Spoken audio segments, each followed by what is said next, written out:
Some tires, and the guy said he would mount the tires, but I kind of don't trust him. I think I'm just going to buy the tires from him and drop the wheels and tires off at Tire Outlet, which has done my car forever, and I totally trust them. So yeah, that's what we're doing today on Supercar Street Racing.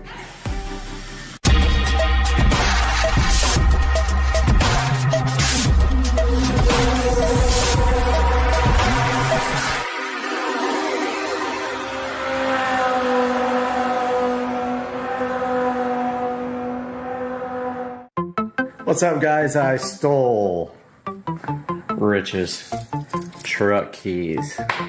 Now we gotta go steal his car or truck or whatever it is to go grab these wheels and tires from Tire Outlet. Oh, almost forgot my wallet. Do that all the time now. Now that I don't have a car, I don't have a reason to reach here on the counter and get my keys, or my wallet, sorry. I'm all over the place today. Yeah, I got the keys to the Toyota. Go over here and steal Rich's car real quick. Come on. Gotta go get the car. I forgot the sheet to put down on Rich's back seat to keep it from getting all dirty. So I got the sheet here.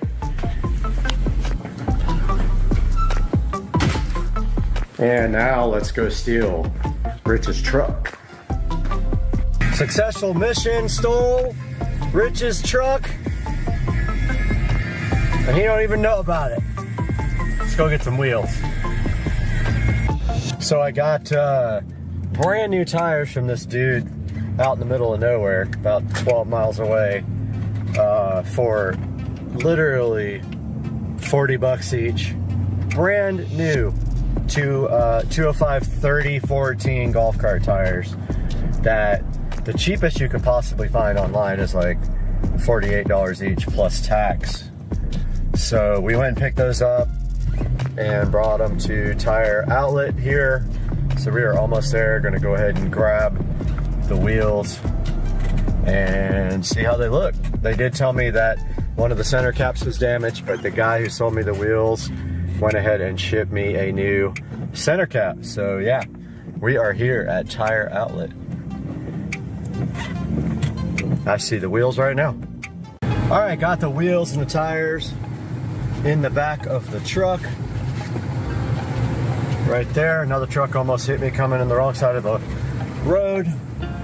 But yeah, we are headed back home on this miserable afternoon in Jacksonville. It's very cold, very rainy, but we have brand new wheels and tires for the club car precedent sitting right back there, guys. Can't wait. I'm hyped. Hype train. All right, we are out here in the garage, guys, and we have to get one replacement center cap, but other than that, we need to get our tools together to start on this wheel change. We'll have to pull one off to replace the bent, broken center cap. I'll show you guys that here momentarily. I'm just taking off the warm shirt. I've got the heater going in the garage too. But let me show you what happened with the center cap. So one of them came out of the box like this. They're plastic, so I don't know what happened, but that one got all jacked up. They pushed through the back. It's also damaged right there. Right there and right there. Maybe a manufacturing defect, I don't know. Also have black lug nuts to go on them. And we need our jack over here. Just get my handy dandy gloves on. And we will start. Even though I just rotated these wheels and tires, these are sold. Already sold. Which will pay for the new tires.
see, we got the new wheels and tires installed and they look so good. But now we need to get them dressed up.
So this is the finished product. I just need valve stem caps. So I'm gonna get online and order those. But this is how the cart looks. I do have a quote to get the cart plasti dipped in satin black, and I need to get rid of all the wood grain. But this is how it looks. Not sure if I'm gonna need a lift in the rear yet. I like the fitment, it's tight. It bulges a little bit past the fender well. Maybe I could do wider fender liners, I'm not sure. I'll look into that. But yeah, so it came out really good. I love the way it looks. It really makes a huge difference on the cart, like a big difference. So now it is cleanup time. Alright, so they did leave off the center caps on my wheels. They actually were sent with the wheels from ST, but the tire shop left them off, which is fine. I want to get some metal ones, so we're here on eBay looking for black metal valve stem caps. See if we can find any that don't say Ford, don't say Chevy, don't have grenades. And that's probably him messaging me now. Yep, he wants to send me some, but I'm like, no, I got it, man.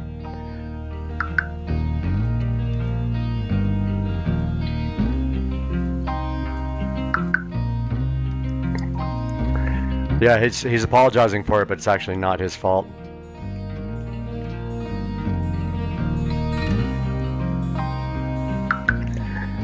Okay, so here we are, looking for some black center caps. These are $6. All I need is the cheapest ones they have in black. Let's see if there's anything cheaper that's in the US.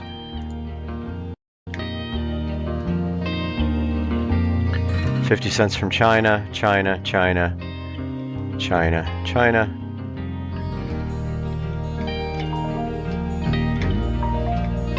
And he is messaging me again, and I don't want him to feel bad about it.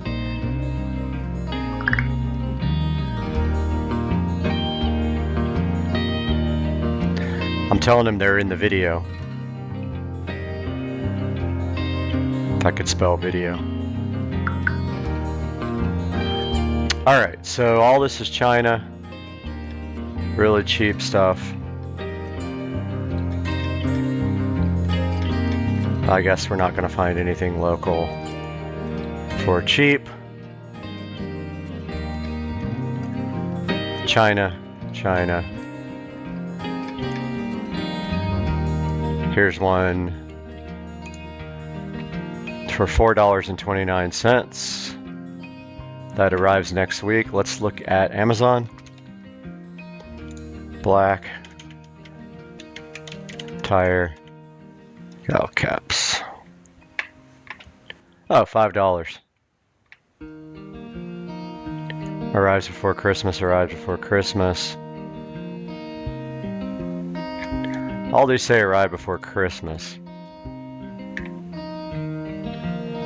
Let's go ahead and order these. We'll be here Friday. I don't need 12, good grief.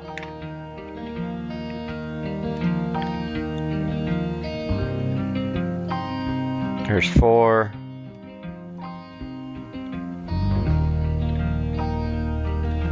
I'm gonna look at the ones with the reflective stuff on them.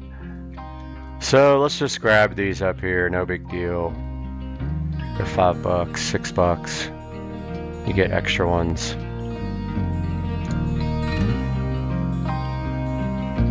I don't know if I like the plain ones better, like these kind, or if I like these round kind.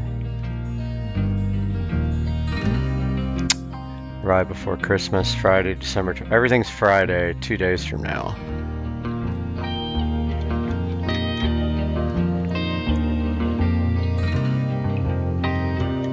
So let's just grab it. Let's make it easy. He's still messaging me. I feel bad for him. All right, let's go ahead and grab these. Enough talking. For $1, you get like a bunch of them, and they're on sale. Oh, that's cool. Gray, black. Yeah, we're getting black. Guys, that's gonna wrap up the project for today with the golf cart here. Now all we have to do is get some black valve stem covers, which I'm gonna go online and order right now. I'll share those in the description. Also, these came from ST Wheels on Facebook. I will have a link in the description, and it will be superimposed down below throughout the video.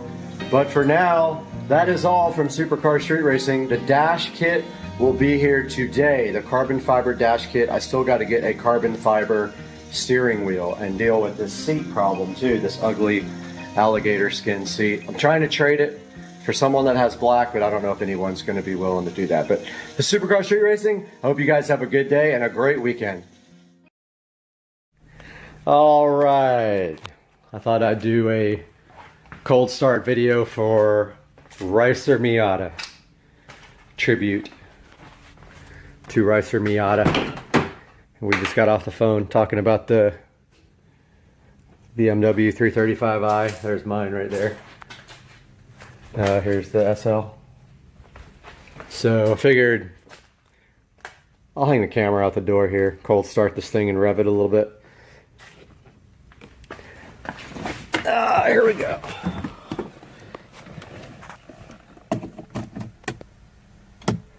All right, I'll hold it out the door here.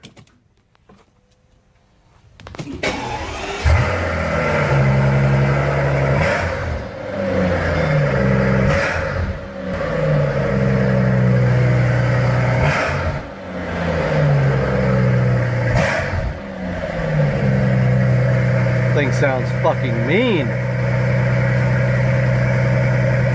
All right, Ryzen Miata. There you go, Chris. All right, we're coming one more step. That. Here we go. Oh, it covers the holes, dog. Where's the other one? Right here, big dog. You're running out of time quick. You gonna make it? Let's go! Welcome back, guys. Time has passed since I just recorded, and now it's time to mount the solenoid. And so we can see here that we have the solenoid ready. However, one of the holes doesn't line up, and it does not come with a mounting adapter, so we have to fix that.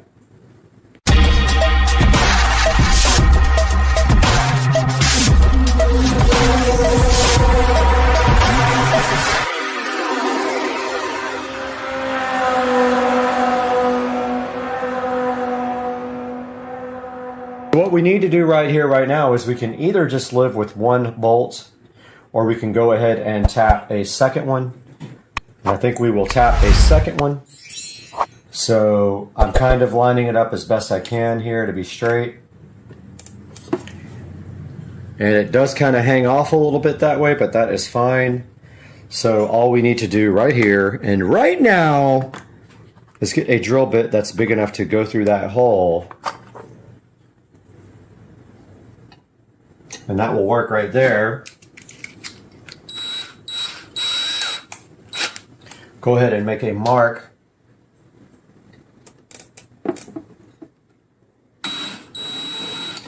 Well, it moved a little bit actually, so I think I'm going to go ahead and bolt this down. I'm going to find a bolt that will work. All right, I dug around through the drawer and I found some screws that will fit. So I'm going to go ahead and tighten down one side. Oh, that one does not fit. It is just too big. Maybe it'll go on anyway. This one will not. Might have to drill that out. Let's see if I can get that driven through there.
All right, just to recap, the solenoid holes don't match the actual cart, so we had to drill out this side to fit a bolt that I had, and then this other side the holes don't line up at all, so that's where we are now.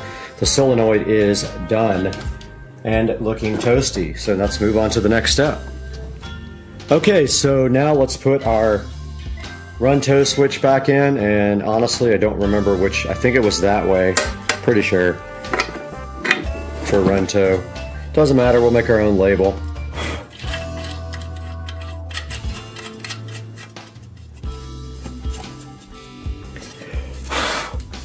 And I took off the rubber coating from it. And so there is our run toe switch reinstalled. And now we need to move on to the mounting the controller plate. Alright, we're getting all the existing bolts out.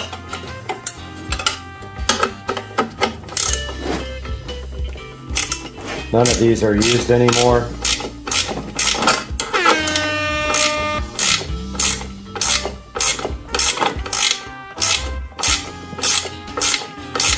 These are ridiculously tight.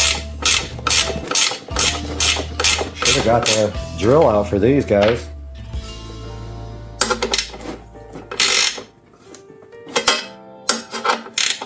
Might still do that. This is crazy.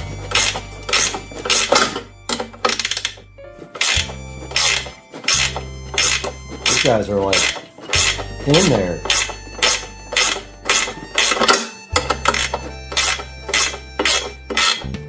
Man, those things are freaking tight. I should have taken them out first. Now we got places that aren't painted. Or I might just tighten them down. Got to see what it needs for the plate here.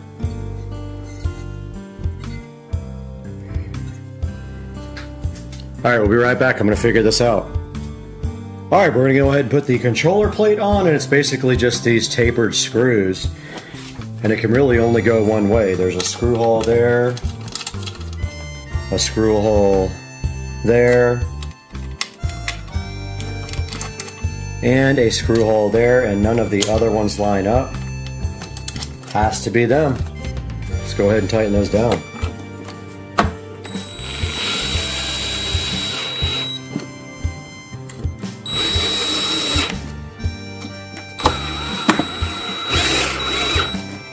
And that is that. The controller plate is mounted.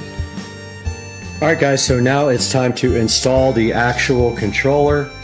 And you do install it this way. I had it reversed. It actually goes like this.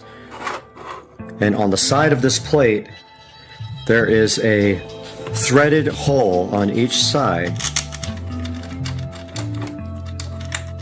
And those fit right there with a lock washer and a nut. Lock washer and a regular washer, not a nut. So you just go straight through the plate like this. Washer first, lock washer second.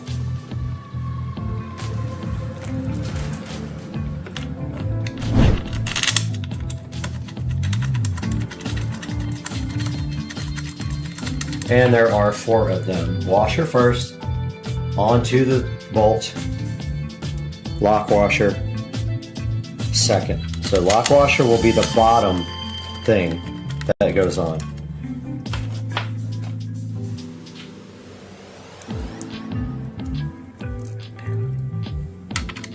Just like that. And I don't believe I have a wrench small enough for this. I might have to get... Oh, wait a minute. Oh, I do. Okay. Probably be easier with power tools, but at this point, I'm just like, whatever. Will my wrench go on there? Barely.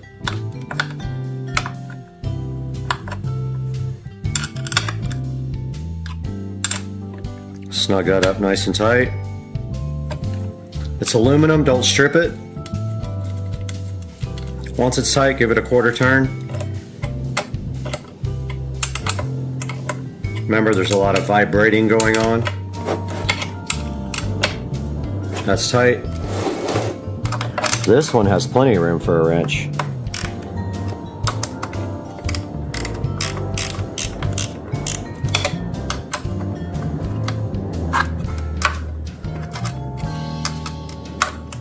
That one's just way loose.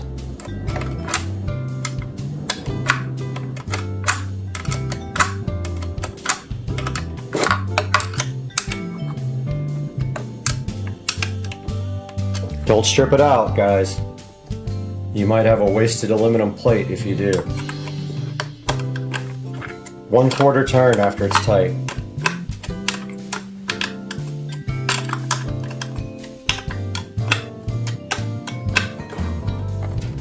That thing's not going anywhere. The controller's done. All right, the next thing we need to do now is connect the battery plus to the solenoid.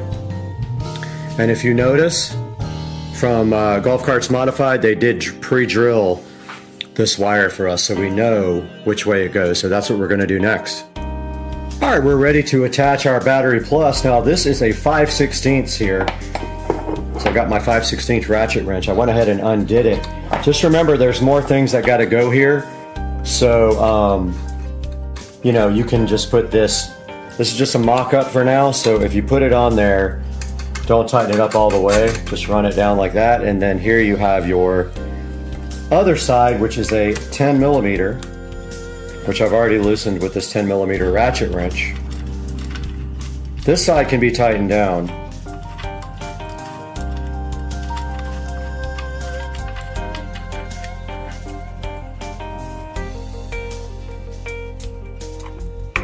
Just like this.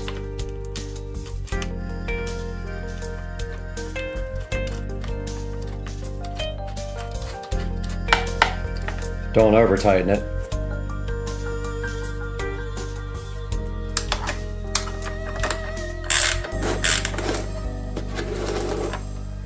And that is the B plus connected. Just a reminder here, the B minus goes to the battery pack. So that is the next connection that will be made from here. And then all these other wires are for that and from the WVU down to the motor, which you can actually do now. The long ones go to the WVU. They're actually all the same, I believe. Let's see.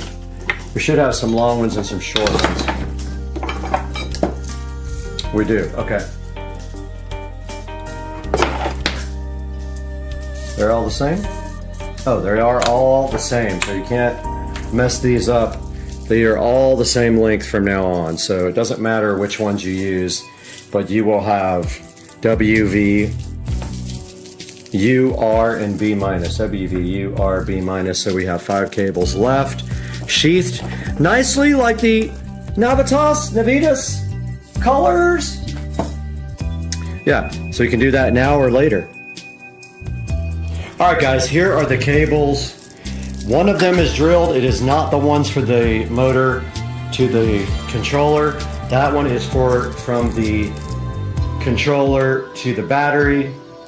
So that's actually, that is from battery to solenoid. So don't use the one that's drilled out. But for these, you need a 1/2-inch wrench, which I have here.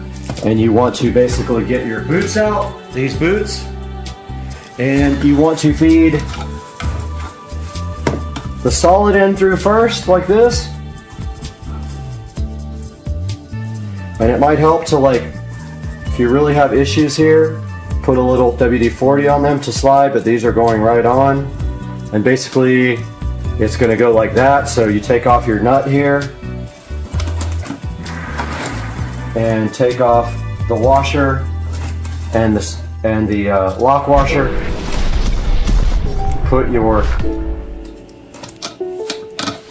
eyelet over, put everything back on, and the torque specs is 7.5 foot-pounds, which I am not going to do. I will figure it out. Do have a torque wrench.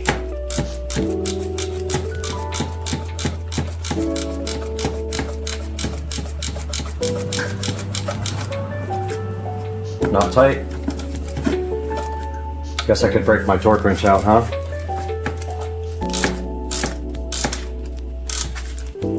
Make sure they're straight before you put your 7.5 on it.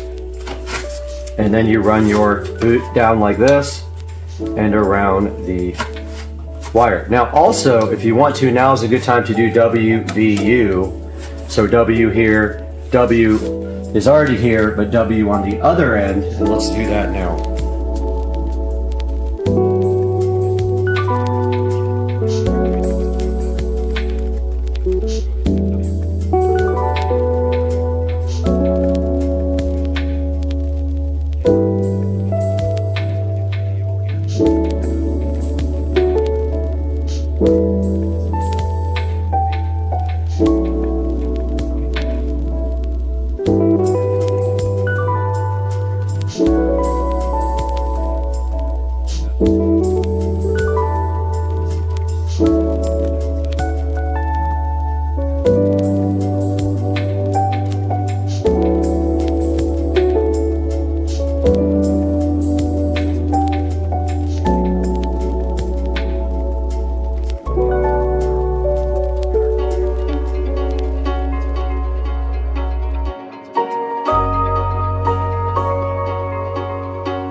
Despite my label maker being a piece of crap, I have labeled all the wires and installed all of the cables, and the foot-pound rating is 7.5 foot-pounds, which I will do in a few minutes with my socket and my torque wrench.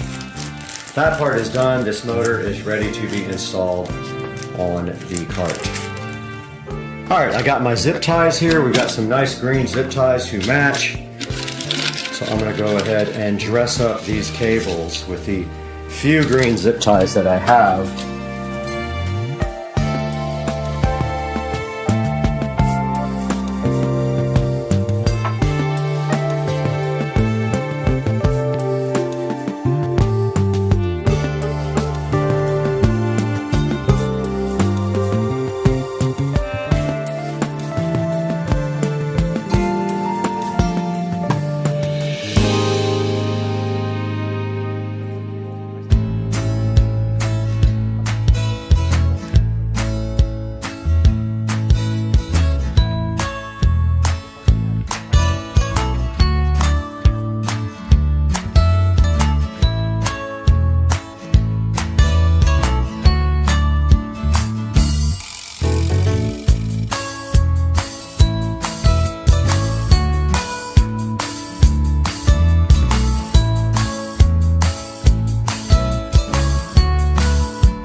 Again?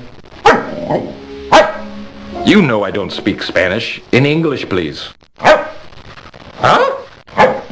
You pooped in the refrigerator. Who let the dogs out? I need NOS. I need NOS. No. My car topped out at 140 miles per hour this morning.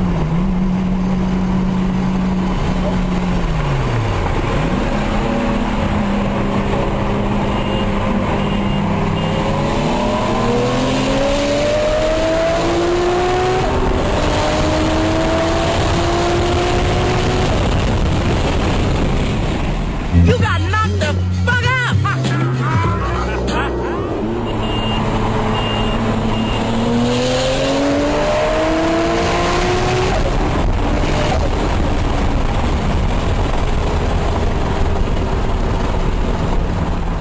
You got knocked the fuck out!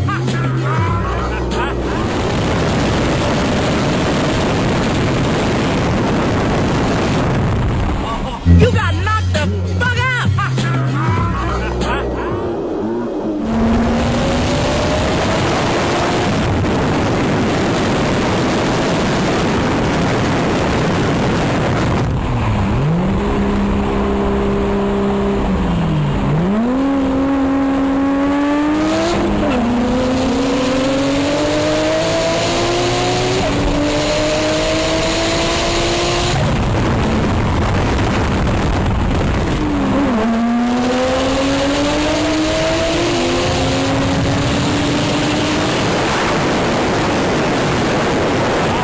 Mad as hell, and I'm not going to take this anymore! Yeah, that's Bradford. All right. We're doing the taco challenge with Tutricia. Am I recording? I am. Ready? You got 5 seconds. Go, round 2, 3, go. Guys, welcome to the channel. Today is an exciting day, unexpected day, because I picked up something major today for the channel, and it's sitting right over here, and I don't even know how to operate it yet. Check this out, guys. Brand new, used, of course. Editing rig, gaming rig for Supercar Street Racing channel. And this is the Ryzen 12 core processor, water cooled. Got the RTX 3080, 64 gigs of RAM. Just a sweet setup. I'm actually trying to figure out how to open the case. It's a Leon Lee case, and I'm going to open it up and blow it out with air before I even start. I don't know if you guys can see in there because of the reflection, but yeah. Finally got a computer. I'll explain. My old computer was terrible. You guys can sit here and watch me struggle trying to figure out how to open this case now. I managed to get the front off of the case, and then I messaged the seller, and he told me something about the mesh. Sealed. Oh. That's good enough for us to blow this out, but I need hearing protection, guys, because my hearing is already shot from loud music my whole life.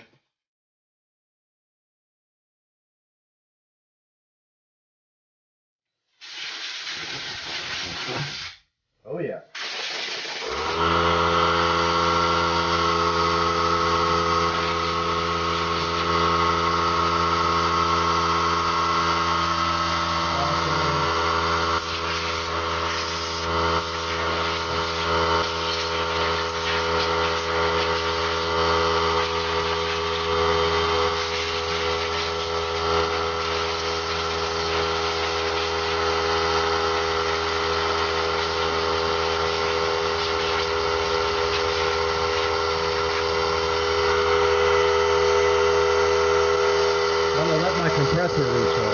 Takes the compressor about 5 minutes to recharge, so it's recharged again. Let's go ahead and do this.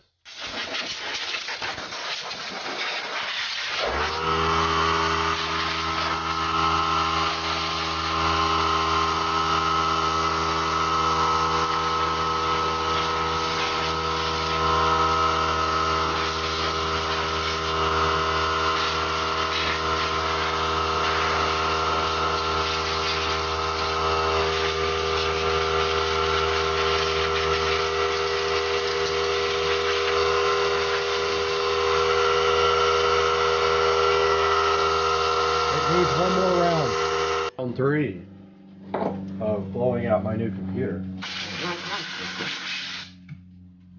Every time I do it, I get more dust.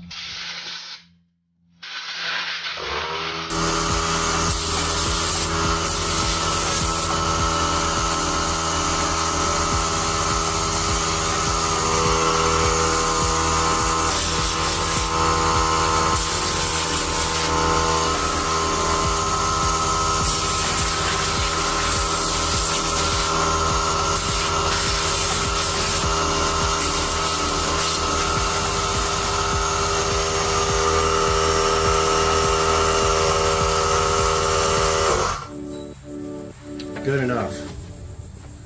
Here's a good look at the MSI motherboard and the RTX 3080 Tough graphics card and the SSD here, 1 terabyte SSD. Looks like I can put another one at the bottom down there. So I'm going to order that today. Get that installed. I need it for editing. I need a second SSD for editing. But yeah, guys, so far, so freaking good, huh? So we'll see you guys inside when we hook this up.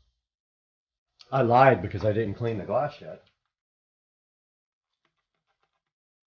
Go ahead and give this glass once over. And then once I get it in its spot, I can clean it again. So this just closes like that, just kind of magnetically. Like that. Got all my fingerprints all over it, which it will again because I'm about to carry it inside. This is cool, man. I'm so hyped. I think this is my first, believe it or not, even though I'm an IT security engineer, this is my first real PC. Looks like the front case just kind of, actually it needs to be blown off too. Good grief. Now that's good as well. The Leon Lee case.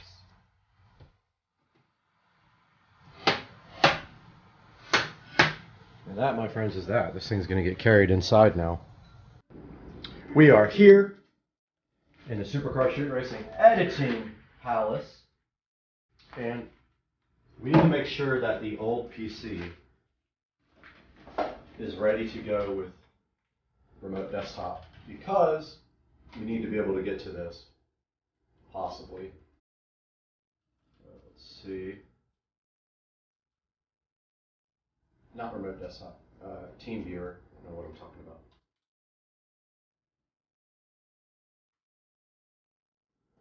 Okay.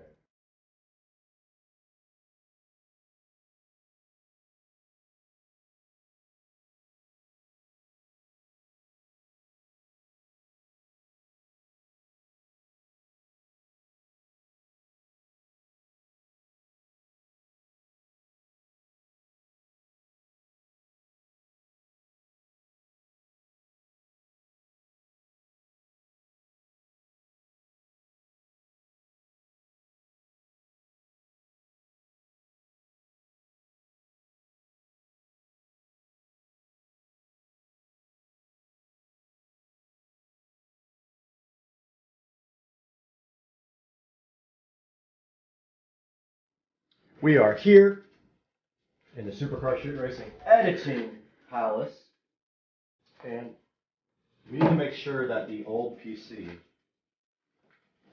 is ready to go with remote desktop because we need to be able to get to this, possibly.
My new machine does not have SATA ports, so there's not going to be any hooking up my existing drive unless it's just a USB adapter, which I do have a USB 3 adapter, so I'm going to do it that way for now, or another SSD to edit on.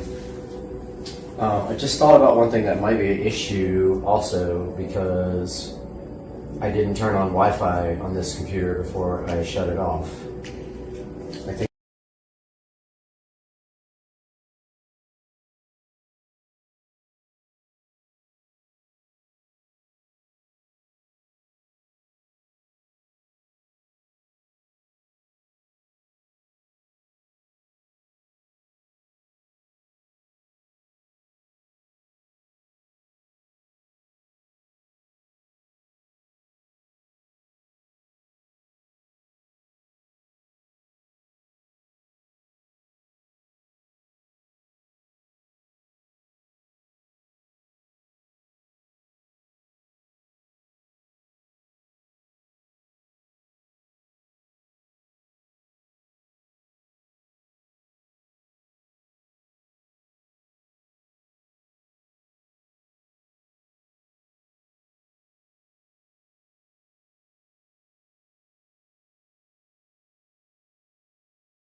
do is modify my desk. I am going to either remove the piece of wood that's there and make another piece for it, or just stack on top of that one. Since I have plenty of height, I just don't have the length here.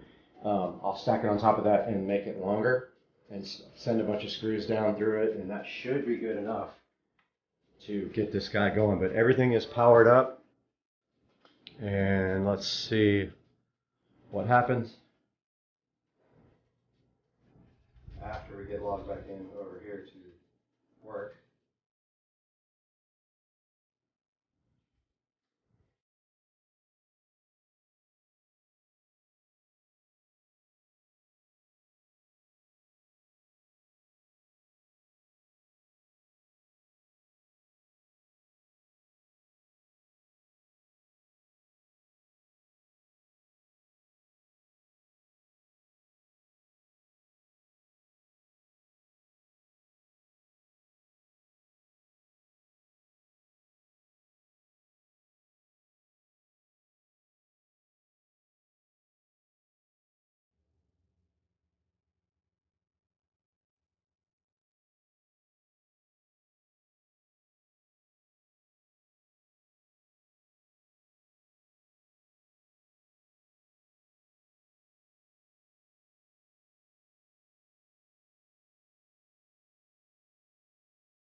And it wants to update the display adapter, but obviously we have the latest one from NVIDIA. Because if we click here on GeForce Experience, we are up to date.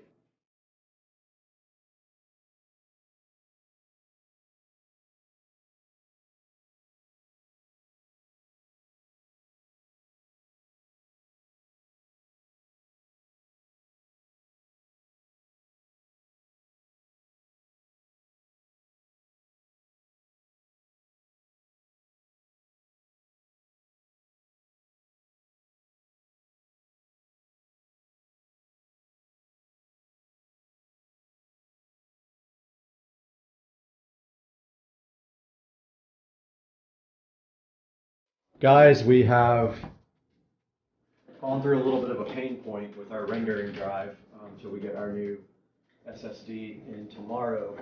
But this is the ceiling fan project that would not render before. And this is the first render compared to the old machine, which had a almost 8-year-old Quadro 1200.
I have to show you guys this. There's a fan speed switch right here on the top, and I just realized it was on low for just like web browsing and stuff, so I cranked it up to high since I'm doing rendering, just to watch the temperatures on the CPU and stuff.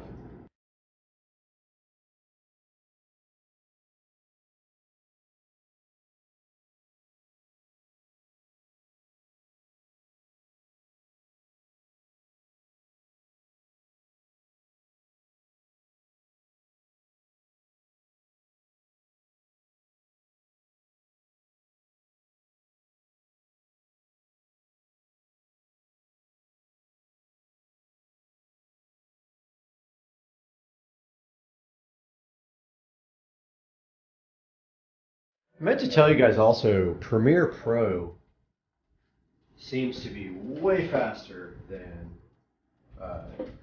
Vegas Pro. And the only reason that I stopped using Premiere Pro is because of this massive bug that I found. And literally, I could not edit on it anymore because it would start eating up system RAM. And then it would eventually use up all 16 gigs of my system RAM, and then it would crash the computer. The whole computer would crash. I was going to show you guys how struggling the GPU is and the computer when there is time lapse going on. That seems to be super GPU intensive. Alright guys, I've been playing with the computer all day long. Did eventually get my one video edited about the ceiling fan. Took forever. Some kind of issue with the actual project that wouldn't get past a certain point. So I ended up rendering it in like 3-minute chunks or 5-minute chunks until I got it all done. Then I put those in a final project and I rendered all that at one time and it worked fine. I'm switching back here to Premiere to try to start editing in Premiere, because you notice here in Premiere it's so much faster. It uses all GPU, almost no CPU, whereas Vegas Pro is primarily CPU heavy, and even people on the forums are like, man, something's wrong with this thing. And it takes forever on Vegas. So I'm going to switch back to Premiere, and if I need to do like some time lapses, I'll probably use Vegas for those because it's so much easier. But I hope you guys like the upgrade to the channel with the brand new PC to edit with. I love you guys. Peace out. Hey guys, Supercar Street Racing here. I found this cool director's view setting on my S22 Ultra 5G, and it shows both the front and the back camera at the same freaking time. Can you believe it? All right, so this is part 3 of the pool remodel project, which you guys can see the pool right there. The thing's about to get remodeled in about 3 weeks, and the project that we're working on now is the LED pool light. And so I am going to have to pull new wire because here's the thing. So our goal is to hook up the existing switch box for the light. We're not going to use the switch. We are going to use the box, and we are going to run this new pool light that we got the other day, and you guys saw that video.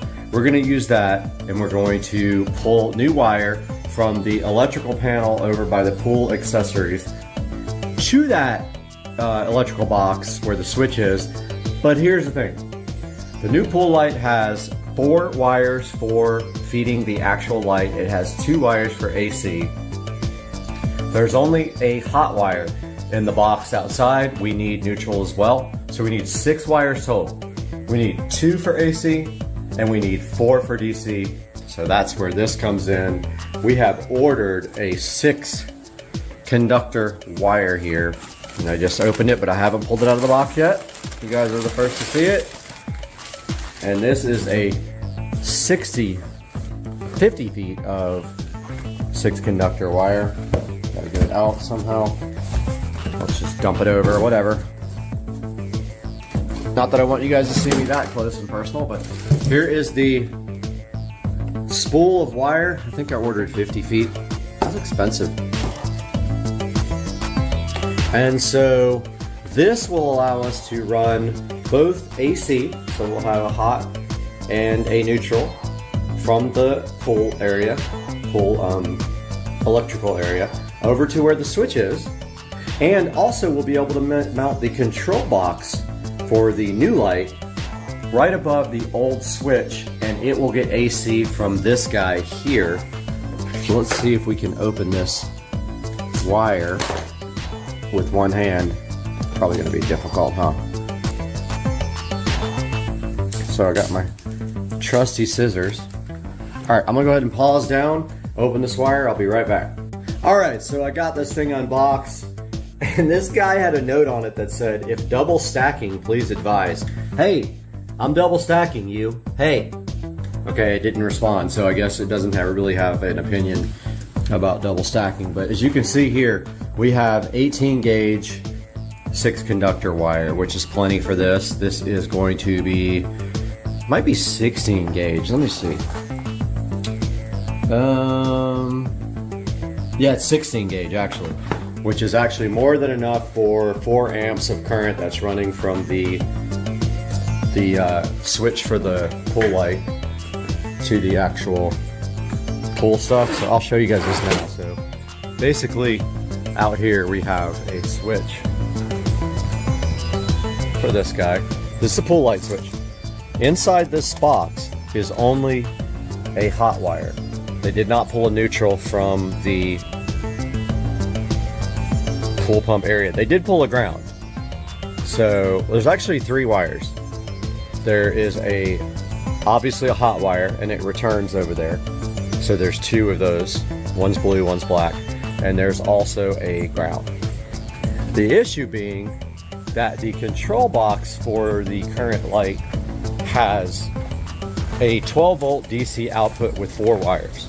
Those 4 wires have to go to the pool pump over there. Pool light, sorry. So this is the box where the pool light feeds. So the wire from the pool light comes from way over there. It goes in a conduit. It comes up right here into this box, right there. From that box, we have a hot wire. There's two wires because you need two to control something with a switch. There's a blue and a black. Those run down this conduit in the ground to the switch box over there. And so we are pulling a new six conductor wire from this guy over to there, and we are pulling a new 6 conductor wire that came with the pool light from there to here. When we get inside this guy, we will tie off all 6 wires. Most likely we will solder and crimp them, and then they will go from here to there, along with AC, which is already in here, to there.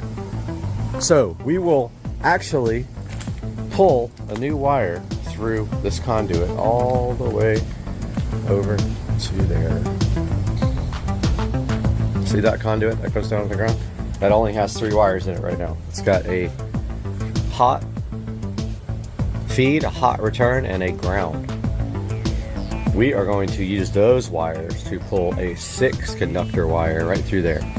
4 wires for DC, 12 volts, 2 wires for AC, and we will leave the ground in there. That's what we're gonna do. Shouldn't be too hard, okay? And once we get over here to this guy, we will probably wire nut the 12 volt wires, but I'm not 100% sure yet how I'm gonna secure that connection. Wire nuts should be fine. I don't know. I might order some of those solder crimp things, but I kind of want to get this done and I don't have any, and wire nuts is what's in there now.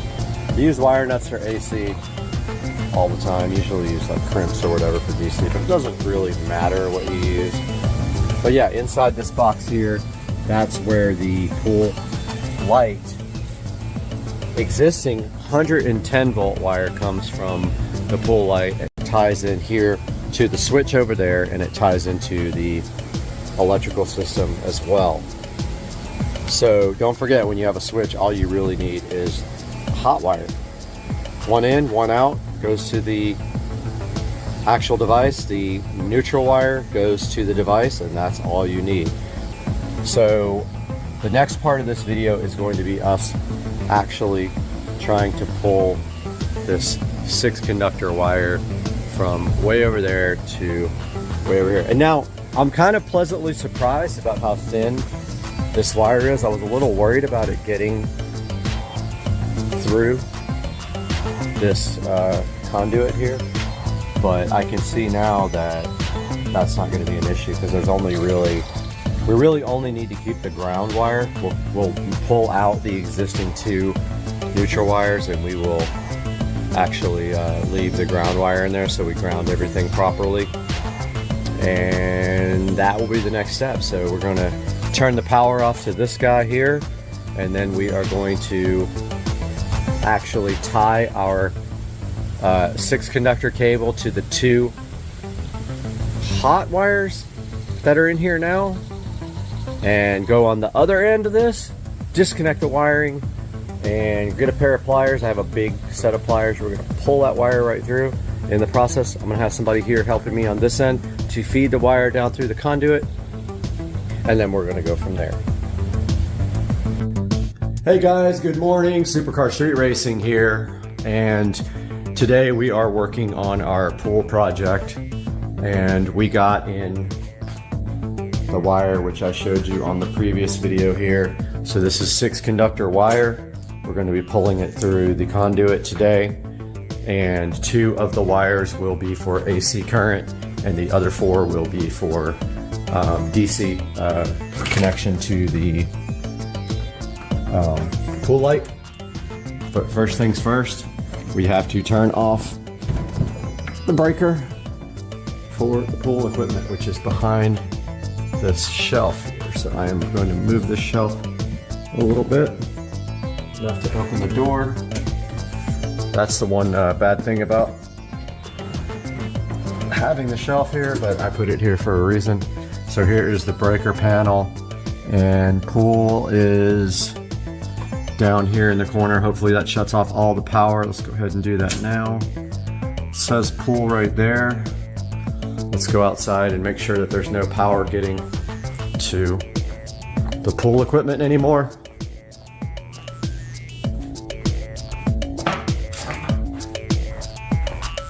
Heading out to the pool area. It's supposed to rain today. I'd like to get this done before that. So here is the pool pump. Let's make sure that that can't come on. All right, there's no power there. So we should be good with no power down here to this power box. So there is the wiring for the actual pool light. So this connector right here is where the wire comes from the pool light itself, and then these two and the ground are to the pool light switch over there. So we are going to be tying on to those and pulling in this new wire all the way over to there, which I haven't decided yet which way to pull. But here is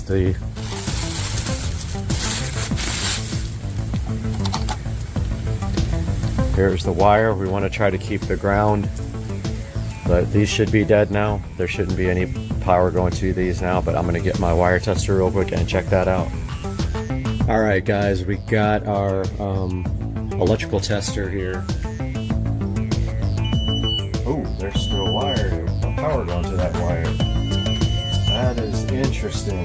Okay, I got to figure out why. Be right back. All right, guys, so I went ahead and pulled the ground wire out because there is not enough room in this pipe for 3 wires to go through and the bundle. I'm going to attempt to tie off to these guys and pull this wire through, but it is going to be close. If it won't pull through, if it gives me problems, I'm going to actually put some lube on the wire to get it to go through, hopefully.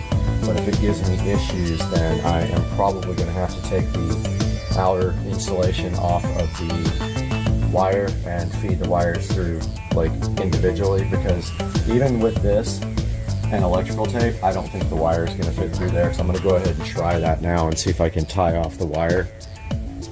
So I'm going to grab the bundle.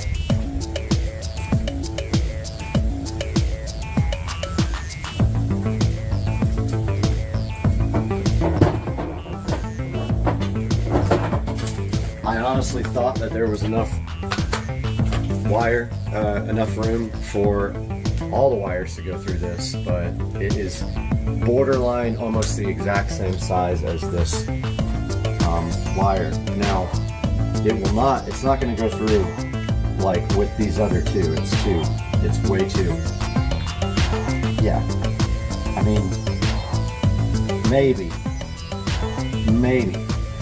but this last little edge here, there's a little lip in there, and that's going to be difficult to get through with all 3 wires. I mean, I can try to push it through, see what happens. I really would like to keep these 2 wired, but when it hits the turn, I think I'm going to have problems. Well, maybe not. You know what? I'm going to try it like that. Be right back. I'm going to grab some lube. Alright guys, I got my PB Blaster oil here, and put some gloves on because it's going to get messy. That's the other bummer. But I really am going to try to push this through with these 2 wires still there, because I want to have 2 extra wires if I can, in case I want to do something else. So I'm going to spray some of this down into the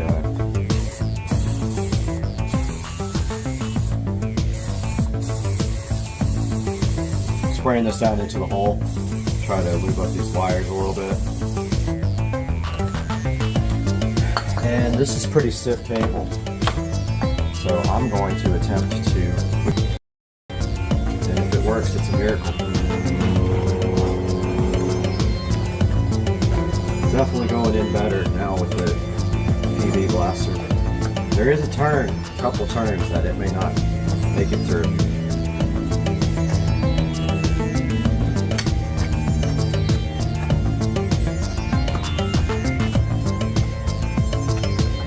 Yep, not gonna happen. It hit the turn. Oh. Yeah, that's not gonna happen. Now, of course, the wire is all slippery, and I gotta put tape on it to pull it through with this other one. Need to grab a rag real quick. I'll be back.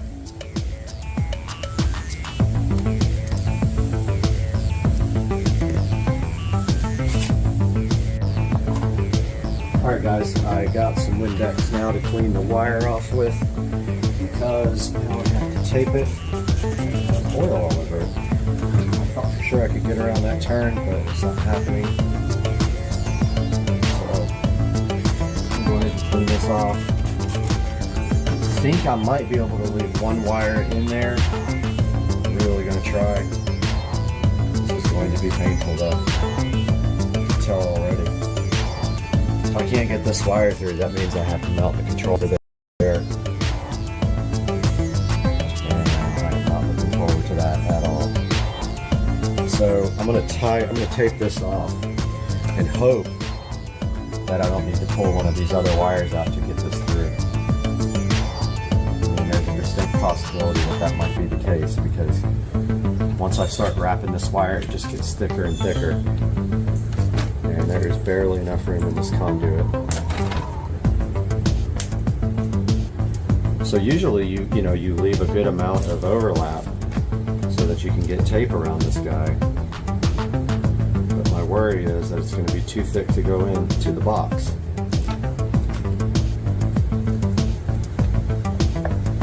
Oh yeah, and don't pull too hard on this side, because you'll pull the existing wire out.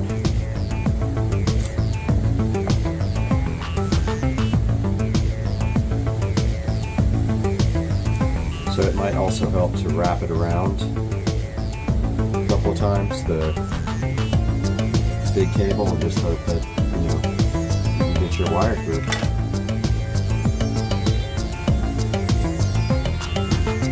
And hope you don't pull off the other wire. I'm leaving the blue. I'm gonna go ahead and pull the black through, I think. I really need a second person for this, honestly.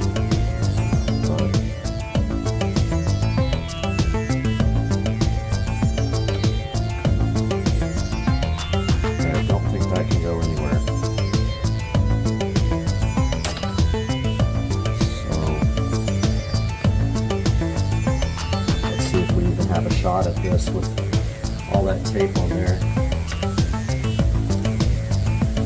Okay, I'm going to go to the other side and pull just a tiny bit, see if I can get the slack out. So we're pulling the black wire through.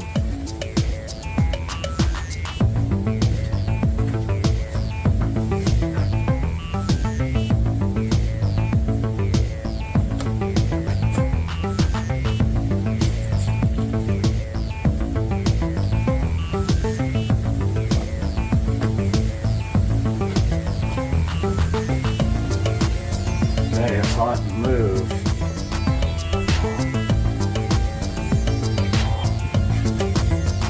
I don't know if that's going to go in there, guys. It's really tight.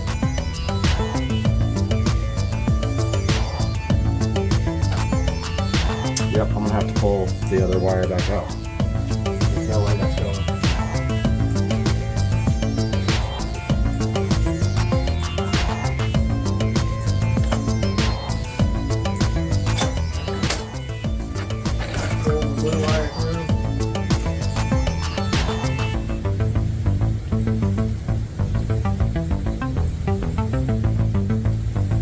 Interesting, the wire's wet.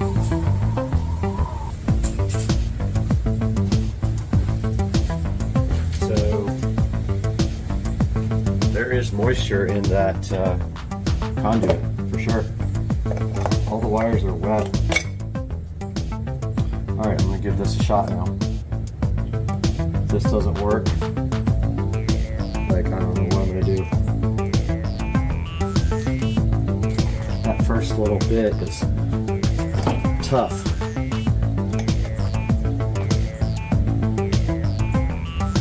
Okay, wow, I need a second person for this so bad. Man, I don't know if that part's gonna go through. Alright, here I go. I'm gonna try to pull.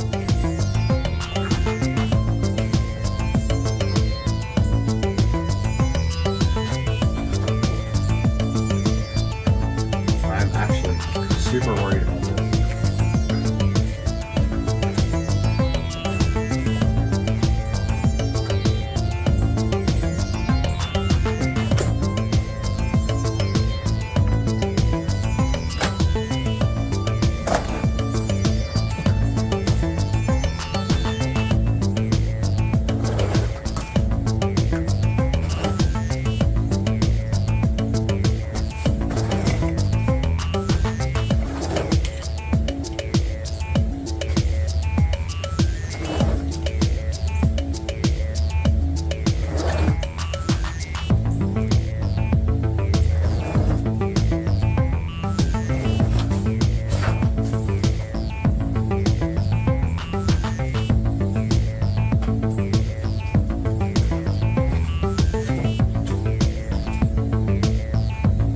So guess what?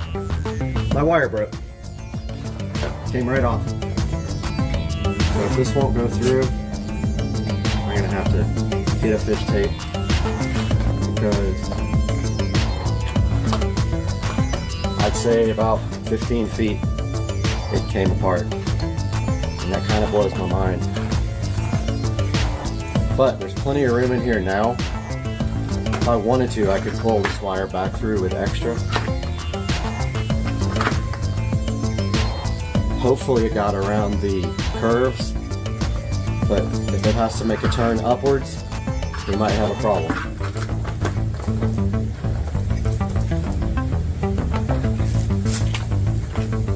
Unbelievable.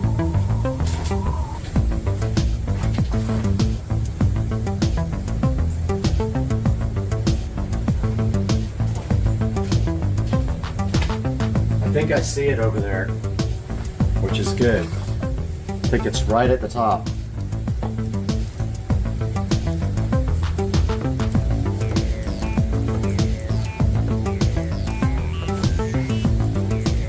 I think I see the wire. Guys, you might be lucky.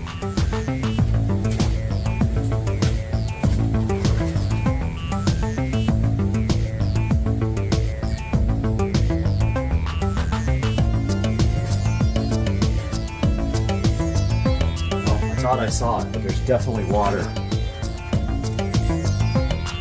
in the conduit.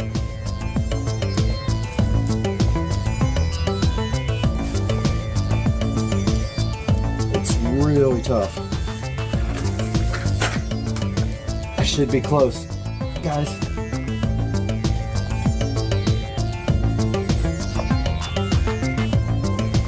Go see if that went through.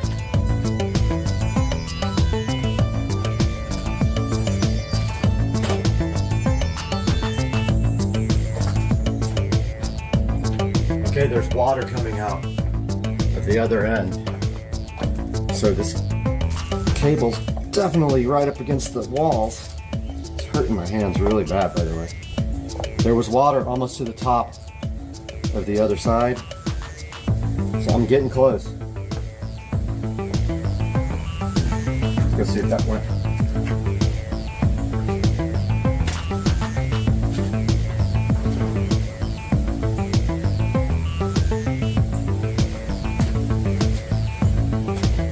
Alright, so there's actually water coming out of the other side now. I believe I'm getting there. Just hope I don't have to make another turn. I don't remember how much cable I pulled out with the black wire. It wasn't very much. I should have put the gloves on before.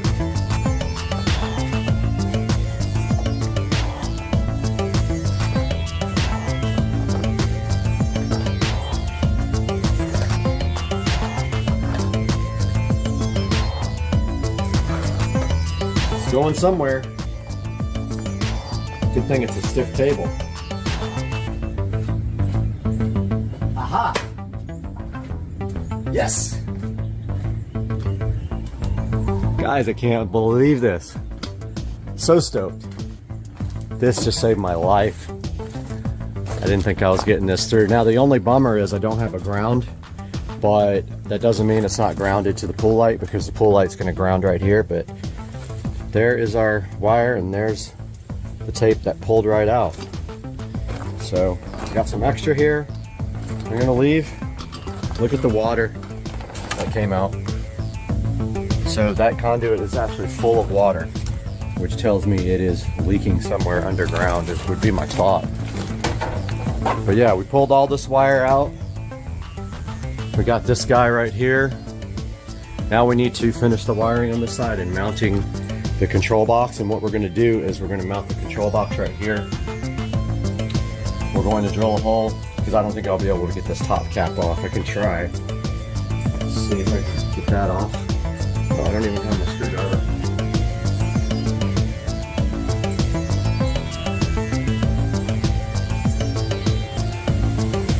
Alright, got my screwdriver. So the plan is we're going to come in from the top into this box. Yeah, there's no way that's ever coming off. I'm going to have to drill into the top of this. We're going to go into and the box is also mounted crooked, which looks like crap. But we're going to go drill a hole in the top of this. We're going to mount our controller for our new light right up against this and run the wiring through there, silicone seal this up really nice, and that's where we're going to hook up our light. So we can go ahead and cut this guy here. Let's leave a little extra. You never know. All right, got my working pliers for this, guys. There's the 6 conductor, and now let's grab the drill a hole through the top here, and then we'll work on everything else. All right, guys, I got my step bit here. I'm going to go ahead and I just need a hole big enough for this to go through. Wow, so easy to get through. So what we're doing, actually no, I took that back.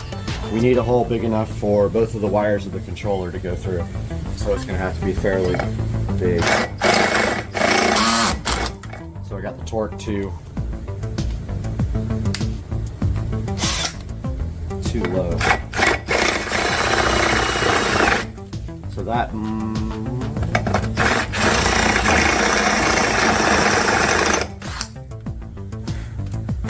might do it. I'm gonna go grab the controller. All right, we got our controller box here. Here's the 2 wires that come out of the controller. One of them is for AC. The other one is for the light itself.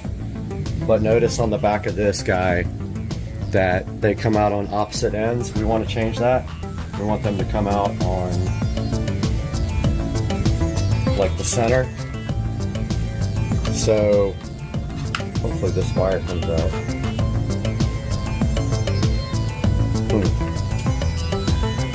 Can't get this. Okay. Guess it comes out. Oh, no, it doesn't. Well, that's a problem. Bummer. So I can't get the wires disconnected. They're permanent right here, so I don't think I can push this through. Wait, yes I can. Okay. Alright, so hopefully I didn't just break this wire. I did crimp it. So first step is pulling the wires through their existing holes. Now we need to drill right there to let the wires come through the center. So let's grab our step bit. So basically we're gonna drill right through here. Right in there. Hopefully you guys can see that. Just a hole big enough for the wires to go through.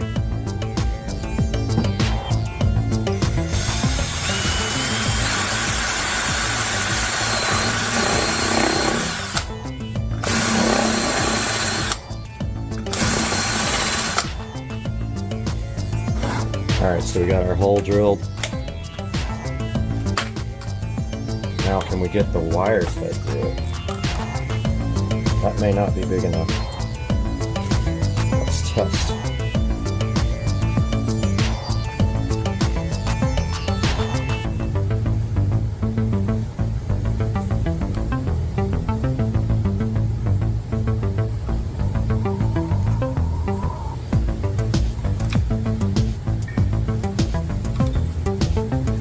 So I'm trying to feed this power wire through and the insulation's getting caught. Alright, so we got our power wire mostly fed. Let's see if we can get it all the way through. I think that's gonna work, guys. Until I start breaking the wires from bending them so much. So I've got the power wire through. Now I'm feeding through the DC voltage wire. All right, success. So this is what I did. Drilled a hole in the center of that so that these wires could feed through. Now we need to put these into the box.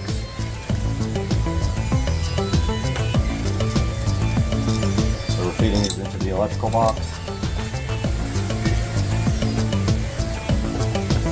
Just so you guys understand exactly what's happening here, this is how it's going to mount.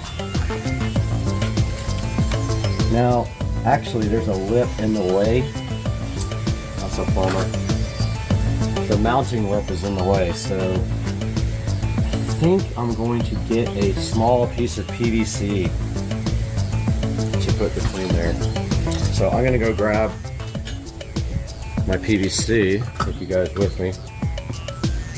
And we're going to cut a little piece of PVC off to make a little conduit for the wires to travel through.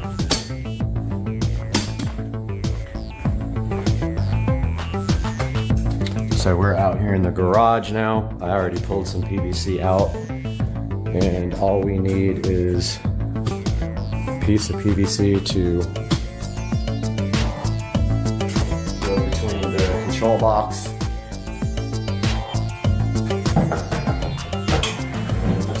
Small piece, so I think I can kind of put it straight by hand.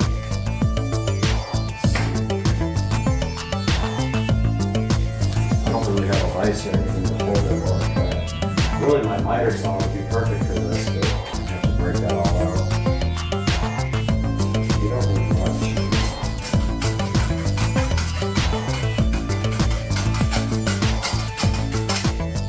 Wow, solid. Go.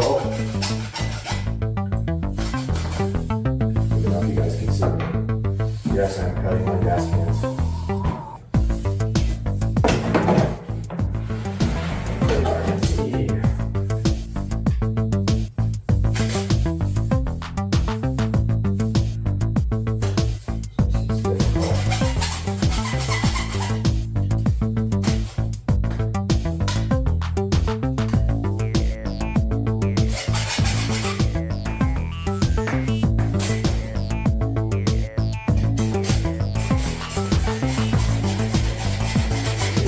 Seconds with my miter's off.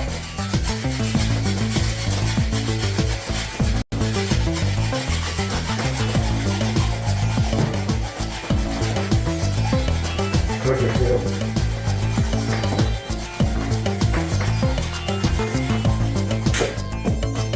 Yep. Super crooked. That's not gonna work. So let's bust out the miter saw.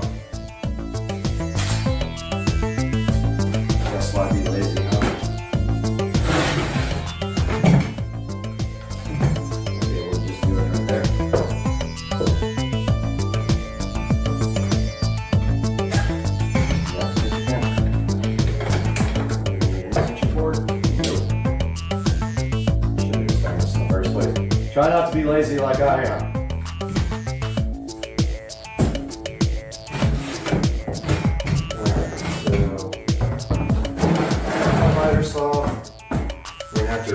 end of this because it's. I'll just use this end. It's better.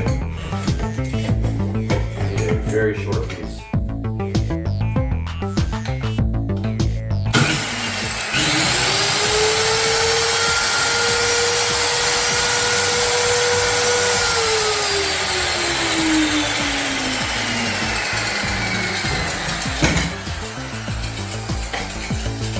That ended up being a disaster.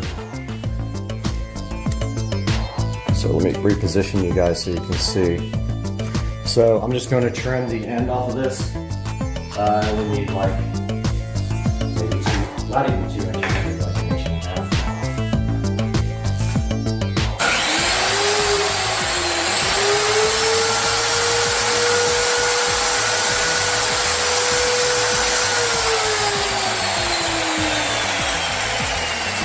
All the block.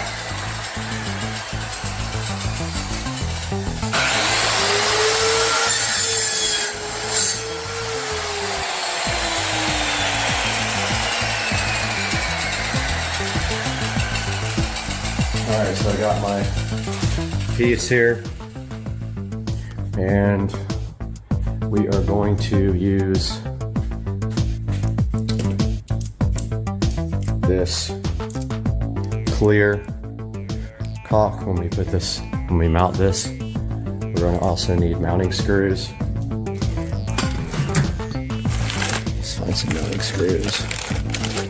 Some wood screws.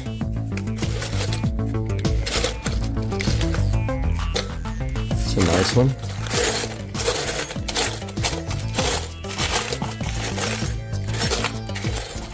Got my screw assortment here. Kind of wish they weren't all just like everywhere. I'm gonna find 4 screws. I'll be right back. All right, guys, we got our mounting screws. We got our silicone sealer. Let's head outside. You guys are with me.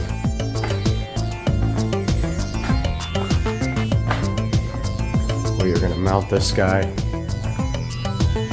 come heck or high water. Yeah, that wire was like $70 by the way, and I only used half of it.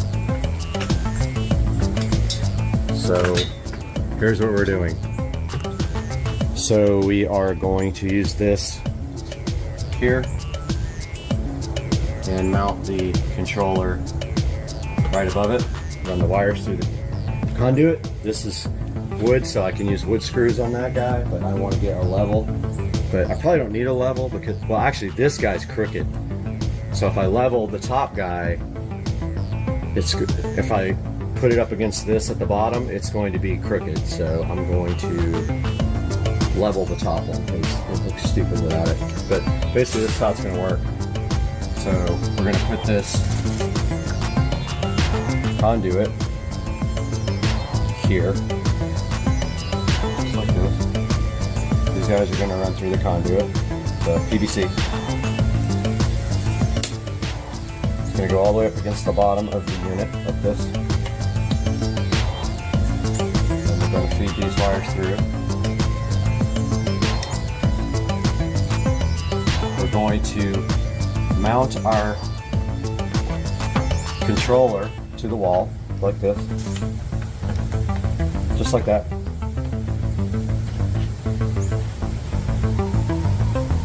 And then we are going to silicone around this to seal up the gaps. That's what it's going to look like right there. Yep, you guys can see that. I'm going to raise the picture just a little bit though. So I can eyeball this. You can see how bad off this guy is. It's really crooked. This is going to be straight, that's going to be crooked. So, yeah, got my bit here for this guy. So I'm going to change out my drill bit here to my actual, whoops, I dropped the wrong thing. It's hard with one hand. Alright, I got my drill bit ready. I'm just eyeballing it to the edge of the wood there. So this should be perfect.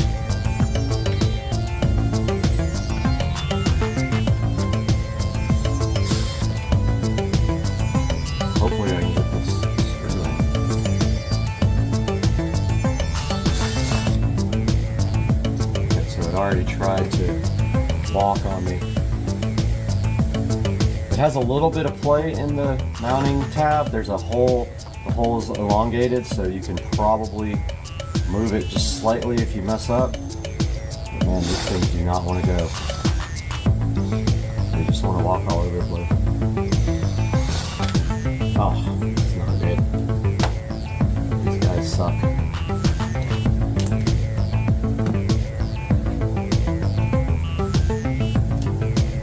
Yeah, these screws are not trying to start.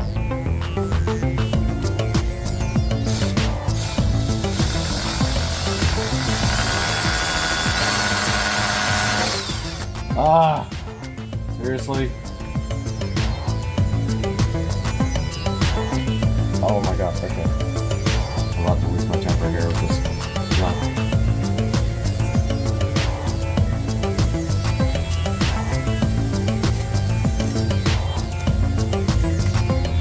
Try the little sleeve thing. Dude. Can't even blow up on this thing.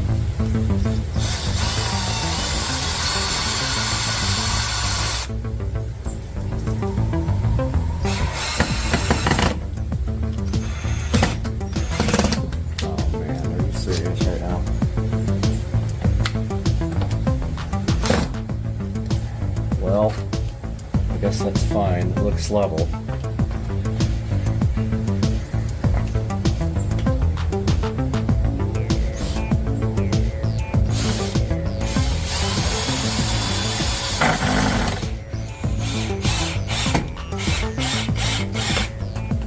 Yeah, this one didn't go in all the way.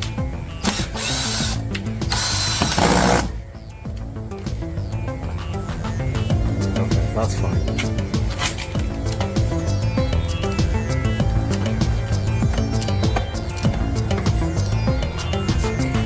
Off a little bit on the tube, but that'll work. This screw didn't go in all the way. I'm going to end up having to put a different screw in there. It doesn't need bottom screws, it's not going anywhere. Now we're going to take our silicone. Yeah, that screw didn't go in.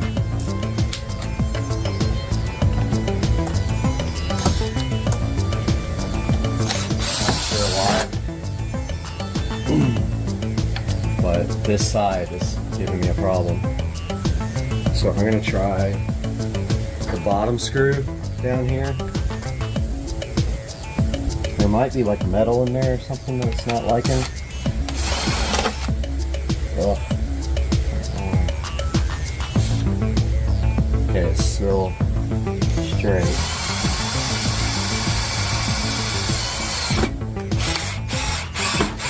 Okay, that one went in good. Let's see if I can get this guy to go in. Just so it looks better.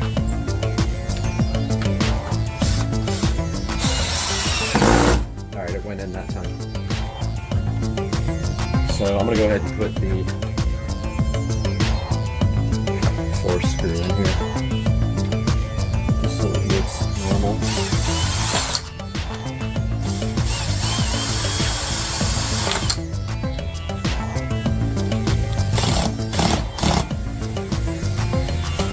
Boy, it hates this.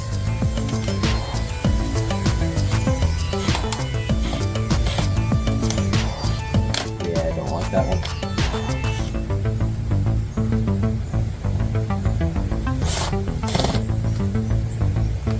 Like, at all.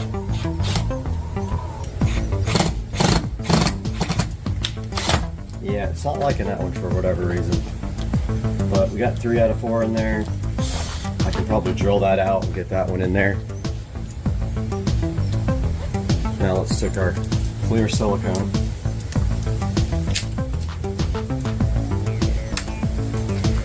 Here's a tip, by the way, when you have these reusable ones, if you put tape over the lip, it won't,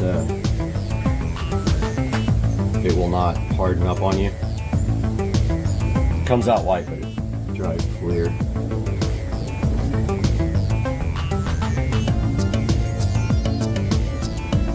So I'm just going to put a good bead around this pipe. Also, I didn't do this, but I can do it right now in the pool. If you wet your towel, it makes working with this stuff way easier.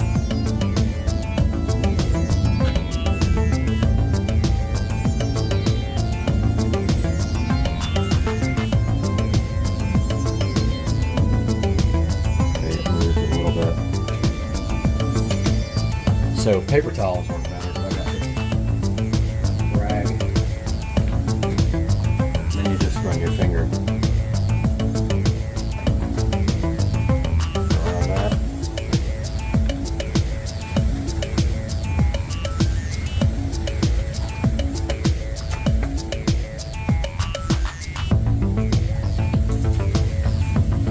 Probably come back later with another little layer of this stuff.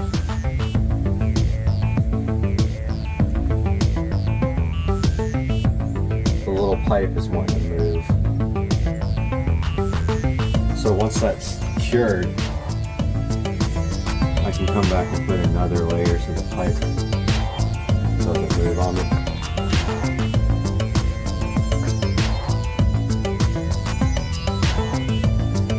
Oh, that's perfect. I just can't get it right up in the back.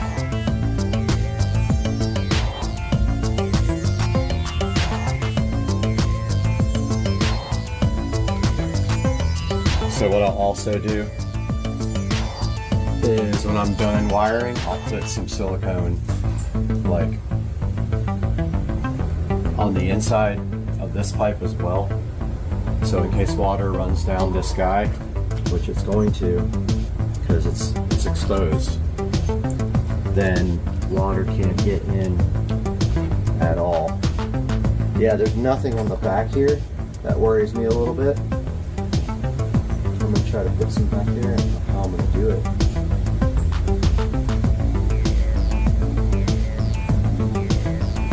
Can't get back there.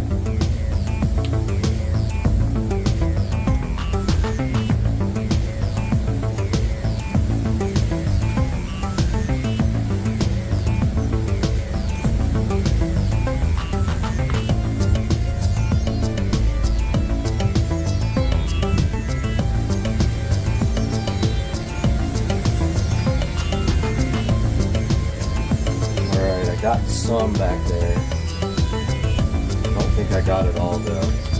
So I'll do that later once this first step dries. So don't forget to tape your silicone sealer back up when you're done.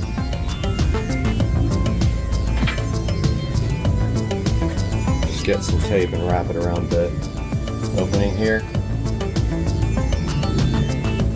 so it doesn't dry up.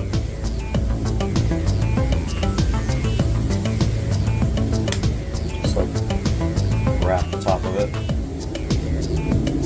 You'll be able to reuse this stuff for a while. Just like that.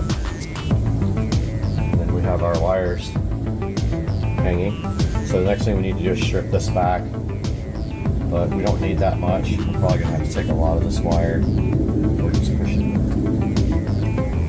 through to the other side.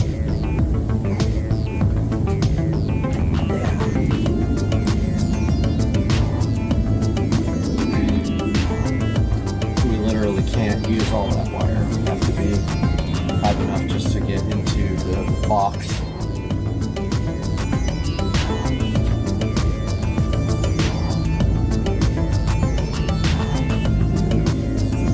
So we need our razor knife here.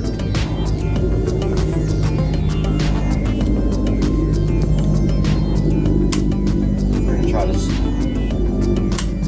slice open the external sheath without breaking. Woo, almost got myself. Would have been good.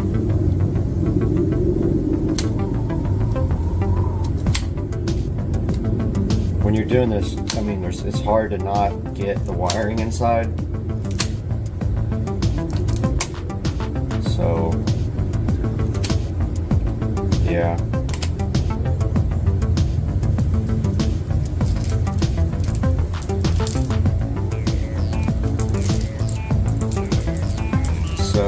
need enough to wiring nut it.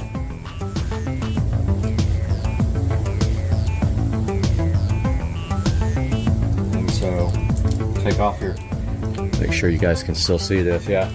Take off your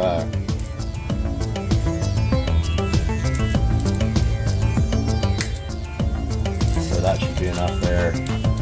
Should have 6 conductors in here.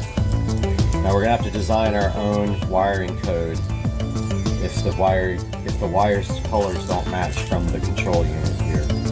But I haven't looked yet to see really what we have. So we need to know this also on the other end so we don't wire it incorrectly to the actual pool light. So it looks like we need, all right, so they have, yeah, this isn't gonna, the colors aren't gonna match. So we're gonna design a new color code for this. We don't have a lot to work with here. I don't want to take too much of this out, but at the same time, we need to put a switch in this box. So we can't have too much extra or the switch won't go in.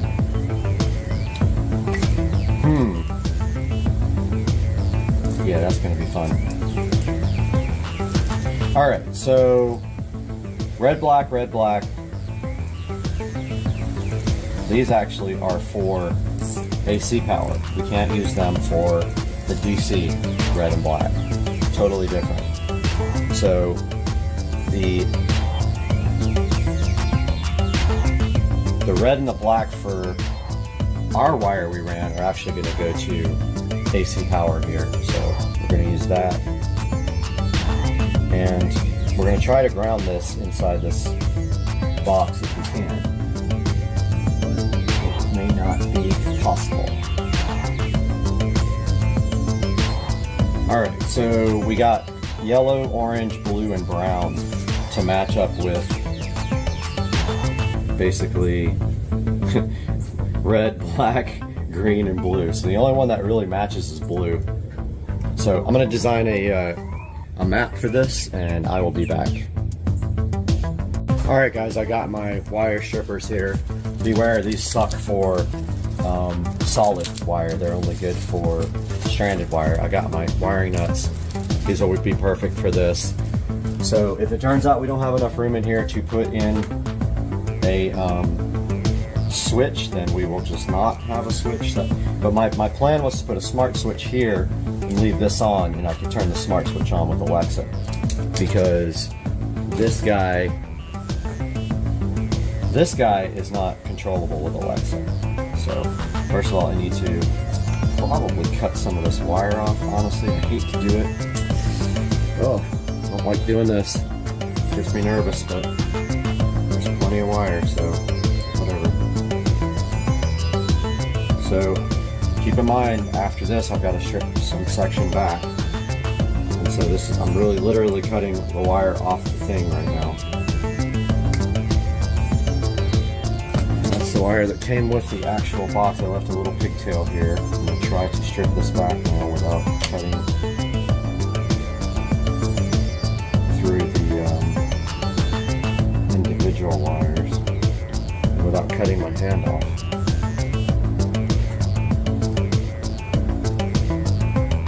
So that can be tricky, but I'll try the old circle it with the razor method and see if I can get this sheath off of here. So there's what's inside that bundle. That's the 4-wire bundle that feeds the actual pool light. So we still got to get this inside there. And these wires are very small, by the way. I think they're just signal wires, and I think red and black is power. So I got my strippers here. Let's see how they work. Oh, they work great. Okay. My automatic stripper. Okay, didn't work so good on that one. Or that one. Okay, there we go. Things are a lifesaver when you work with speakers. Yep, so strip those 4 back, go ahead and twist those up. Now normally I would solder or crimp or whatever, but in this case, I'm just going to use wiring nuts. I built my map, by the way. Here's my map that I'm going to use for the wiring codes. Go ahead and strip this guy back here. And the rest I'll pull through the other side. Yep, it does not like this wire. It worked, but not very well. Yeah, so it's breaking the wire down there. Strippers just don't like this, whatever this is. And it broke the wire, it broke the insulation like down a little bit. So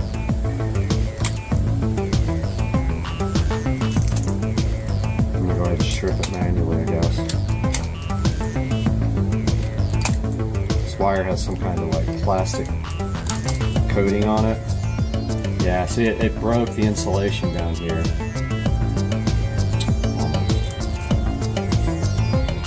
Probably take that up after.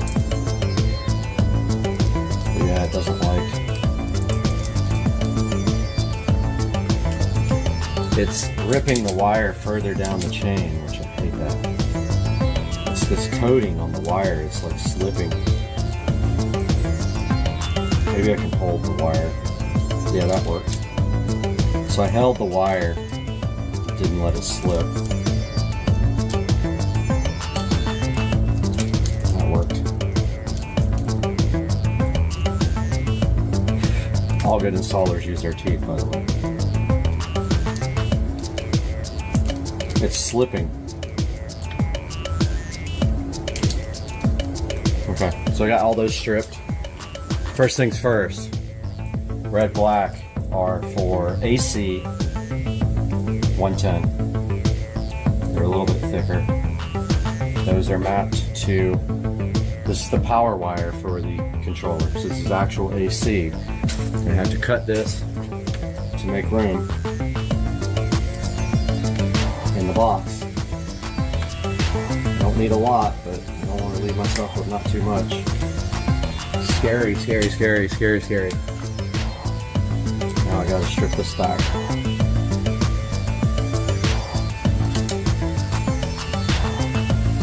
So, got my, really, you can strip it as much as you want now because the rest is inside the box. So here's our AC power for the controller. And I think my wire strippers will knock this out because it's braided. Yep. Ah, that one had a little bit of problems. Yep.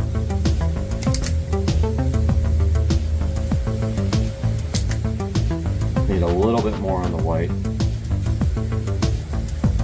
Yeah, the white kind of short.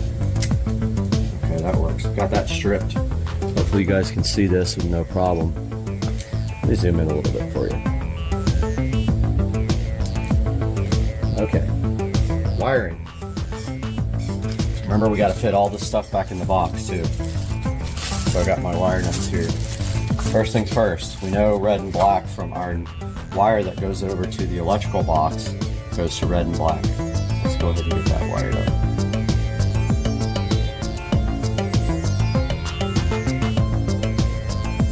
Actually, I almost did that wrong. This is for AC power, so I had the wrong one.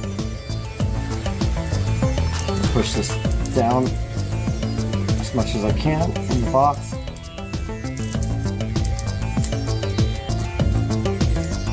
Okay. All I need is enough room to work with.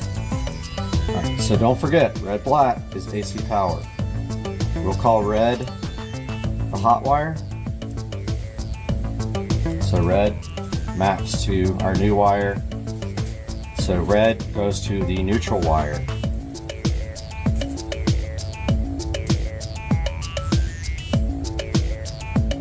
And that's the one where there was some insulation that got stripped off.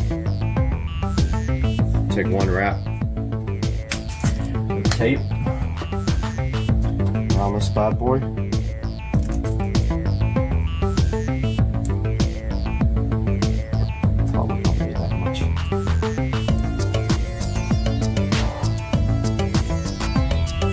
Okay, we're not going to do the hot because we don't have a switch yet. I gotta order it. I'm gonna do a smart switch. So these two guys will go through the switch. That will turn this on. We'll leave this power on. These two guys will switch it. We will be right back. We're back, guys, with the wiring of the switch. We got our map. Let's try to blow away in the wind. It's way over here now. We need this for when we wire the opposite side to the pool light. So if we look at our map here, we're gonna map red from the controller. Oh, did I just do that wrong? Yeah, I think I did that wrong.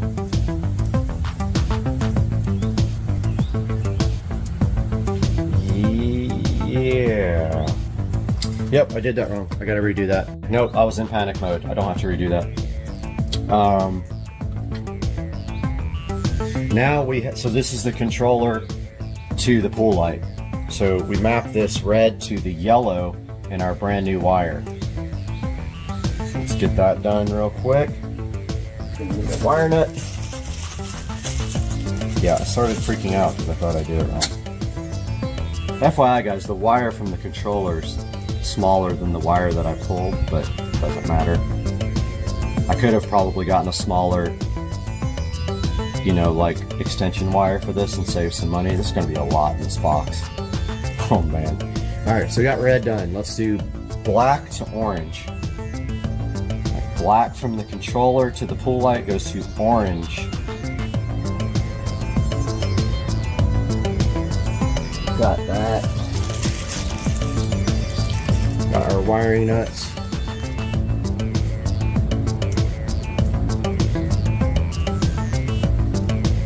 Works great, man. Those are perfect. Green is going to go to brown. Green to brown.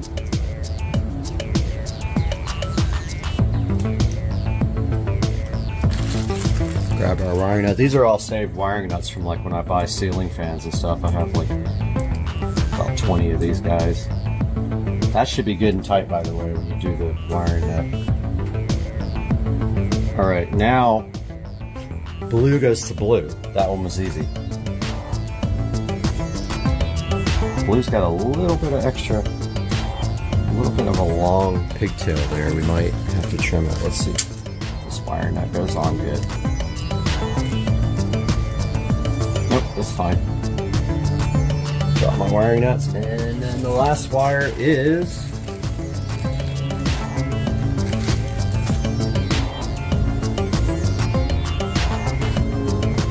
last wire is nothing. We're done.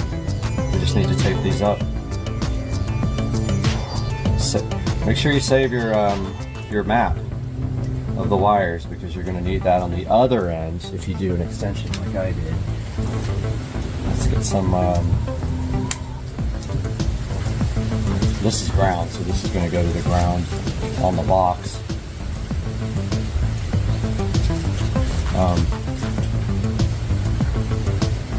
Some of this stuff out of the way.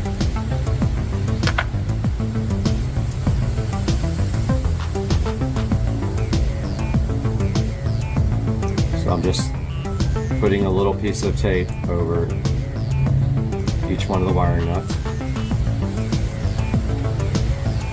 You don't need much, like less than an inch.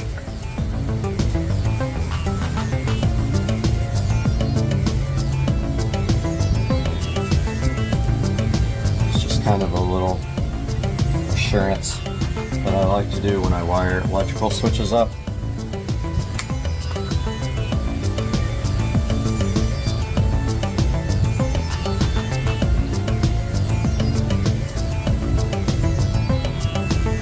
I do this, I wrap tape around the outlets too and switches when I install switches. I go around the perimeter of the switch. Assures like if something slips out it won't short out, and you know this is an expensive pool light, so you definitely don't want that guy shorted.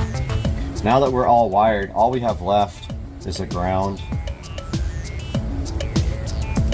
we have a ground and we have a hot wire for our switch. So this will go to the switch. I gotta order it. This ground, we need to ground right there, even though there's no ground coming up through the wiring anymore because I had to pull it out. I don't think I can get a ground through this. Let's see if I can get a ground stuffed back through there.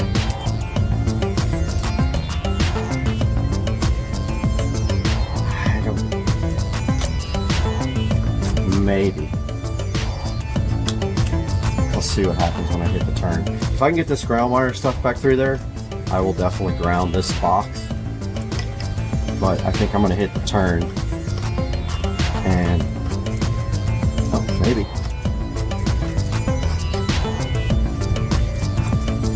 Well.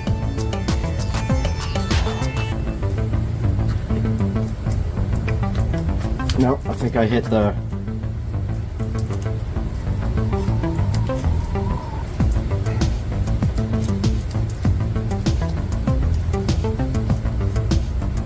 Nope, it won't go past that part. I'm not gonna worry about it, honestly. Full light's gonna be grounded over there. Yeah, I can't get the ground through. So, I will ground this controller off to the box here. I gotta go get my bit set for that. Alright guys, so I got a terminal. Forgot to get the crimp tool though. I'll be back. This time, for real. I got my little terminal here for the ground. It's pretty small.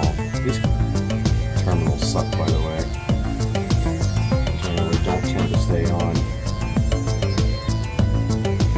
But I got the wire in the terminal. We'll try to crimp it. If it doesn't stay on, you can just go on with bare wire.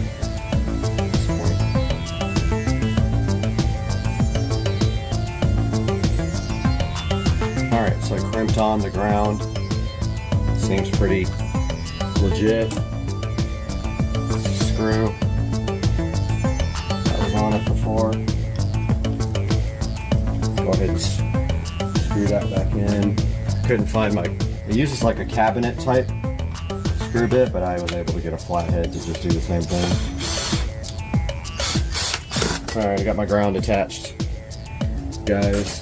So this is the old switch. I mean, I hate to use this because it's a dimmer. I think I'm just going to order like a regular switch. But for now, we can actually just put these wires together. The neutral, I mean not the neutral, the hot. Just until we get the switch so that we can test out the power to this guy. So we got neutral to black. We got, sorry, this is hot. Black is hot. We got the hot wires together. Black. We got the neutral to red. So over on the other side, we need to hook up the red wire to the neutral. And we need to hook up the black wire to the hot. We're going to do that right now. So we have literally this much over here to deal with. We have to cut it like pretty short, which scares me to death. But I'm gonna pull as much wiring as I can so I can put you guys to watch this.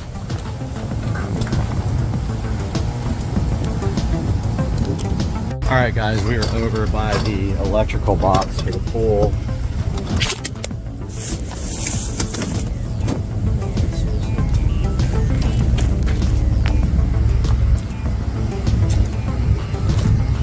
Well, believe it or not, that didn't break the camera. Wow. The thing fell straight down into the rocks and it didn't break. Good video, right? So we got this wire and stuff in the way down here. Sorry guys. I'll edit this out.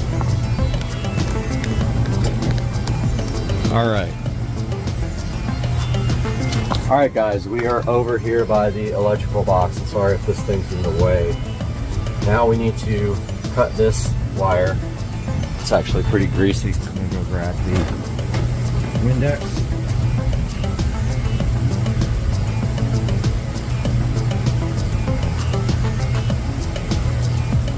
All right, guys, I got the Windex.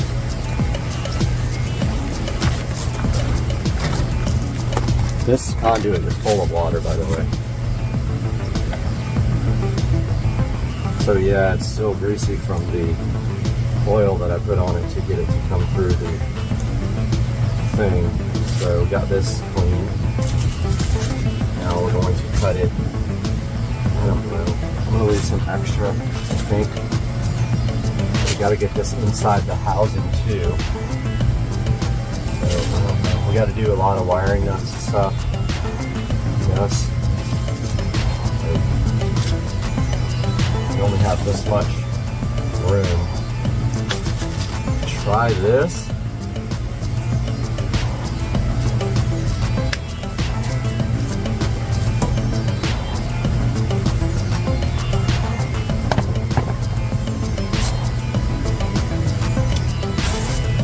Strip back our wire. Now we can only hook the power up for the controller. We don't have the pool light yet run because the pool needs to be refinished first. So this last step is just making sure that we have power to our controller. We will reseal this up until we can get in the pool and then pull our pool light wires. So we're stripping this back. All these are going inside the electrical box. This wire's really stiff, man. Probably need more than that.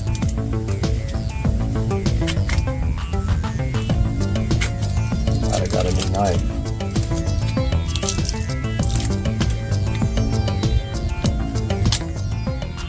Hopefully you guys can see it when I cut my hand off. All this has to go inside of the housing. So for now, we only need to strip back red and black. Remember, black is our AC hot wire, red is our AC neutral wire. So let me grab our strippers over here real quick.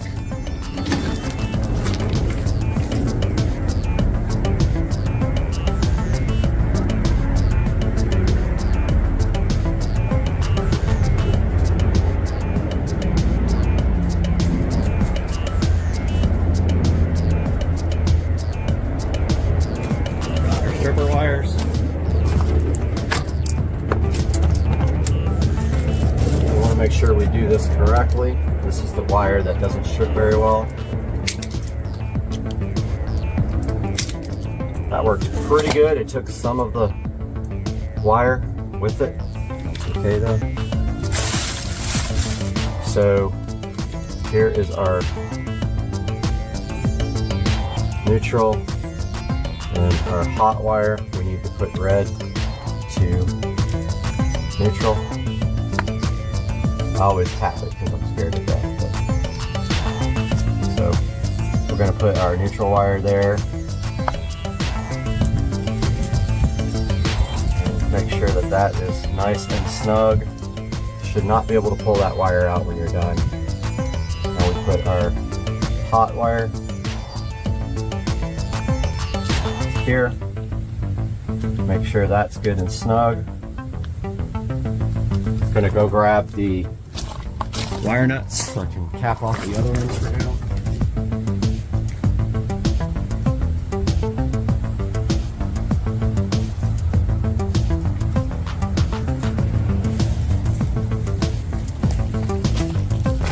I'm just putting temporary caps on these for the pool light. Now remember, we can't do these because the pool light is not yet wired and the wire is not yet pulled.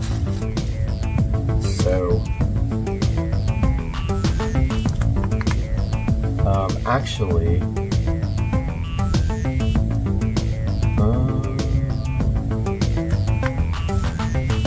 yeah, I gotta look at something real quick. We'll be right back. Guys, I made a mistake in the wiring. We're no longer having to supply a switch to the pool light, so I had that wired incorrectly. So this hot wire here doesn't get wired up at all. That's going away. And this neutral wire for the pool light actually can come out. We don't want that there. This is the feed to the old pool light. It doesn't work that way anymore. Now the controller is what supplies the power to the pool light using DC instead of AC. So we no longer need any of these pool light connections. And actually,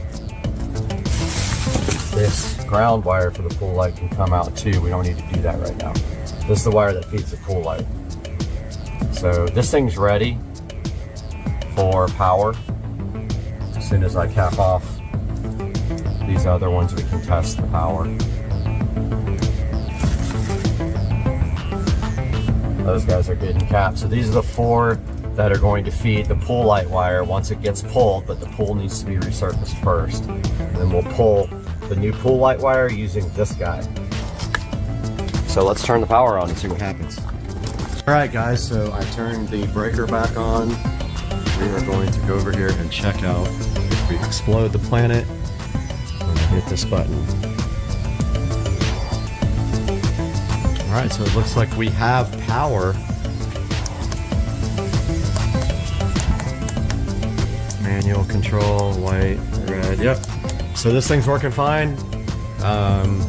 We are good to go. I just need to order a switch for this guy. I'm gonna get an RGB switch like I have all the other ones, and hopefully it will fit inside this box with all these extra wire nuts here. But yeah, we are good to go. So that's gonna conclude the second part of this pool light installation. However, it's the third part of the pool project videos. Hope you guys enjoyed it. If you guys need help with this, let me know, and I will hook you guys up. Have a good day, guys.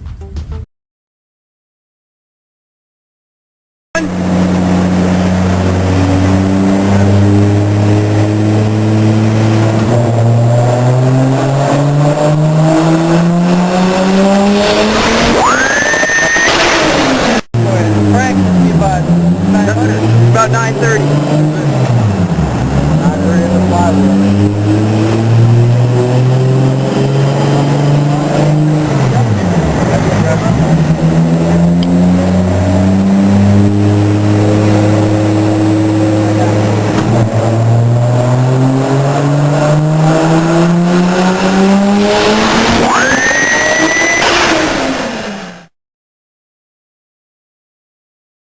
Alright, good morning, guys. It's Saturday morning. Haven't put a video out in a little while, but today we got something in store for the SL65.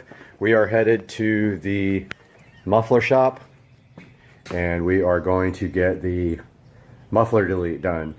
The car is just not loud enough with just the downpipes.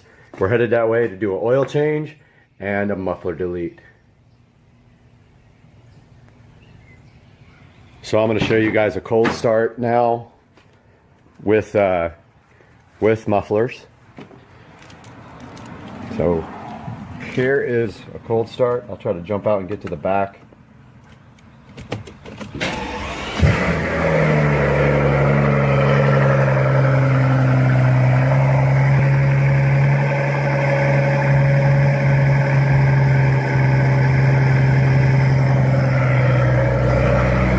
So as you can see, the car quiets down very quickly. And when it's warm, you can't even hear it. So we are driving now, headed to the muffler shop. And I was gonna give you guys a couple little pulls on here.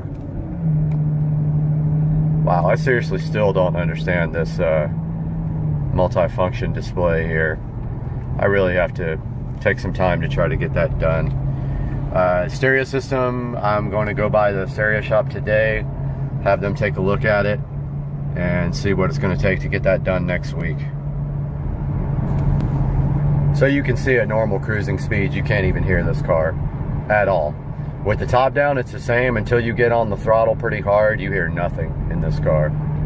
It's pretty fun when you get on the throttle, but until that, it's very quiet.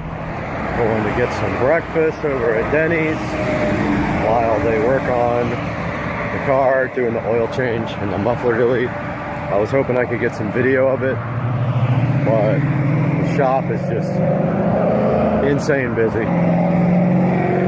So I don't think I'll be able to get any video underneath, and that's too bad. Alright, so this is a shot of no muffler. Yeah, that's my new upgrade. There is how it went, straight out to the stock tips.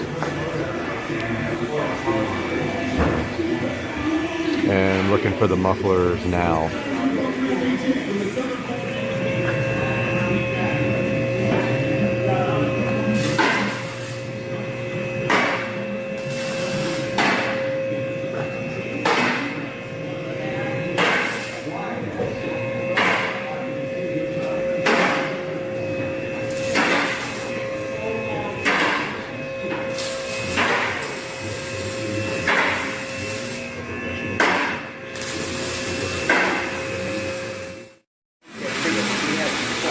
Here's a look at the factory mufflers.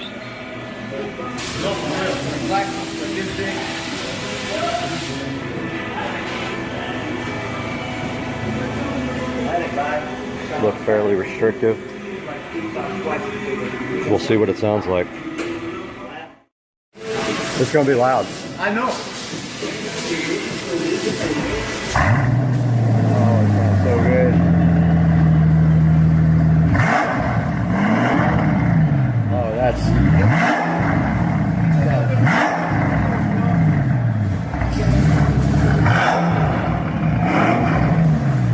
So mean.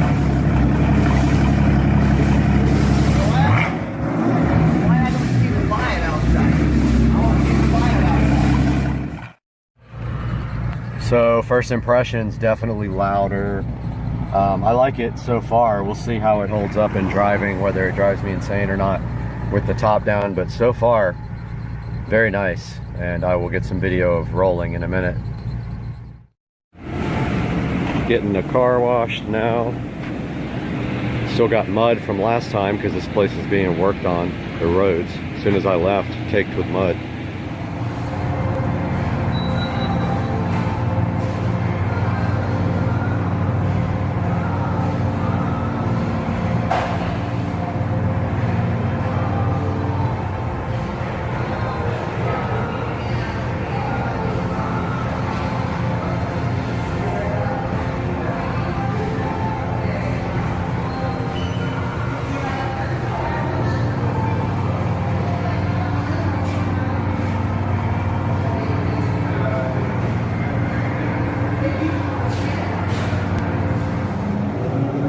Just got the car washed, looks beautiful. Doing some driving now. Definitely with the windows open, it's not loud at all. But it is louder than it was before. I definitely like it. I'm keeping it like this for a while at least. Next up is intakes. All right, guys, here's some video of the car right out of the car wash. The tint in the front was redone yesterday. Some fingerprints on the inside there I'm gonna have to get off. But yep, that is the way it looks right now. There's the new exhaust. So pretty much the only thing you have to worry about when you take out your mufflers is drone. If you can handle a little bit of drone, then deleting the mufflers definitely is a especially on a turbocharged car. The issues with a non-turbocharged car is, excuse me, sometimes it can be a little bit too loud. But the turbochargers on this car definitely muffle the sound enough where it's not overbearing. Now, if it's too much with the mufflers removed, then you can put back some glass pack exhausts, like some MagnaFlow glass packs straight through. And that's going to be it for this edition. See you guys. All right, this is day 9 of no pool pump turned on. You can see it's starting to look crazy now. Look how green it is. And then it's going to get worse, but oh my god, that scared. Chilling. Oh, people are hitting me up trying to come over and hang out in the backyard. I'm like, all right, you can come over and hang out. Man, this is a crazy thunderstorm. It is blowing and wind is going crazy. There was hail at some point. It is just nuts out here today. Look at this. Guys, welcome to Supercar Street Racing, and today I'm going to show you how to add LED strip lights to any bed for a nice look of ambient lighting.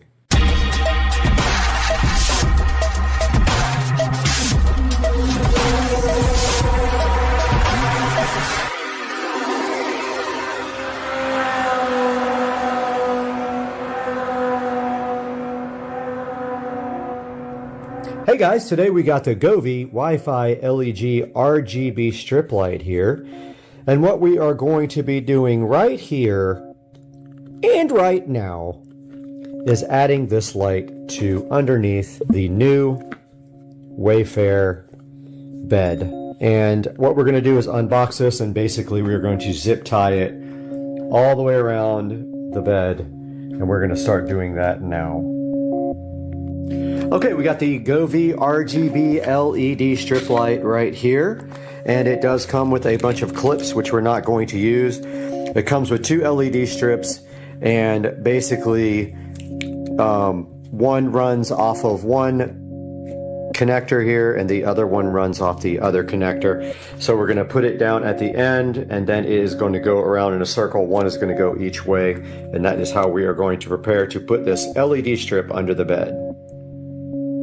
Okay, so we have one side of the Govee strip light here. It's going to go one way on the bed, the other side on the other way, and we are going to go ahead and get underneath the bed and start zip tying up, going that way first towards that side of the bed. I guess maybe we'll just start in the middle. Maybe makes the most sense, so we'll do that. I'll have to climb under the bed, so I won't be able to really get any video while I'm under there. I have no way to video it, so I will update you guys as I go.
All right, so I got the LED strip lights all tied up underneath.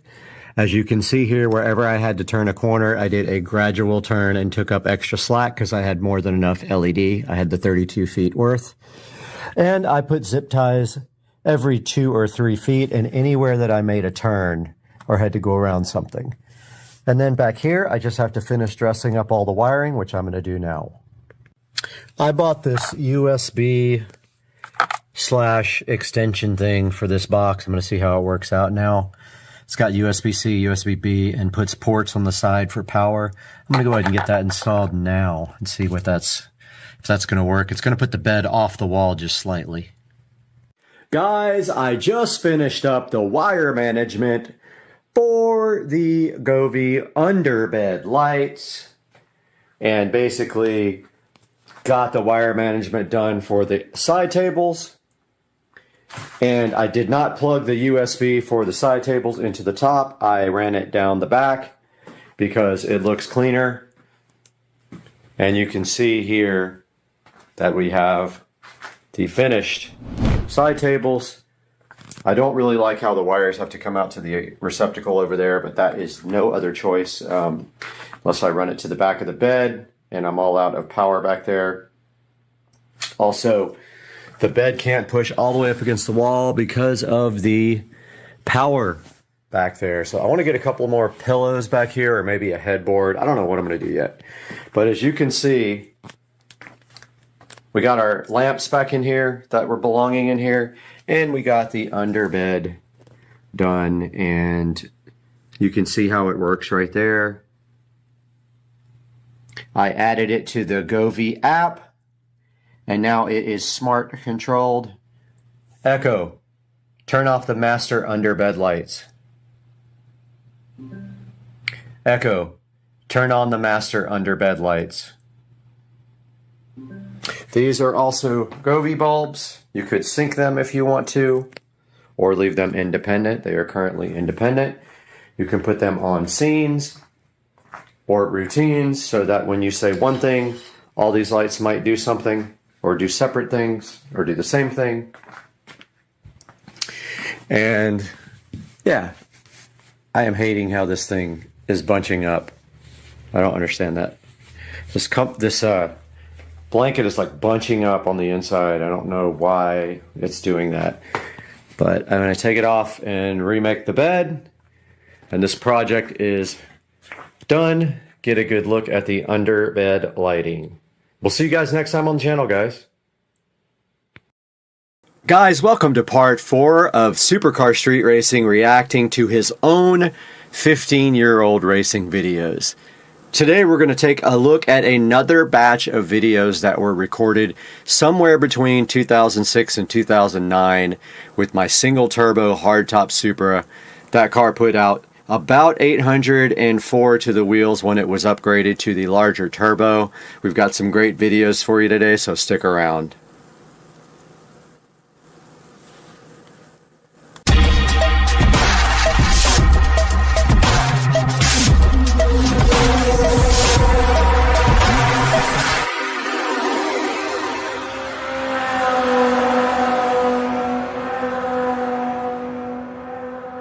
Welcome back to the channel, guys, and this is part 4 of me reacting to my 15-year-old racing videos, and there are some pretty crazy ones out there. Today we're going to be taking a look at about 5 or 6 more, depending on how long they are, and we will react to them and kind of talk about what was actually happening in the videos. And so you can see right here, the first one up is, I think, a second look at me doing these burnouts at the Luxor Hotel. And basically this was for Supras Invade Las Vegas somewhere around 2007, 2008. This might be 2008 or 2009. I'm not 100% sure. Like I said, I lost all the original videos. I lost the original channel. And these were all downloaded from another source. So I see some content that might get copyright. So I'm going to go on past it. It's all Talladega Nights stuff. And so I'm going to go right past that so we don't get copyright. Right? I want to make sure this doesn't have a copyrighted audio either. U.S. Interstate 15. Here we go. Just a flat-out high-speed burn through Baker and Barstow and Purdue. Then onto the Hollywood freeway, straight into frantic oblivion. Here we go. Well, much better video. Really good quality this time.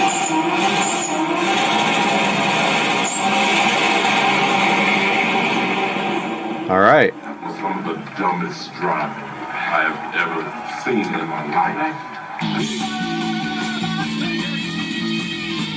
life. Okay, so that was it. So that was just that was me at the Luxor Hotel going insane and doing burnouts, and this was a different angle. Cargasmic was this really cute girl that I absolutely had a crush on back in the day. I don't know whatever happened to her. RSA Supra is my buddy Ryan, and he wishes me a happy birthday every single year. We haven't talked for a while, but yeah, he does follow up with me on a regular basis.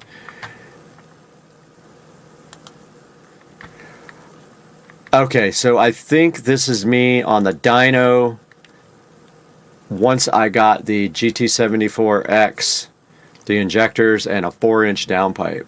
Let's take a look.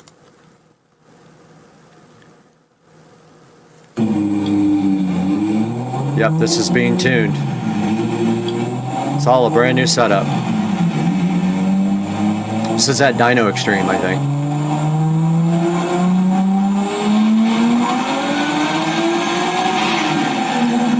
So that high-pitched sound that you're hearing, turn down the audio a little bit. That high-pitched sound that you're hearing is actually the camera. It's not the, that's Justin Nenny tuning it. One of the best tuners on earth. You're at 796, dude. You're at 3 horsepower away. 796 wheel horsepower. Pretty good amount of power there on the tune from Justin Nenny. He was one of the best super tuners on earth, and I don't know if he's still doing it anymore or what's going on, but he would come around and everybody would pay him big bucks to tune. Okay, checking out the time here. Yeah, we got plenty of time left. So this is actually me at, I can't remember what drag strip. This guy was replying to this video, and it was actually him, but he was saying he's not good. Actually, this is me proving that Supras are terrible on the drag strip. I have a 1,000 horsepower car that runs 12s, but here we go.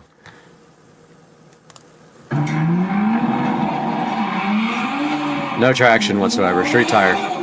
I think I might have had drag radials. Can't remember. I don't think they even got the time. 12.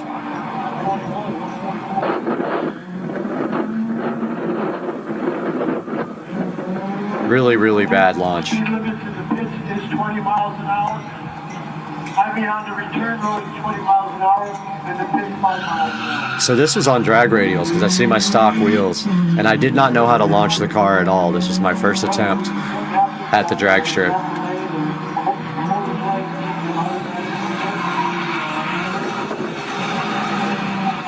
That's me trying a burnout. It took me a while to even figure out how to do a burnout. My clutch was really stiff, on-off clutch, carbon-carbon, RPS carbon-carbon. Bad launch.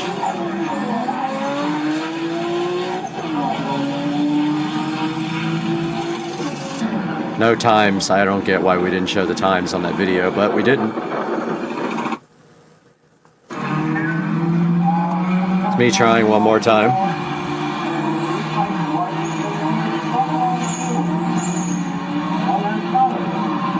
Good burnout. This racetrack closed down, by the way. I think this was Palmdale, California. No, it shut down after this.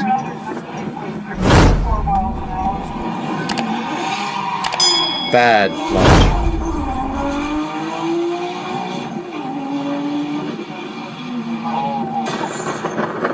I think I blew a coupler or something. Something happened in that last run.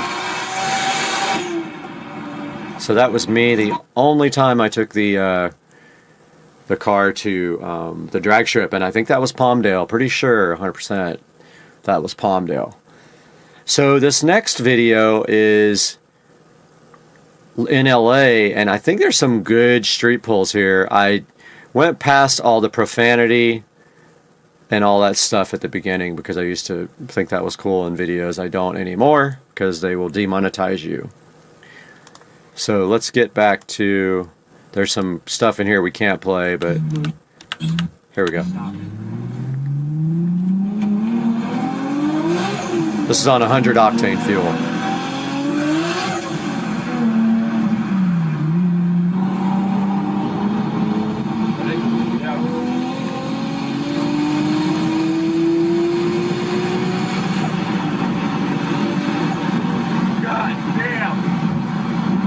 Yeah, there's some more profanity. There's me passing the cameraman.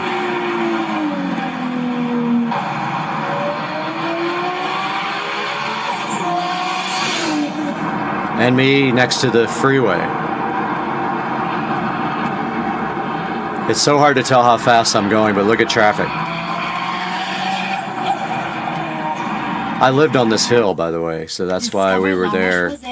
That's why we were there shooting. I lived on that hill in an apartment with someone, so that was like our view from the backyard. We had that view of the freeway, and unfortunately all the noise as well. Alright, so this next video is pretty famous, and it was big on my old channel. I re-downloaded it. Of course, it's old school now, nobody really cares, but this is going to Cars and Coffee in LA, and me and my buddy Cal, who also is big time into Supras, we left and we followed a bunch of Lambos and messed with them and tried to get them to race us. I don't know, it was childish, but at the time I thought it was fun and cool, and we did, and we have the dumb Fast and Furious stuff in there too. It's just, looking back at how childish this was, I have to laugh and say why, but yeah, so here we go. Let's check this out. What's the retail on one of those? More than you can afford, pal. Lamborghini. I said Lamborghini where it said Ferrari. Smoke. Really, really old video. Oh, shit. Dude, it's a Murcielago. They're both Murcielagos. He said they were Murcielagos. I don't know if you guys could hear that.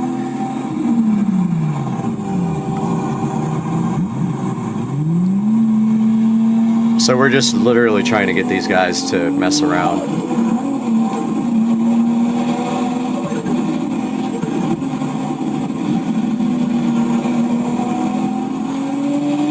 And then he cuts us off. So I just went around him. Scared the shit out of me. Ah, profanity in the video. Fucking going on, right? How they pull over? Well, hopefully profanity on the screen doesn't get demonetized. I didn't know that was in there. That's what happens. They'll probably demonetize, but we'll see. Alright. So this appears to be Dyno Day at Dyno Extreme 2006 with my bigger setup, which is interesting. I must have gotten the bigger setup in 2006, so these might be 2004, 2005, some of these videos. So here's me on the dyno, let's see.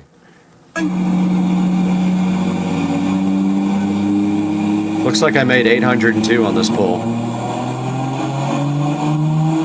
The sound that comes out of the camera is not real.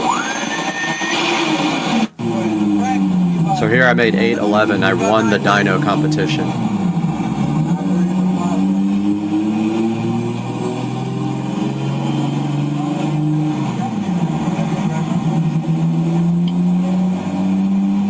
We were up in the boost, I think, a little bit at a time, I believe.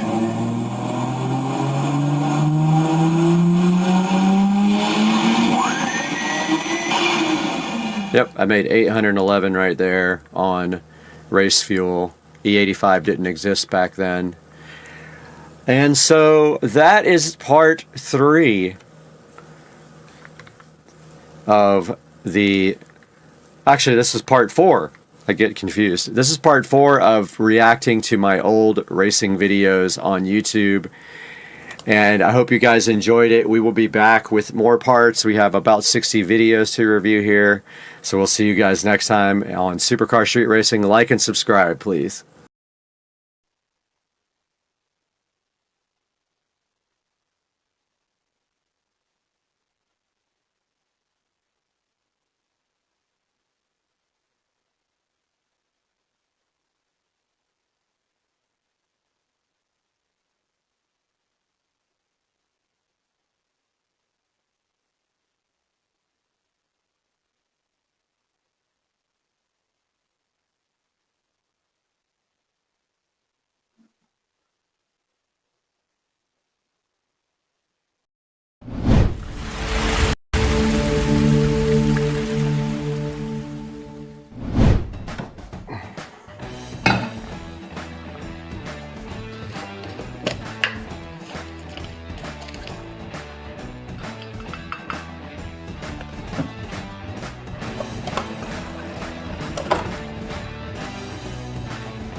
Good morning, guys. We are in the Supercar Street Racing beautiful sunroom. You can see the beautiful water right behind us right there. And we are here to talk about the OXS 3.2.1 Dolby Atmos soundbar. OXS contacted Supercar Street Racing, wanted to know if we were interested in getting this thing in for you guys to take a look at and review.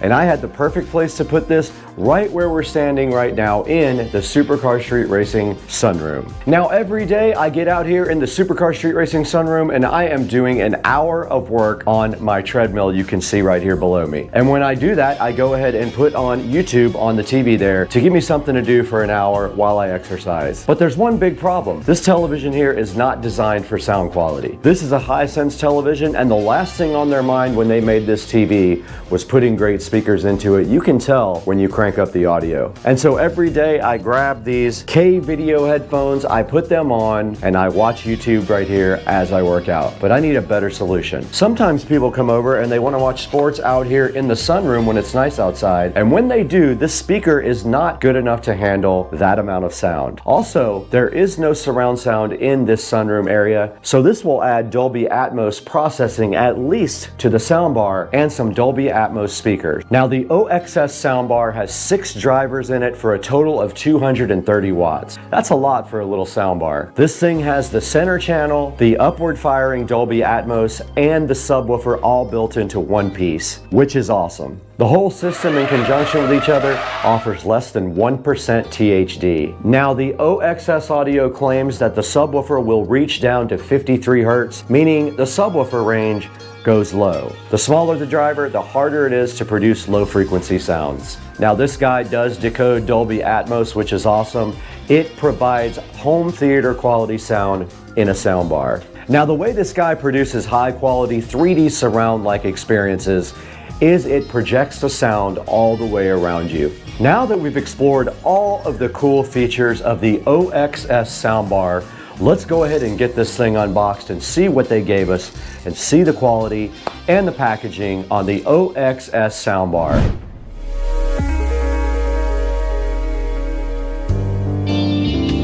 All right, we're right in front of the OXS soundbar now, and right in front of me you see the box here, and on the front of the box it does say that it supports eARC. It has a feature called Sky Channel, and that apparently is the speakers that fire upward into the ceiling. You can see it's 3.1.2 on the front there. Also noted right here that it is HDMI compatible and also Dolby Atmos. And on the side of the box it just does say OXS, and I correct myself, it does have a Bluetooth thing on the side here saying that it does support Bluetooth. It does support eARC, optical, auxiliary, USB player, or HDMI, and it does have a remote. And that's about it for the box. There's just a picture of the thing on the back. But let's go ahead and flip this over now. And right here on the back you can see that it does say immersive sound and experience with 3D technology. Dialogue technology makes everything stand out, and then flexible bass with a sub built in. It does have 5 different EQ settings for you to choose from: standard, voice, music, or movie, or night as well. All right, inside of the box with the OXS soundbar, immediately on top you can see an accessories package right here. Looks like it has a few things included with it, like a power supply, maybe a power cable, maybe an optical cable, it looks like maybe an HDMI cable, some screws, some batteries, and a remote. So let's go ahead and remove this packaging. We don't need that where we're going. Or this. And right inside, that is in fact the accessory box right there that we did pull right out of the OXS audio packaging. And directly on top you see a short optical cable, probably, I don't know, 2 feet optical cable. That's nice that they gave you an optical cable with it. There is also 1 HDMI cable, so if you're using eARC, you've got your HDMI cable right there. There is the remote control for it. That's what the remote control looks like.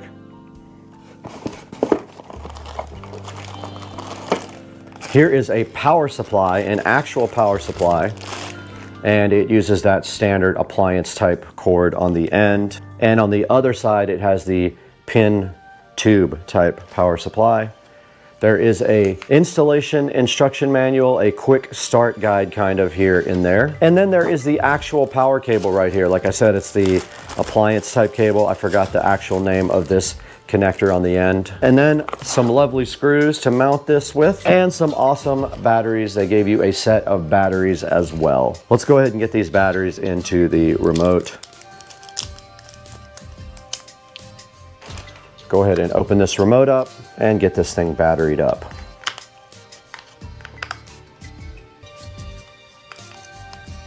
Batteries are installed in the OXS remote. Now for the soundbar itself, I think we should get it out of the packaging and get this box off the table. And it did come out of the packaging easy. And included was this nice template for you to go ahead and drill your pilot holes to install this into your wall. All you have to do is level this out and then go ahead and drill where it says pilot hole, and you can hang this directly from your wall. Now there's a full instruction manual right here as well included. There's the OXS soundbar, looking so fly and so fresh. Very high quality looking soundbar. I do like it. You can see on the back, the subwoofer, it does have the, looks like a 4-inch sub right here on the back. A little bit of packaging, and it does have a little diagram of the bass port on the back, which is interesting. It actually shows you that the bass flows through and out of this little tuned horn part right there on the back. And then the inputs are very clearly visible here. Let's spin that around for you guys. You have a variety of inputs here. You have the power input here. You have an auxiliary, a USB, an optical, an in, and an out. So basically, if you want to connect a device directly to this, you will come in and then you'll go out to your TV. If you're going to use eARC, all you have to do is connect the HDMI cable to your TV's eARC, and then your actual device or your television itself will play into this soundbar. And then on the front, you can see this Dolby Atmos logo here, and then also the OXS logo. And on top, it looks like you have a volume control, a power button, a Bluetooth on, and then I think an input indicator here. So you would click this through to go through the actual inputs on the soundbar. Now, if we flip the soundbar over, you can clearly see the wall mounts here, and you can see that the pilot holes will match up with your holes on the back. All you have to do is drill at that spot, and you should be able to hang your OXS soundbar from a screw. Now, don't forget, if you do have drywall, you cannot just use drywall screws if you don't go into a stud. So you will have to use drywall inserts. Those were included with the soundbar's mounting kit right there. You can see 2 drywall anchors right there for your pleasure and your mounting enjoyment. And that is all that we can see here on the OXS audio. If you kind of look closely on top, you can see the Dolby Atmos speakers poking right there. Pretty cool. They're right here on top. Very neat. All right, let's look at our install options for the OXS soundbar in our specialty install area right here in the sunroom. It is not an ideal location for installation. I will show you guys that next. All right, we just unpackaged the OXS soundbar. You saw all of the included options with the soundbar. The packaging was awesome. The included accessories were very cool. Now it's time to get this thing connected to this television right here and see if it makes a big difference in our sound quality in the sunroom.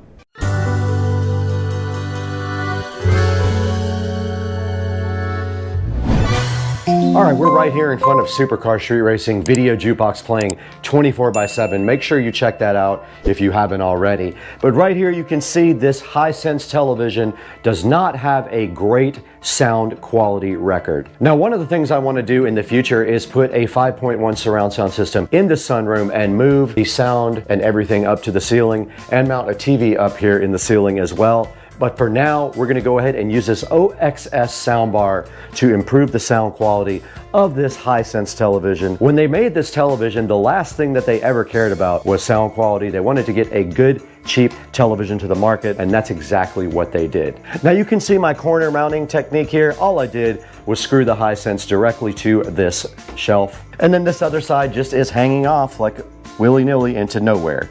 So we have to look at our options for inputs on the soundbar now. Let's go ahead and take a look at what we have on the TV as options. All right, since it's very hard to get to the back of the TV, I've got the phone right here ready to go to record what's back here. Let's see if we can even see that now. There's the inputs. I'm gonna go ahead and look at all of the inputs now, but it looks like 2 HDMIs, a VGA.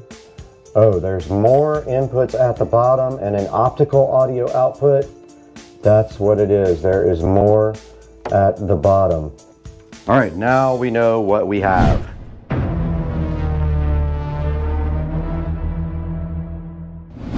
We went ahead and checked out our options for installing the OXS soundbar on the TV, and it looks like we have many options.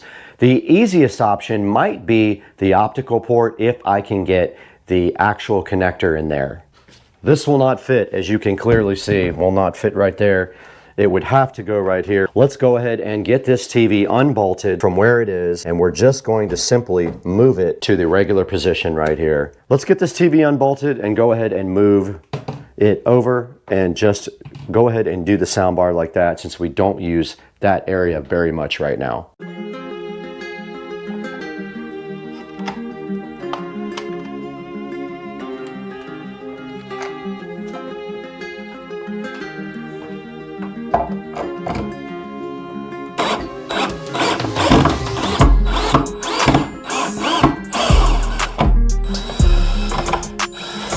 Boy, I used the long screw on that one. Was that necessary? Maybe not.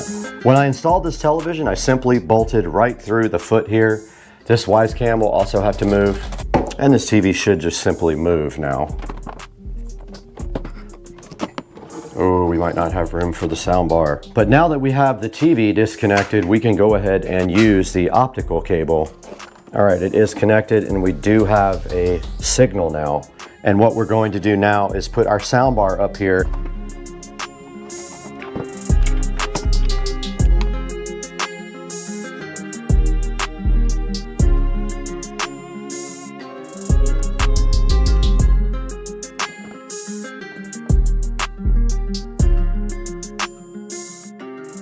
All right, I'm hooking up the optical cable now. I clearly saw an optical light in the port, and I saw optical out. I see light on this side of the port. Let's swap the input to optical.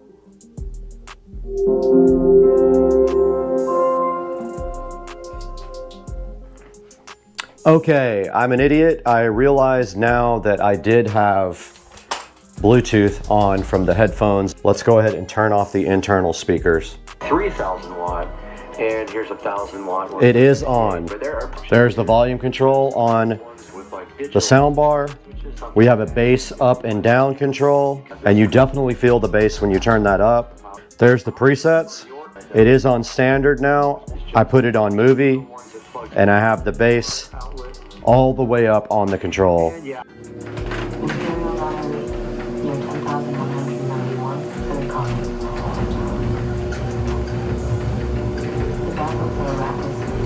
Sounds good. There's enough volume to override the... It is not wide open yet. The volume's very clear. The dialogue's awesome. His inaction is difficult for me to accept. The bass is good. Very impressive. Dirty work. The volume is on 50 right now, I believe. And it's set for movie. That's volume 60. Sounds great. It's got really good bass, nice high frequencies. There's the treble. Treble is accessible from this little snowflake on the menu. Okay, we just connected the OXS soundbar right here in the sunroom and took a listen to it. You guys heard what I thought about it when we got it connected. Now it's time to see how you guys can pick one up for yourself. Let's throw it out to the Supercar Street Racing Studio A and look at this soundbar online and see where you can buy your own.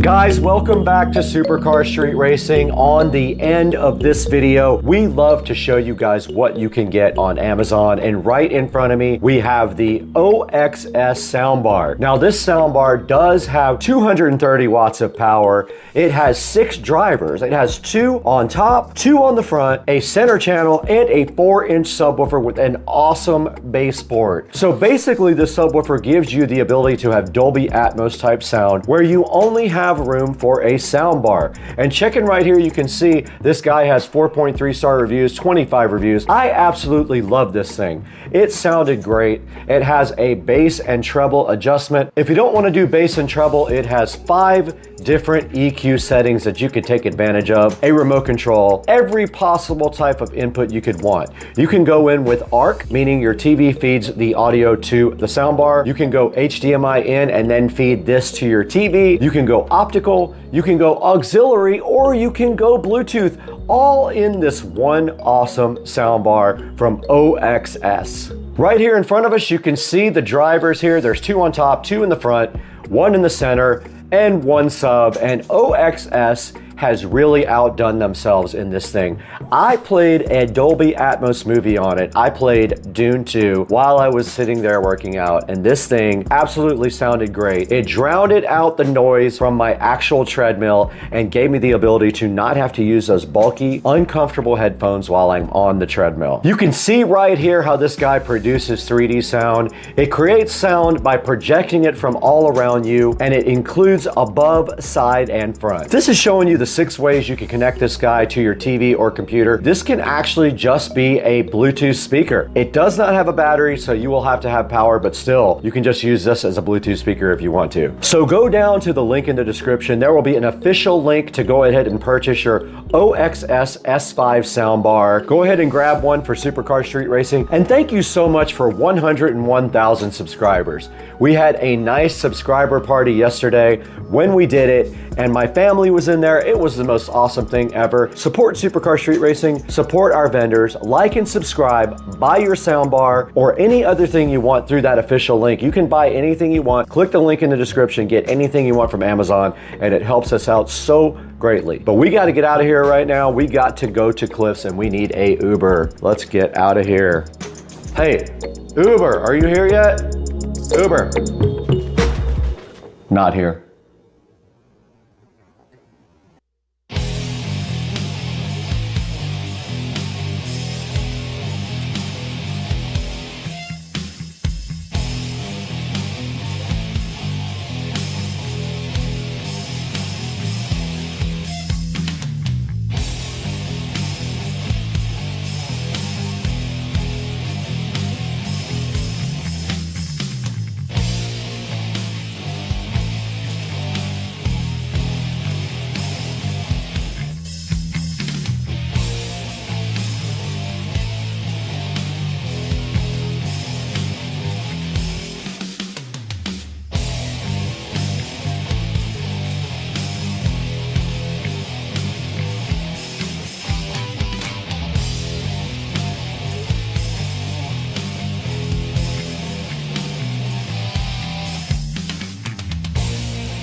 Bon voyage.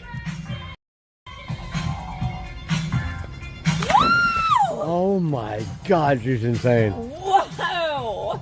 You're crazy. Girl! I told you. Hey guys, welcome to the channel, and today we have Patricia behind the camera. Hello. And we have this special box right from China that I've been waiting for about a month. It's a special delivery. It's gonna look so good on the house. I can't wait to unbox this amazing crate with you guys today. Let's get going. Let's get this unboxed.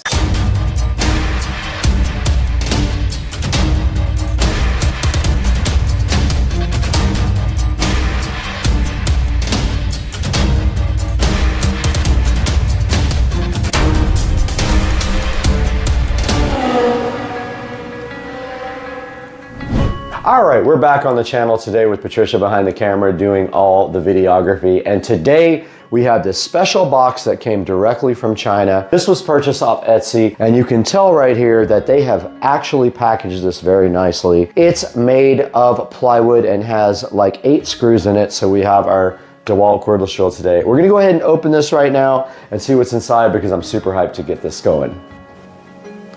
All right, we got the DeWalt cordless drill here.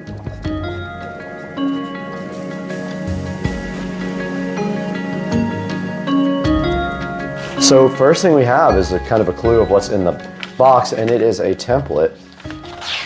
If you look, it's literally not my address. That's not my address, but it's somebody's address. But there's a template in here first. There is a checklist here that shows you how to install this and a nice bunch of instructions here on how to do this, which I'm really curious about. I've always wanted to do this, but I'm super nervous about doing it. This is one of the things I never wanted to do because you have to get it perfect. If it's not lined up perfectly, it's gonna look weird. And then inside the box, this is apparently the transformer. So this is a power supply, basically. And if you don't know what this is already, you will here pretty soon. But this is the power supply, and it looks to be high quality. I was thinking this was gonna be cheap, but the whole kit was about $400. And look, you get this nice, high quality, multi-pin power supply. And it looks like there's a hookup for each number, which is really cool. That's cool. Right? Very cool. Very, very cool. And then inside of this, we have our screws. So they gave us very long screws to put these in. And the nuts as well. You can see right there, got my name on it. This is from Etsy. There's a bunch of sellers that make these. I picked one that had good reviews, and I went back and forth with him for about 3 weeks and finally ordered. So these are the LED house numbers, and they are mounted with the screws right there. I still don't know how. So they give you the template for that though. So you put the template up on the wall, you level the template like this, so you get your level. Once you get your level, and that's how you get your numbers straight on the wall. If you don't get it exactly right, the numbers will look weird. So you got one shot, like Slim Shady. Like Eminem. Yep, just like Slim Shady, dude. Yeah, so basically, all you have to do is plug that in there, and then when you put it on the wall, it sits out from the wall so it glows on the background. So I have kind of an idea of where that's gonna go, but these look awesome. And I do like the fact that the fonts are like, and then the wire just goes through the wall. So basically, you're not gonna see anything but the number. $380, I think, for all of them. It's kind of the typical price for them. The actual plan is I'm gonna put this power supply on a smart plug, so it'll be controlled. Floats out a little bit, like maybe an inch, and so it backlights. It looks really freaking cool. That's cool, yeah.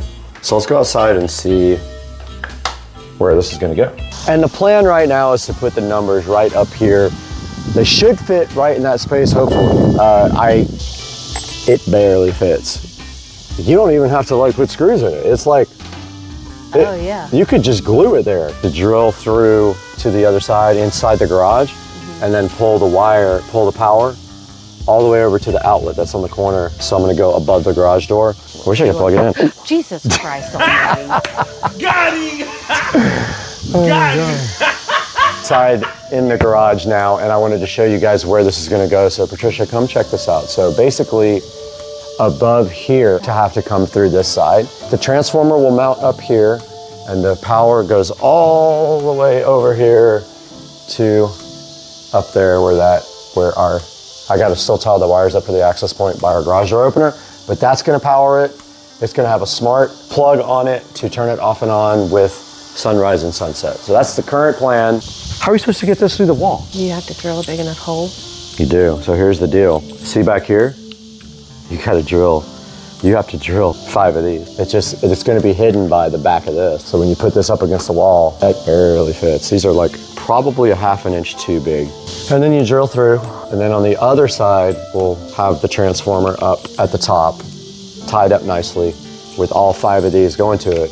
We'll run an extension cord over. Okay, we're back in the garage now. It's very hot in here, but wanted to show you guys what the plan is in here without dying. But up here, these numbers are gonna be right on this side of the wall, so we're gonna have to drill through this entire, for a couple of numbers, we gotta go through this whole plate. But my plan is, come through here, mount the transformer right up here, just right here, up to the wall. We'll have all of our wires going there, and then we'll run a power wire up all the way over to our power right there, and then we will have a smart plug probably right here on the end of the power wire. That will be connected to Alexa, and it will come on at dusk. Come on at dusk and off at dawn, like the soffits and our new LED sconces. All right, we're back in the kitchen. Patricia has all of our house numbers connected, and here's a good look with all of the numbers. 5 connections to the power supply here, and all you do now is just take your lights. Patricia, show them how this would be laid out. So basically, that's what they're gonna look like at night from the road. They're very bright. I mean, you're gonna see these for sure. The contrast, the black with the white light, it's gonna look good. And also, the soffits are blue, it'll look just like that. And so that's what it looks like. And they sit out about that much so they backlight the house. Now, the next big job is getting the holes drilled and getting these things. I've already made a decision that they're gonna have to be wedged in because there's just no room. They barely fit anyway. And I think if I wedge them in and get like a tube of clear silicone sealer and just go right behind them on the bottom and right behind them on the top here and just put like a dab there, they're never gonna move because they're wedged. I think even with a wind, the only thing that sucks is we're gonna have 5 holes drilled through above my garage door, which I'm kind of stressed out about, but there's really no other option. There's no other option. In front of our nice house numbers again, and you can see here are the mounting studs, and basically what you do is run them into the back of this. They screw in all the way, and then you simply drill a hole in the wall and these go right through it.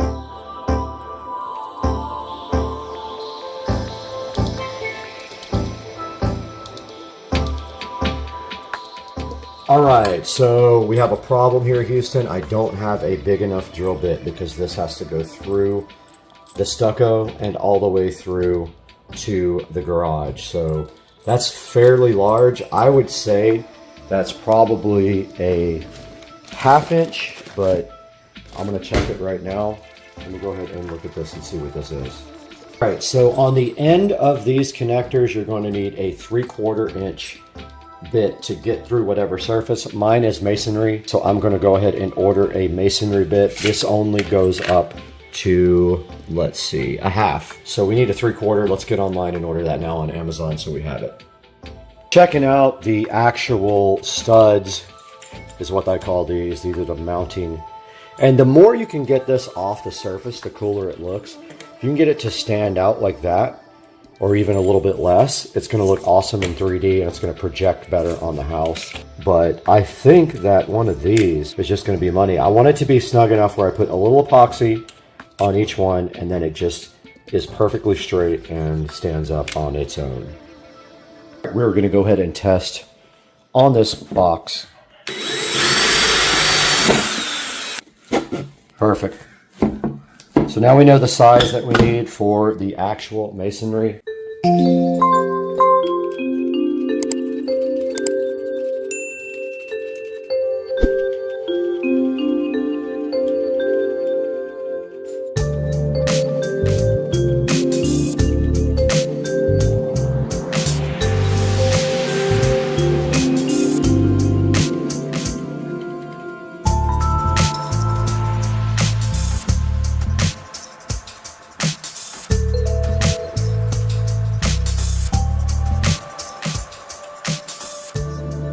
Do have our template right here, and so basically we got our big bit in for going through the stucco. So this bit here will be how we get in the power supply wire, and we may have to wallow it out a little bit to get it through, but this right here hopefully is big enough to get this wire through all the way.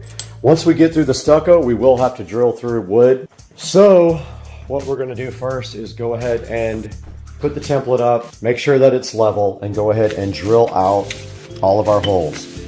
So we have to drill out our small holes with our tile and masonry bit here. We have to drill our big power holes out, which are the red ones here. These are for the standard bolts. These are for the red ones. So we're going to drill all that out after we get the template up and leveled. That's also going to be tough because there is almost no room for this, and there might not even be enough room for this. I might have to cut the bottom of this template off to get it to flush mount up on the side of the house. Let's get out there and see what happens. All right, we're out in the front of the SCSR compound now, and the first thing that we have to do is find the center of this garage door.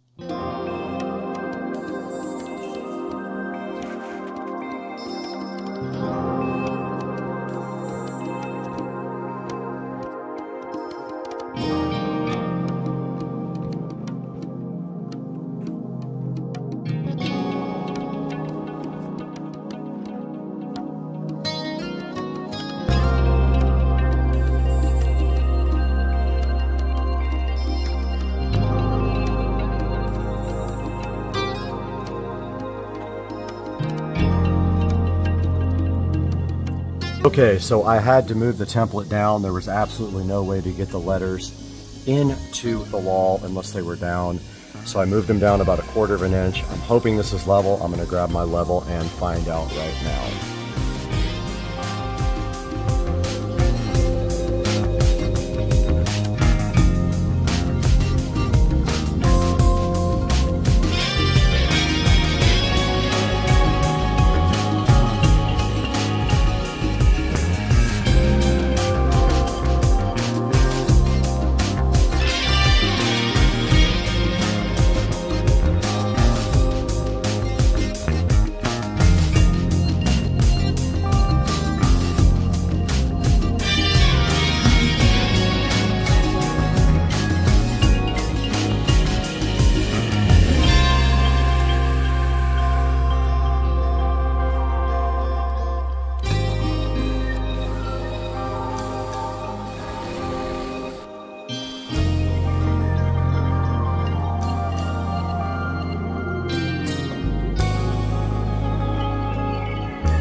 I got all my holes drilled for everything, so all we have to do now is take the template off.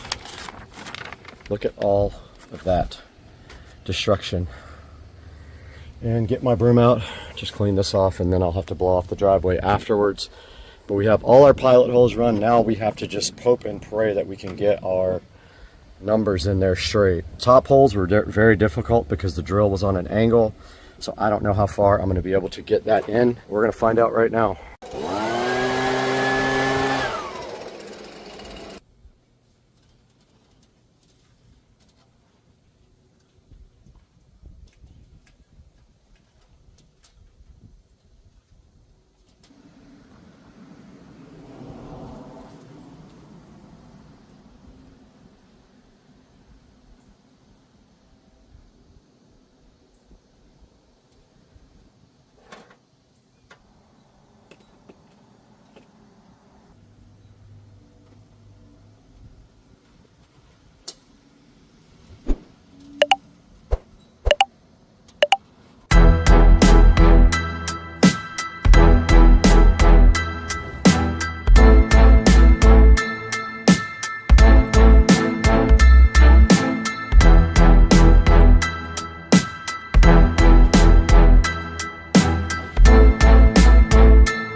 Alright, the epoxy plan didn't work out as much as I thought it would. The stuff got everywhere and dried really fast, so even though it says it sets up in 30 minutes, that stuff was set up in like 5. So I've got the Alex fast dry now. I'm just going to go ahead and caulk in all the holes up there and around the screws and see if I can do that without making a complete mess. So I'm gonna get a bowl of water.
Yo, so, all right.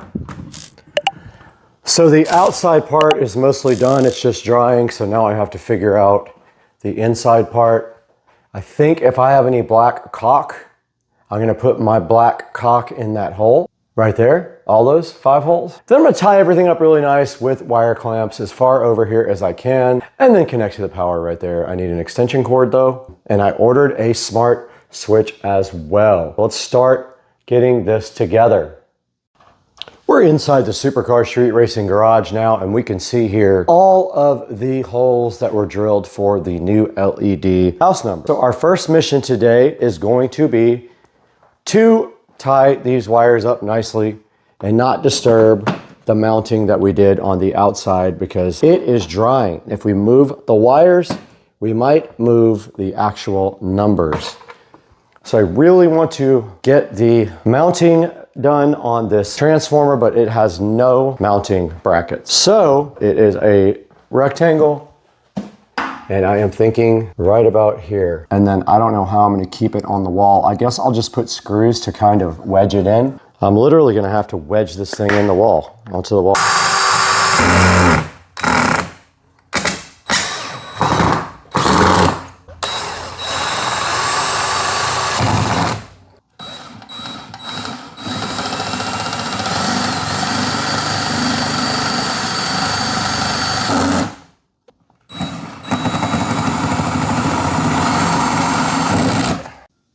Okay, we do have the power supply mounted now. We just kind of wedged it in there. I'm gonna actually put some of this black caulk around it when I put it in. So next step is to kind of get the wiring done without disturbing the outside, which I am stressed about. Kind of want to just wait so I don't mess it up. But I mean, if I pull,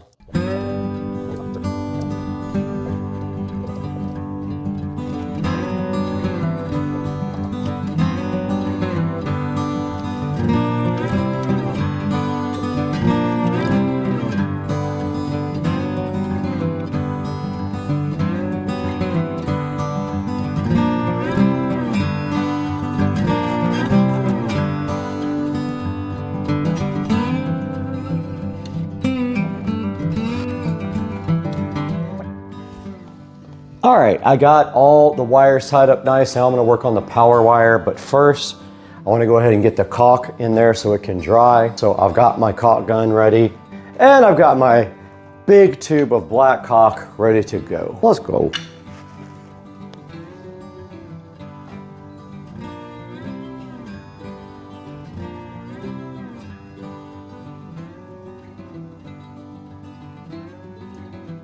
Okay, I did ruin my lucky jeans because I'm an idiot and there's literally no other word for it but that. And now all I have to do right here and right now is get the power wire run most of the way and clamped up. Let's get this power cord situated. Probably right there makes sense. Yeah, I'm just gonna run it right on the base here. Base of the, whatever this is. Put a clamp like every couple feet. Hopefully I have a temporary extension cord. I mean, I'll figure it out, but. And one more down here should do it.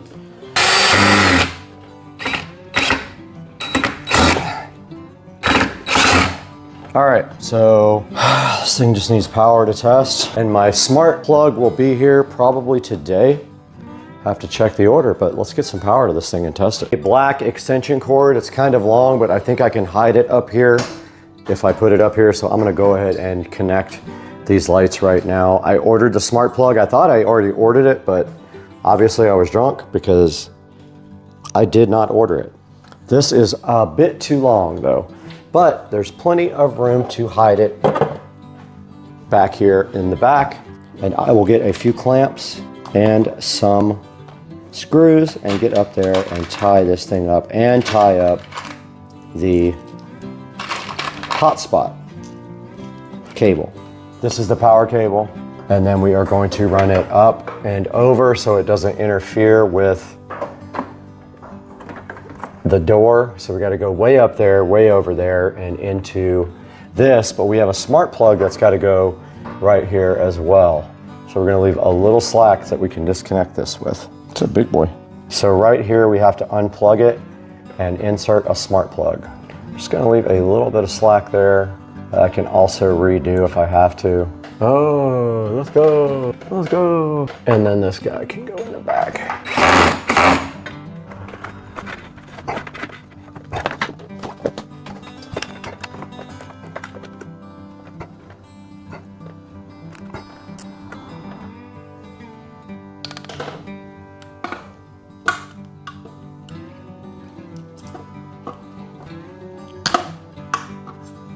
Guys, we did finish this project and connect it to power. Now this is the moment of truth. Does it actually work? If it doesn't, this was 4 hours worth of work for nothing. Let's see.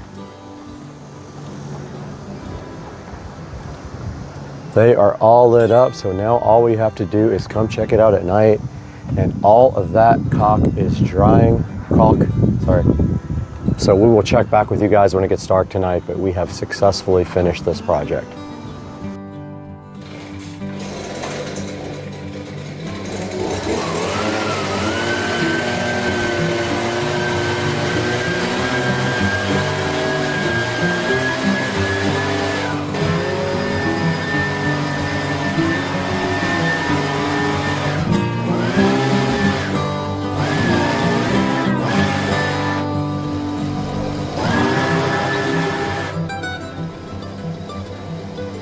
Guys, we are out here at night with the house numbers, and that's how it looks on the house at night.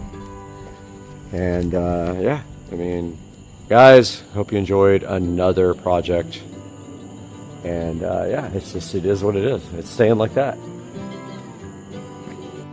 Okay, the final piece of the puzzle for the outdoor lit house numbers came in, and it is a Amazon smart plug. I buy these now because they're just so much easier to set up, and they just go right in and they just work, and you don't have to use a third-party app. They work directly with Amazon. I'm not going to set it up inside the house because I wanted to connect to the Wi-Fi in the garage. So let's get out there in the garage and get this thing hooked up. Okay, I did get the smart plug installed, and it is rather ugly. I will probably paint it black so it kind of blends in. And it needs something to kind of stick up against the wall, like some 3M tape or Velcro. I'm going to go ahead and set it up and configure it now and add it to my routine for all the rest of the lights. We'll start to the studio with Supercar Street Racing and Brad.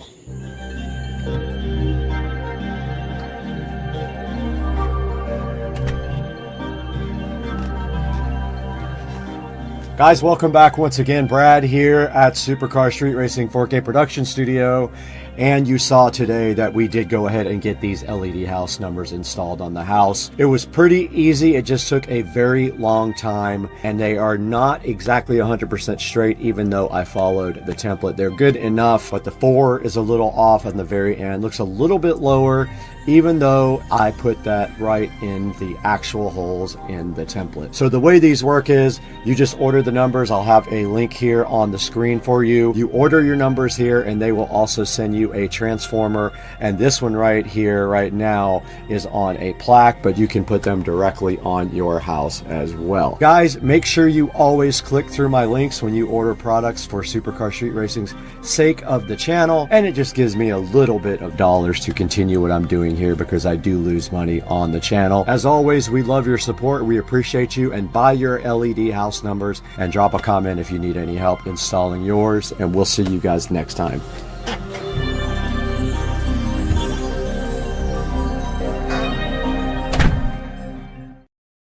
All right, guys, today we are in the P100D loaner while my car is getting some work done to it. That it had issues from the factory, and we're going to be showing you guys the Ludicrous Plus mode.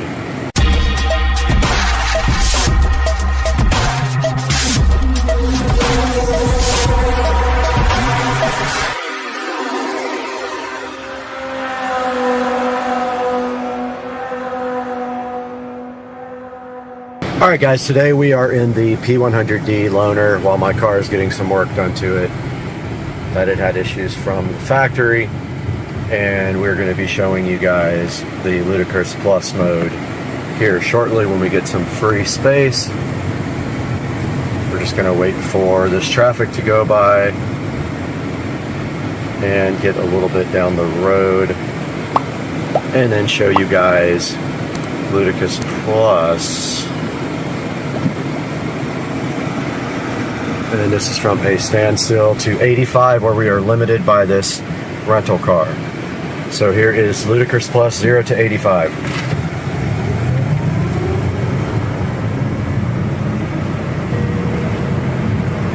That's it.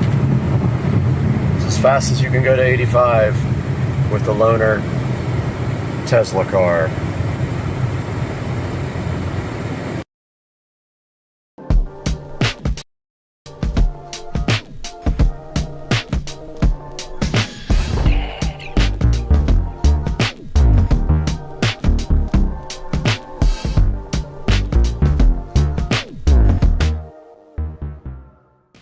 Are we alone? It's a question that's fascinated people for, well, probably as long as we've been looking up at the stars. It really is one of those fundamental questions, isn't it? And today, we're taking a deep dive into it. That's right. We're going to explore the history of how we've thought about extraterrestrial life, the scientific methods we're using to search for it, and some of the most tantalizing clues we've found so far. And who knows, maybe by the end of this, we'll have some answers, or at least some new ways of thinking about the question. At least some more questions, I'm sure. But let's start with the basics. Okay, that was good. Have we already found evidence of alien life, but we just haven't recognized it yet? What do you think? Well, it's certainly possible. And that's actually one of the most intriguing ideas that we'll be exploring today. It's pretty mind-blowing to think about, right? It is, especially when you consider how much our understanding of life in the universe has changed just in the past few decades. Exactly. I mean, for centuries, people could only speculate about what might be out there. But now we have actual scientific data to work with. Yeah, we're discovering new planets almost every day. And some of them are in that sweet spot, the habitable zone, where conditions might be right for life as we know it. And maybe even for life as we don't know it. Exactly. But before we get too far ahead of ourselves, let's rewind the clock a bit. Okay, let's go back in time, way back. Did people in ancient times even consider the possibility of other worlds, other life beyond Earth? Oh, absolutely. Ancient philosophers, even early Christian writers, were already grappling with the concept of plurality of worlds. Wow, really? So this isn't just a modern idea? Not at all. Thinkers like Democritus and Epicurus in ancient Greece, and later Christian writers like Augustine, they were already pondering the vastness of space and the possibility that Earth might not be unique. I love that. These ancient thinkers just looking up at the sky and wondering what else might be out there. They didn't have telescopes or space probes, but they had their imaginations. And they weren't afraid to push the boundaries of what was considered acceptable to think about. And sometimes those big, bold ideas, even if they seem a little crazy at the time, they can end up leading to incredible discoveries. That's so true. And we see that throughout history as we explore the evolution of how we've thought about extraterrestrial life. Okay, so we've got ancient philosophers pondering the possibility of other worlds. When did things start to get a bit more, well, concrete? Let's fast forward a bit to the 15th century. Now, this is where things get really interesting. Okay, lay it on me. William Vorlong, a theologian, actually proposed that Jesus might have visited other worlds to redeem their inhabitants. Wait, hold on. Jesus visiting aliens. I know, it sounds pretty wild, right? Mm-hmm. Especially for the 15th century. But it shows how people were already grappling with the theological implications of extraterrestrial life. Yeah, if there are other intelligent beings out there, what does that mean for our understanding of religion? Exactly. And it's a question that still resonates today. But it wasn't just theologians who were pushing the boundaries of what was considered acceptable to think about. Nicholas of Cusa, writing in 1440, described Earth as a brilliant star, just like all the other celestial objects we see. Okay, so he's starting to see Earth not as the center of everything, but as just one part of a much larger system. Exactly. He theorized that all these extraterrestrial bodies, including the sun, could potentially be inhabited. It's a remarkable vision, considering the limited scientific knowledge of the time. So we've got this idea of a plurality of worlds gaining traction. Was everyone on board with the idea of extraterrestrial life by this point? Not exactly. René Descartes, a prominent philosopher of that era, argued that while we can't definitively disprove the existence of intelligent beings on other planets, it remained a matter of speculation. Okay, so a healthy dose of skepticism, always a good thing in science, right? Absolutely. We need to be cautious about jumping to conclusions, but even Descartes couldn't completely dismiss the possibility. Right. The seed had been planted, and over the centuries, that seed would grow into a full-blown scientific quest for extraterrestrial life. Exactly.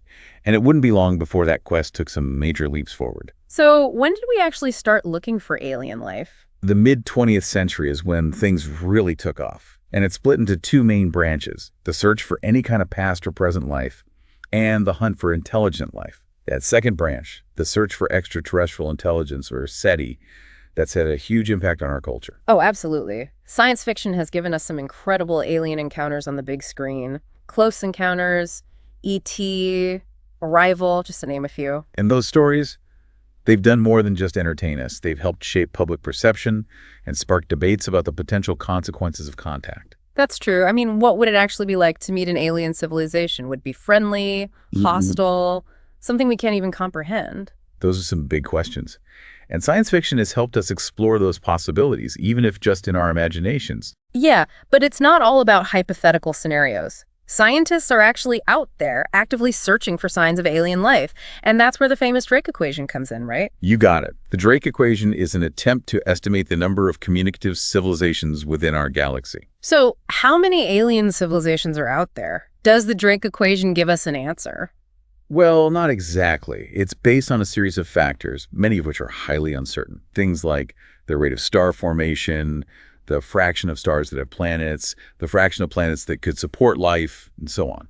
So it's more of a framework for thinking about the problem rather than a definitive answer? Exactly. Even Frank Drake himself, the creator of the equation, acknowledged that these are speculative estimates. They're open to debate and revision as we learn more.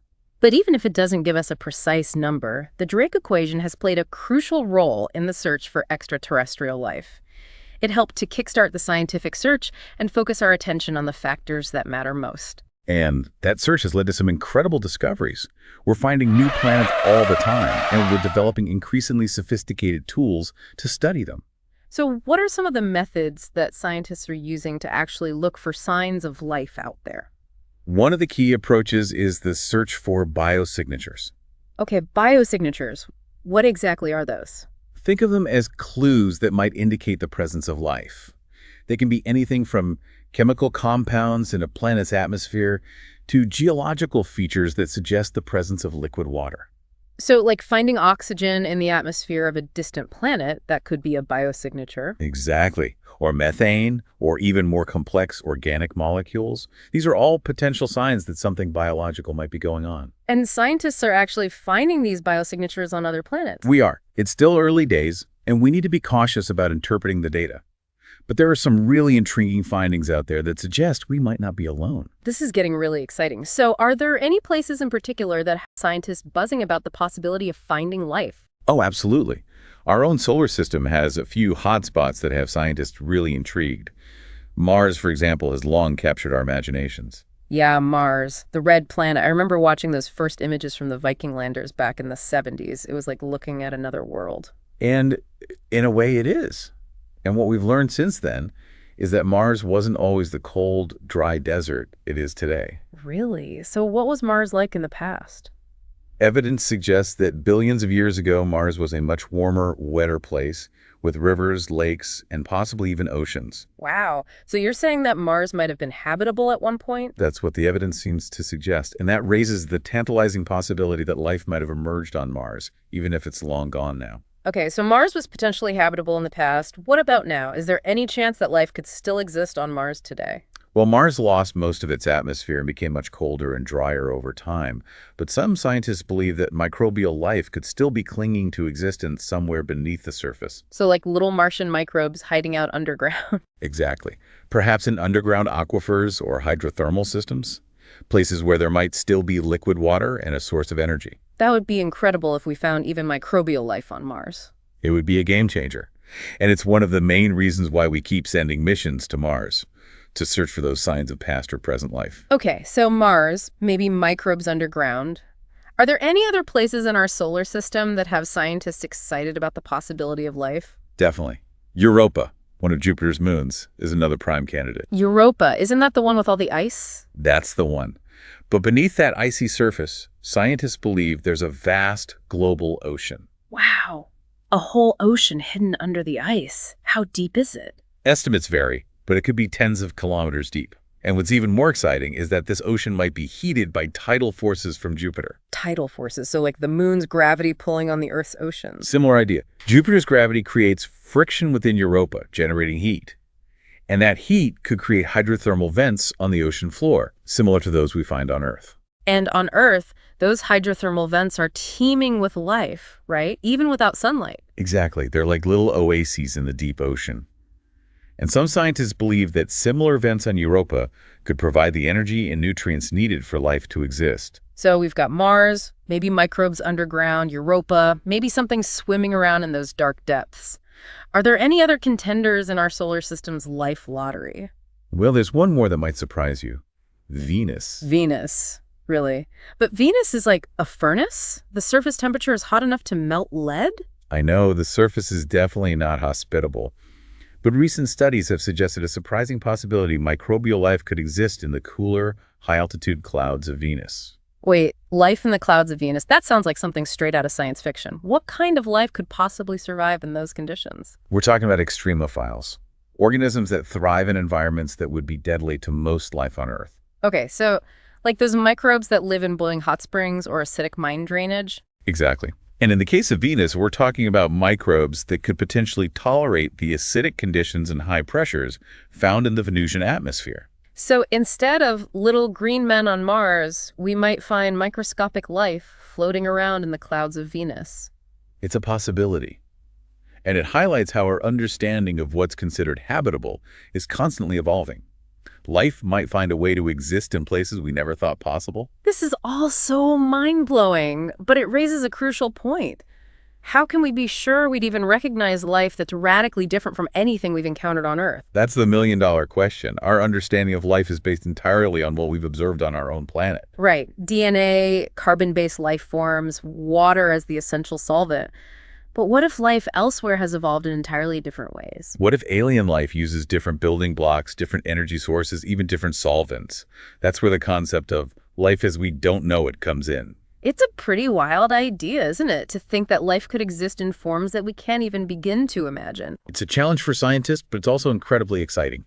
It forces us to rethink our assumptions about what life is and where we might find it. And that brings us to some of the most cutting-edge research in astrobiology today. The search for life as we don't know it. And that's exactly what we'll be diving into next. You know, one of our sources makes this really interesting comparison between the search for exoplanets and the search for extraterrestrial life. Oh, yeah. Like, what do they say? Well, they basically argue that just like scientists once assumed planets existed beyond our solar system, long before we actually had the technology to detect them, we might be in a similar situation with alien life. Like, the evidence could be out there. Yeah, that's a good point. We just might not have the tools or the right mindset yet to recognize it. Right. We're always discovering new things about the universe, constantly refining our instruments and our understanding. Yeah, it's totally possible we've overlooked something crucial, or maybe we're just looking in the wrong places. Well, think about those early exoplanet discoveries. The first ones we found were these massive gas giants. Oh yeah, those are the easiest to spot, right? Because they cause those huge wobbles in their stars. Exactly. And it took time, more advanced technology, to find those smaller rocky planets that might be more Earth-like. So maybe we're just starting to scratch the surface when it comes to detecting life beyond Earth. I think so. It's like we're still focused on what's familiar to us, what we can easily measure with our current instruments. So we could be looking for the wrong things or using the wrong methods because our understanding of life is limited to what we've observed here on Earth. Exactly. What if alien life is so different, so bizarre, that it's literally beyond our current comprehension? It's a pretty wild thought. Yeah, it's like trying to imagine a color you've never seen before. That's a great way to put it. And it's a challenge that astrobiologists are constantly facing. And speaking of challenges, one of our sources actually highlights the skepticism and debate surrounding the field of astrobiology. Oh yeah? What do they say? Well, some critics argue that it isn't a true scientific discipline, you know. They say it's more speculative than rigorous because we haven't found definitive proof of extraterrestrial life yet. I can see where they're coming from. It does require a certain level of, I guess you could say, faith, to devote your career to searching for something that you might never find. Right, but even without that definitive proof, astrobiologists are making significant progress in understanding the conditions that are necessary for life and the potential for life to exist beyond Earth. Oh, absolutely. They're exploring some fascinating areas, like extremophiles. Yeah, those organisms that thrive in those super hot hydrothermal vents or in the freezing depths of the ocean. Those are pretty incredible. They really push the boundaries of what we thought was possible for life to exist. Exactly. And by studying those extremophiles, scientists are gaining insights into the incredible adaptability of life and expanding the range of environments where we might find it, broadening our perspective on what's considered habitable. So if life can survive in those extreme conditions here on Earth, it could potentially exist in even more extreme environments on other planets or moons, right? Precisely. And it opens up the possibility of detecting life through unusual signals, which reminds me, one of our sources mentions the famous wow signal. Oh, yeah. I remember reading about that. Wasn't that a strange radio signal detected back in the 70s that some people thought could be a message from an alien civilization? That's the one. It was back in 1977, a radio telescope picked up this strong narrowband signal from space, and it lasted for 72 seconds. So what happened? Did they ever figure out what caused it? Well, despite repeated attempts, the signal was never detected again, leaving its source a complete mystery. Was it a glitch? A natural phenomenon we don't understand yet? Or was it a fleeting message from an alien civilization? We may never know for sure. It's kind of unsettling to think that we might have already brushed up against evidence of alien life and just missed it, you know? It's a good reminder that we need to keep an open mind and be prepared for the unexpected in our search for extraterrestrial life. So, the wow signal, a potential hint, but still a mystery. Are there any other observations out there that have scientists scratching their heads? Well, there's KIC 8462852, you might have heard of it, also known as Tabby's star. Oh yeah, Tabby's star. I remember reading about that. That's the one that has those weird, unpredictable dips in brightness, right? That's it. Astronomers have proposed a bunch of different explanations for its strange behavior. Like what? Swarms of comets, dust clouds. But honestly, none of them fully explain the observations. And I think I remember reading that some people even suggested that it could be a sign of an alien megastructure, right? Yeah, some have proposed that, the idea of some kind of megastructure built by an advanced alien civilization to harness the star's energy. But that's considered a very unlikely scenario. I mean, it would be pretty amazing if it were true, though. It would be groundbreaking. Yeah. And it highlights how our thinking has evolved. We're starting to consider possibilities that might have seemed outlandish just a few decades ago. Okay, so we've got these potential hints, the wow signal, Tabby's star. But what about more concrete evidence? Has there ever been a discovery that's come close to proving the existence of alien life? Well, one event that generated a lot of excitement and controversy was the analysis of the Martian meteorite AL884001. ALH84001. Refresh my memory. It's the one that came from Mars and landed in Antarctica. Oh, right. I remember reading about that. Scientists thought they found fossilized bacteria inside it, right? Yes. Back in 1996, a team of scientists announced they'd found what looked like fossilized bacteria within the meteorite. It was huge news. Yeah, I remember it was all over the news. But what happened? Did other scientists disprove the findings? The debate over ALH84001 continues to this day, but most scientists now agree that the evidence is inconclusive. So another case of tantalizing hints, but no smoking gun. Pretty much. It seems like we're still searching for that definitive proof that we're not alone. And in the meantime, scientists are developing new ways to search for that proof, right? Even if that life is completely unlike anything we've ever seen before. Exactly. We'll dive into those new approaches in the next part of our deep dive. So we've covered some pretty fascinating ground in our search for an answer to that age-old question. Are we alone? We really have. From ancient philosophers imagining a plurality of worlds to modern scientists searching for biosignatures. And let's not forget about that mind-bending concept of life as we don't know it. Oh, yeah, that one really stretches the imagination. It does, doesn't it? But it's a crucial part of this search, forcing us to challenge our assumptions about what life is and where we might find it. And I think one of the biggest takeaways for me has been the realization that we still have so much to learn. Absolutely. For centuries, we assumed Earth was unique, the only planet capable of supporting life, and now we know that our galaxy alone likely contains billions of planets. Billions! It's incredible to think about, and many of those planets could potentially harbor life. It really is mind-boggling. The discovery of exoplanets has completely shifted our perspective. It really has. It's no longer a question of if there are other planets out there, but rather how many of them might be suitable for life as we know it. Or even life as we don't know it. Exactly. And that's what makes this search so exciting. It really is. We're not just looking for another Earth, another planet that looks just like ours. We're exploring a vast universe of possibilities, acknowledging that life could take on forms that we can't even begin to imagine. And you know what else has really struck me during our deep dive?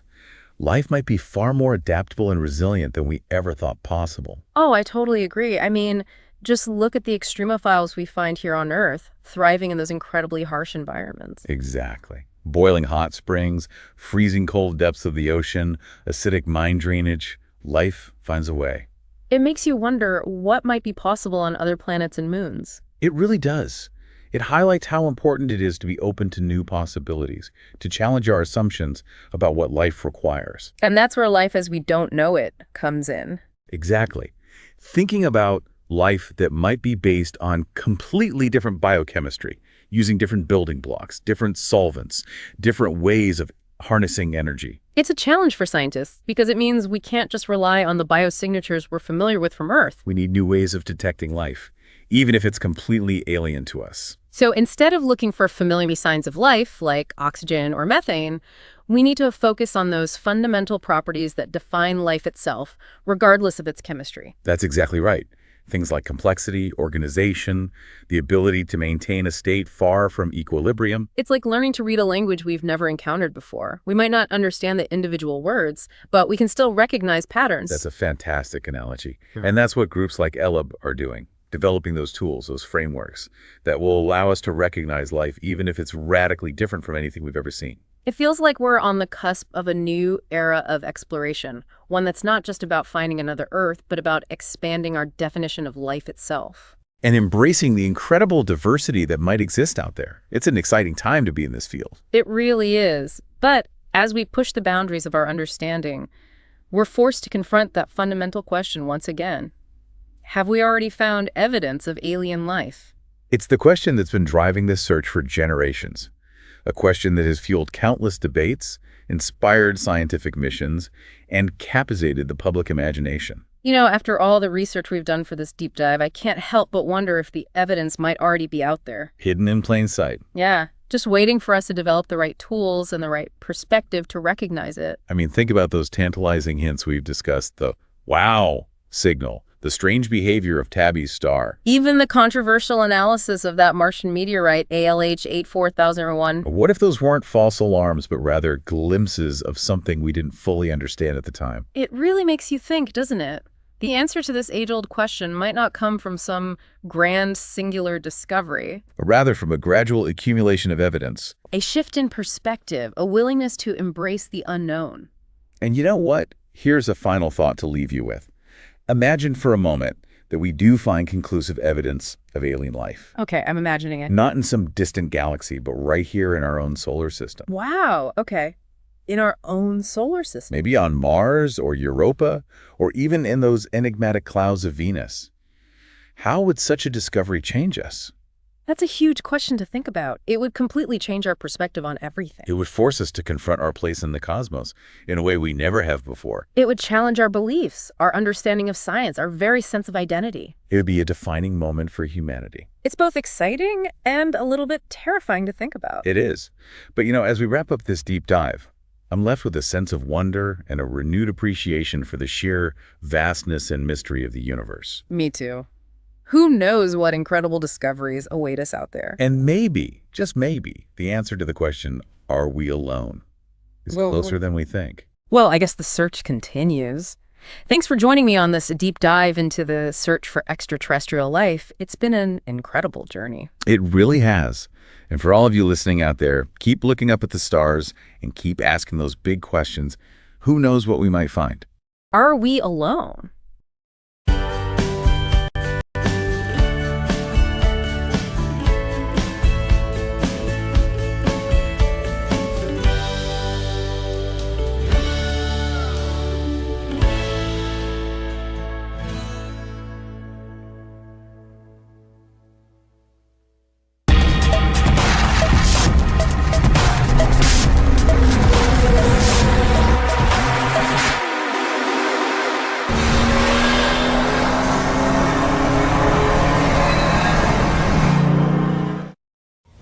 All right, so I am out in the garden today, and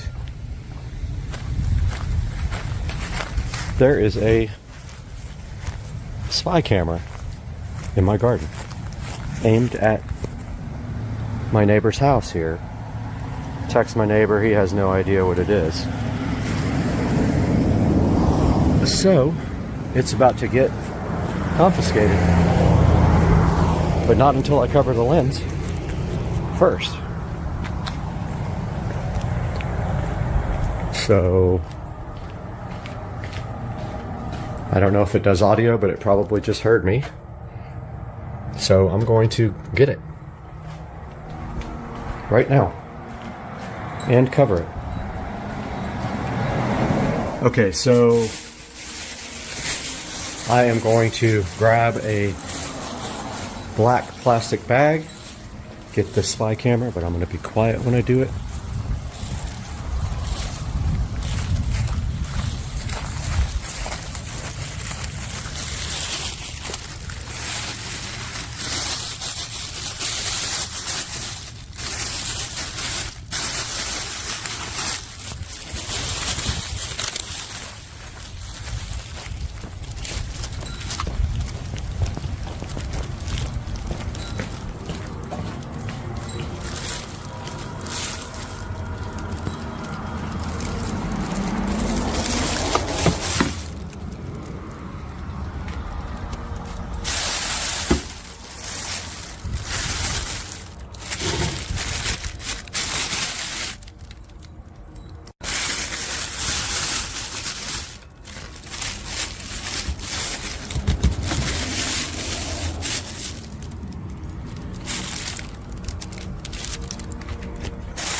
Okay.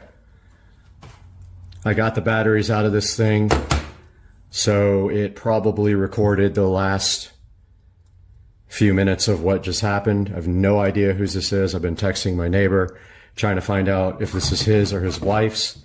They are currently going through a divorce or trying to, and I have a feeling that one or the other is trying to spy on each other. I need to find out when this was put in. I need to look at my security cameras and see if I can figure out when. It's going to be pretty tough finding, but I'm going to start looking through my cameras. But what we have here is, I don't even know what kind it is. It doesn't have anything written on it. It's got the serial number in here and a support phone number, so it's definitely a Wi-Fi. It's like a hunting camera, and apparently it's Wi-Fi. Okay, so it's a Moultrie Mobile in my garden, spying on my neighbor's house. So now I got to figure out what the hell this is and who put it in my house.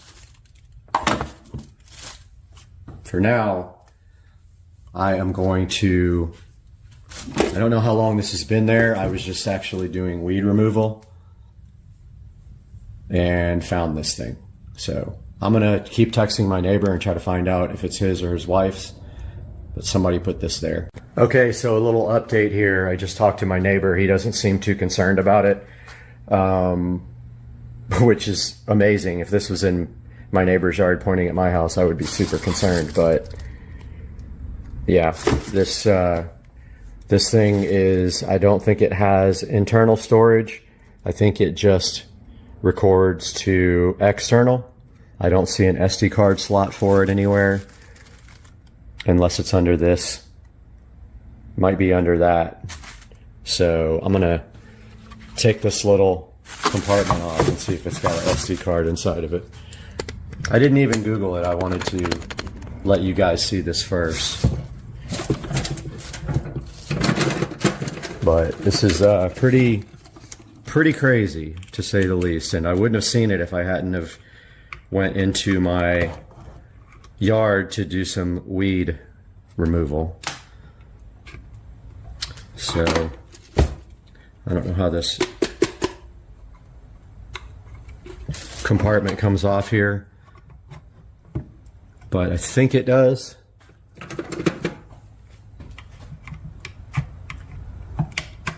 Probably an SD card inside here.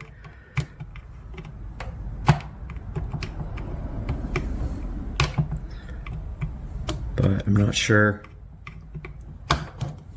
Need a smaller screwdriver to get this out.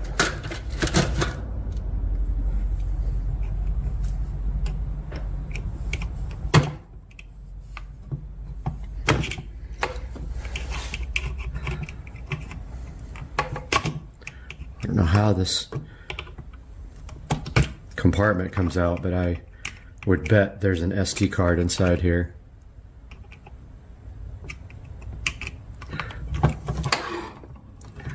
Shoot. I have no idea how to get this out.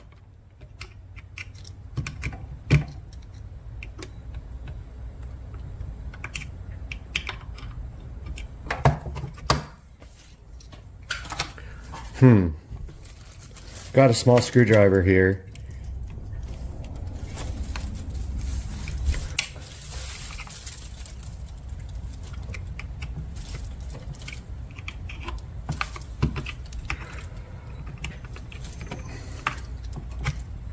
Okay, I found the serial number here, or sorry, the model number.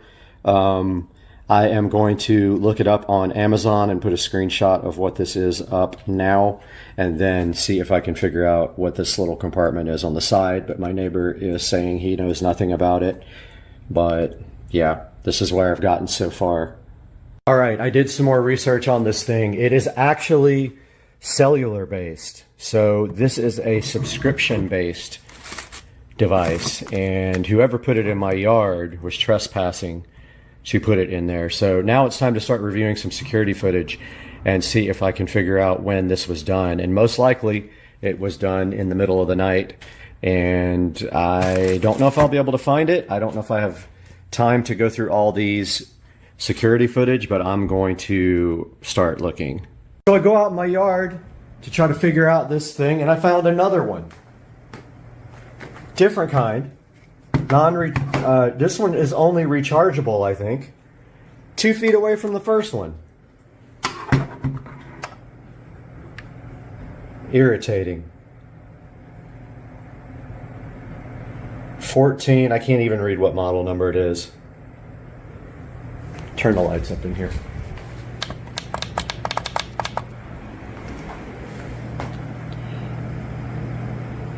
$14,076. Well, that would be the one with the rechargeable battery, but I don't see how this battery comes out. The other one came out pretty easy.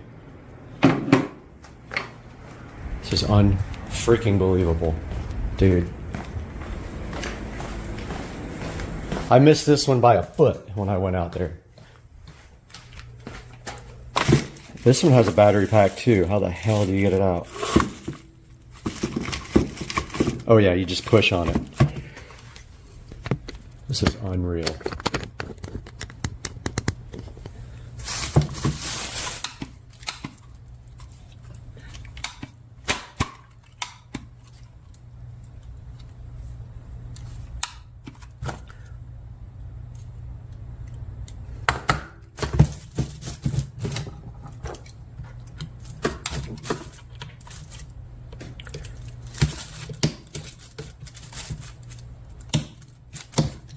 Yeah, I don't know how you get this thing out of here. First one came out pretty easy, but I guess it doesn't matter. Can't figure out how to get the battery pack out of this one. I thought you just pushed it in. But, yeah. Security camera number 2 in my garden. Tried to call the company, nobody ever answered. I'm going to try again. Okay, so I just got off the phone with Moultrie Mobile. They will not give me the information of who owns these cameras. Unfortunately, I probably should have left them there and put another camera on it to see who comes to get them, but I was kind of didn't want to be involved in this due to a bunch of different reasons. It's unethical, it's illegal, and there's so many different bad things about this. So I have to go work with the sheriff's office, JSO in Jacksonville, to file a police report, and they will have to get a search warrant to get the information of who owns the account for this camera and this camera here. So guys, I am going to do a perimeter search on my house to make sure there's no other devices anywhere. It's someone purposefully evaded me. Again, these guys were, I'll show you exactly where they were. So they were actually in this garden here and placed where the camera up there, my security camera right there, could not see them. There were 2. There was one right here that I didn't see the first time, and then there was one in plain sight right here, literally in plain sight. And it's very disturbing to think that someone did that on my property, but we will keep looking on the security camera footage. But that camera was blocked, and I have no frame of reference to know when to actually look, and it's like needle in a haystack type of thing. And I looked all last night on the security camera, I didn't see anything. But yeah, so that's where we are. We are going to try to figure out what to do next and call the police, and I will do another video to update you guys then. Guys, welcome back to Supercar Street Racing, and right here beside me we may or may not have an entire bag of goodness from Alibaba.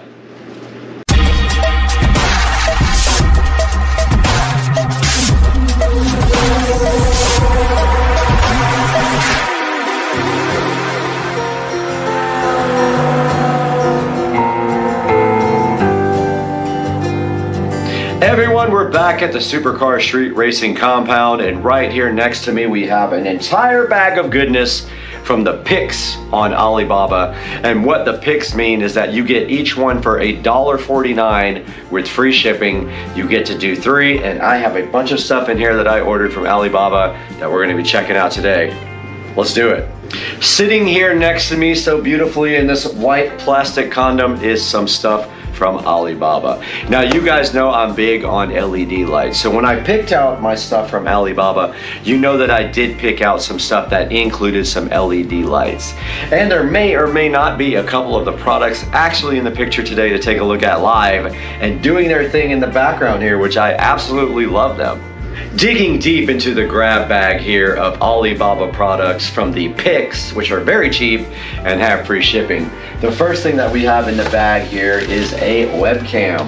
Now this guy here is a HD webcam. It doesn't have much on the front. It says HD full video conferencing photographing, which is not a word, learning platform live broadcast, and inside of the box it does have this beautiful camera that will probably end up hooking up right back here to see what it looks like on the screen. I don't know if Linux will do anything with a webcam, so I have no clue if this will just hook up and work to Linux Mint, which is installed back here. We're gonna give that a shot here in a few minutes though, but inside of the box, you can see here, this guy does have a little like mount thing for the monitor, so you just put it right on top of the monitor like that and aim it, and we will be taking this into the Supercar Street Racing Studios to see if it actually can be used for live shots on the channel. All right, the second thing randomly pulled out of the Alibaba grab bag is,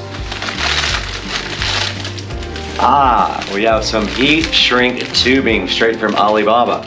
Now you guys know what this stuff is. When you are doing like wiring, cutting, and resoldering, you take heat shrink tubing and you cut it and place it over the wires after you solder it, and then you use your heat gun and it nicely shrinks everything down and puts a protective barrier over the wiring. And we got all this for $1 off of Alibaba. Now if you get this stuff from Amazon, you could pay upwards of $15 for the same thing and not get nearly as many.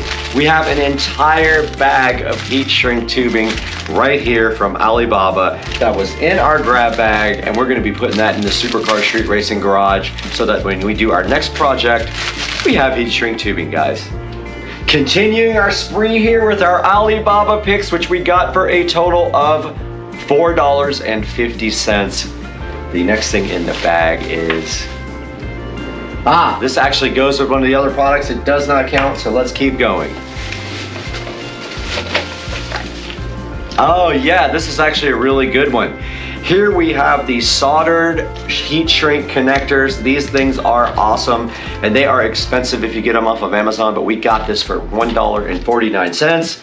And inside of this package, there are little tubes with solder in the center. And when you do wiring, instead of using the heat shrink tubing and regular solder, you place your wire on each side of one of these little connectors. You get out your heat gun, and when you do put heat on these, it shrinks both sides, and it also melts the solder right in the center and completes your connection. And so these are awesome, and it has different sizes, and they're all color coded, so you know if you want a large gauge wire, you use yellow. The red is the smallest and the blue is the middle, and this is for $1.49 on Alibaba. All right, welcome back, and you guys just saw the Alibaba picks, and we actually have 2 sets of picks right in this bag, so that means a total of 6 products here. And let's reach in the bag and see what we get next. And we do have this mini screwdriver set from Alibaba for $1.49. And you know, if you order stuff off of Amazon, it's gonna be a lot more expensive than that. And when we open this up, it comes with this really cool little cute screwdriver that is like a lime green color. It has a little extension in it, and it has 32 pieces, every kind of tip that you could actually need for your everyday life. And you guys need to order this for $1.49 on picks on Alibaba. And what happens here is you just take this screwdriver out right here, and then you can place this extension directly into it like this, and then it tightens up with this right here. And then you just take your actual type of screwdriver tip you want, and you place it on the top of the screwdriver, and that's how you use this. So if you need your Phillips head or your flathead or whatever, everything is right here, ready to go.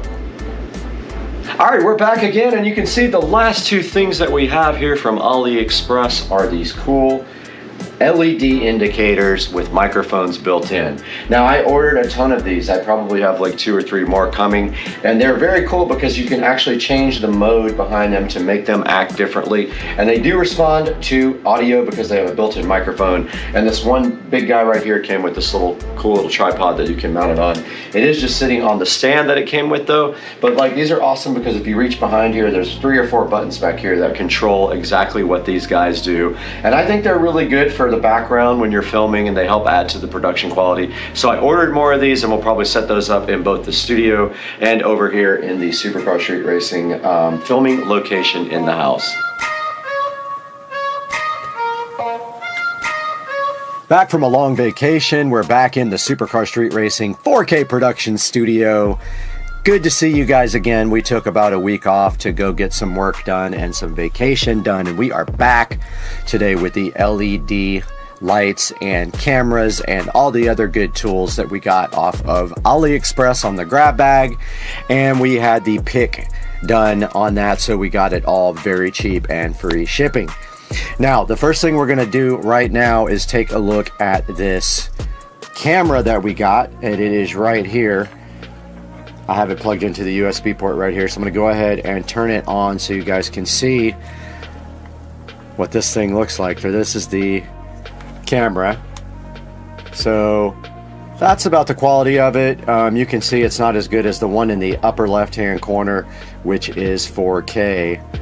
And this is how it looks in the Supercar Street Racing production studio. And there is one of the LED lights that we got chilling on top of one of the speakers, and that is the other one right there that we got, and these are pretty cool. I do love them. The only bummer is when you plug it into a computer and the computer shuts off, you have to power this back on. That one up there is plugged into power, and so I want to change this one as well so it comes on automatically. But yeah, that's the first LED light that we got. There's 2 inside, and then there's this one that I just put in today, and these were all like a couple of dollars, so not a big deal. But that's a good look at the resolution of the web camera that I got for like $1 on AliExpress. So how's it going, guys? Testing the webcam right now, and let's go ahead and get that undone, and we'll go ahead and take a look over here at the Ali site. And I did put in LED audio, and you can see they have some really cool looking audio things for displaying, like, you know, like spectrum analyzer type things, which I love those things. And these are some of the ones that I got. So like this one is $2.48. These are $6.48. This one has an app here. These are just light sticks. This is like a real spectrum analyzer. They want $200 for it though, which is a little bit crazy. Yeah, it's a little out of control. You can get these cheaper than that somewhere, I'm sure. And there's some other different types of little audio sound bars and things like that here. But I did the pick. It was a special where you could do, I think it was $1.49 or $1.79, and you could do 2 items and you got free shipping on both. But here's another one, and you can see you have to kind of sort your way through the mess down here to figure out which one to get. The ones I got are not battery powered. They are powered by the USB, so USB Type-C on both of these guys that are up here in the corner and right here. But down here there's so many different colors of them, and it's so hard to figure out. Sometimes you're just taking a chance, but it is AliExpress though, so you know you're taking a chance every time you go shopping on AliExpress, period. Let's go back and look at a couple more things here. Looks like there's some LED strips. Here's another RGB light strip music sound for $8.35. Here's an RGB module. Not sure what that does. Here's another one that costs what? $5. There's different kinds here. There's 32 LED, 16 LED, app control. I don't even use the app. I just push the buttons on the back, and I think they're just so cool looking that I just love them. It's like my favorite thing. So hop on AliExpress and see if you can find something for yourself. They have all kinds of cool stuff. And just remember, they're always trying to offer you like deals and % off. So make sure you take advantage of that when you get on there and do all their special deals. Now I just went to page 2 and you can see there's more LED light strips. There's laser show things. There's a RGB nightlight. There's all kinds of cool stuff on AliExpress for you to go explore and buy cheap. And when you get it, it may or may not work. For example, I got some of those hexagonal cube things that go on the background when you're gaming. They're just like, they plug together, but interestingly enough, they have a USB type A plug on the end, which is virtually unusable unless you have a USB type A male to USB type A male. You can't plug it into a power supply, so I had to order a cable, so that costs extra. But yeah, check out AliExpress and go ahead and get yourself some cool LED stuff off of there, and we'll see you guys next time, because we gotta get out of here. I'm peace.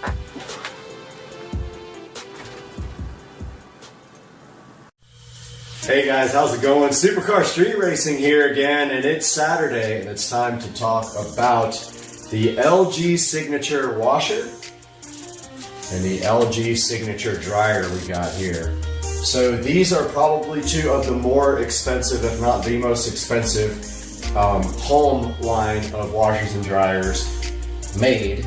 And there is a reason, because these are the top of the line that LG offers you.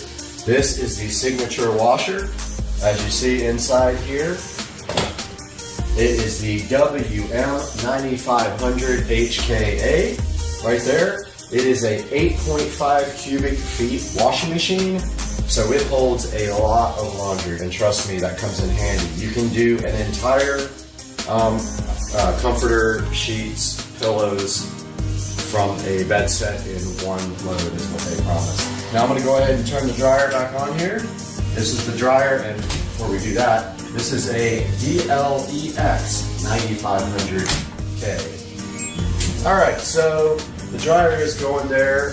We have some laundry in here. We have the comforter in here that I just washed. And I did wash the comforter and sheets separately for a different reason. But the most exciting thing about this whole setup, besides being the fact that this whole setup is Wi-Fi enabled, if you look right here, you will see that it has the Wi-Fi indicator right there. This is Wi-Fi enabled, and it will report back to the ThinQ app on your phone, the LG ThinQ app. Now, if you guys watch my videos, you know that all my devices are smart enabled. So all my LG appliances are smart enabled. They all report back in one app. So we'll have some live video of that from the phone a little bit later in the video. But for now, this is the washing machine. Some of the features on the front, steam cycles. It has a steam washer and a steam dryer. It's got a normal heavy-duty bedding, permanent press, and towels under the general steam cycles. Then it's got under carry, allergen, bright whites, tub clean, and jumbo wash. And then under special, it's got delicate, sportswear, speed wash, rinse and spin, and downloaded. So the one that I wanted to particularly highlight here was the speed wash app, or not app, speed wash setting on the washer and dryer. It is around 15 or 20 minutes, and it works amazing. I use it all the time, and it works great when you're in a hurry. For example, this comforter that I just had in there was speed washed. Now for the other cool thing, so like I said, it has the steam setting here. It's got the smart grid technology. It's got a delay wash. So when you're connected to Wi-Fi, you can add garments if it's locked by pressing this button.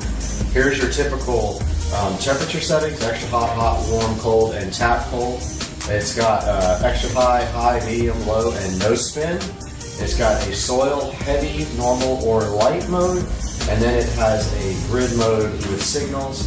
It's got a turbo wash feature, a cold wash feature, an extra rinse feature, and of course, if you hold this,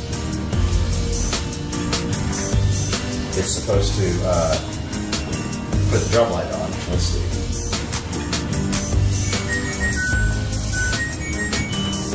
There we go. The drum light comes on with this, but it was ready to start a cycle, so it wasn't quite ready.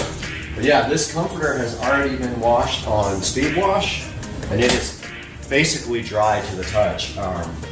This thing washes and dries, and you know, when it spins, it dries and closes almost all the way, so that means less stress on your dryer. It's a high efficiency washing machine. It does have a direct drive motor with a 10-year warranty on the motor, so right here on the front.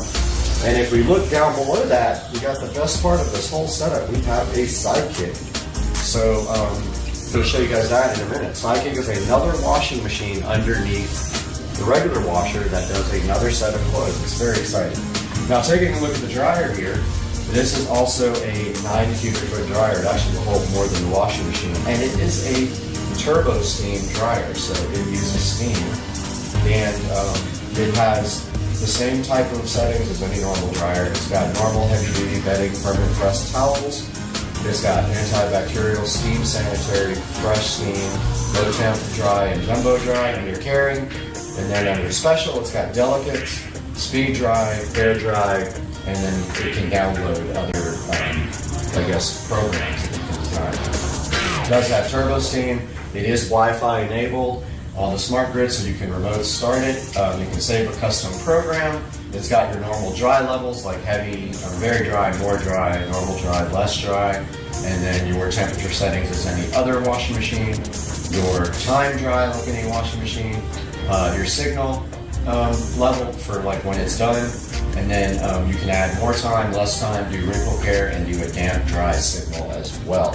Now, take a good look inside there. It does have towels in it right now, but you can see this is got a whole towel set in it, and there's plenty of room for other towels or other clothes. You just push it, and this is touch, by the way, so you just kind of push and hold that to start. Now, under there is not another dryer, of course. This is just a pedestal.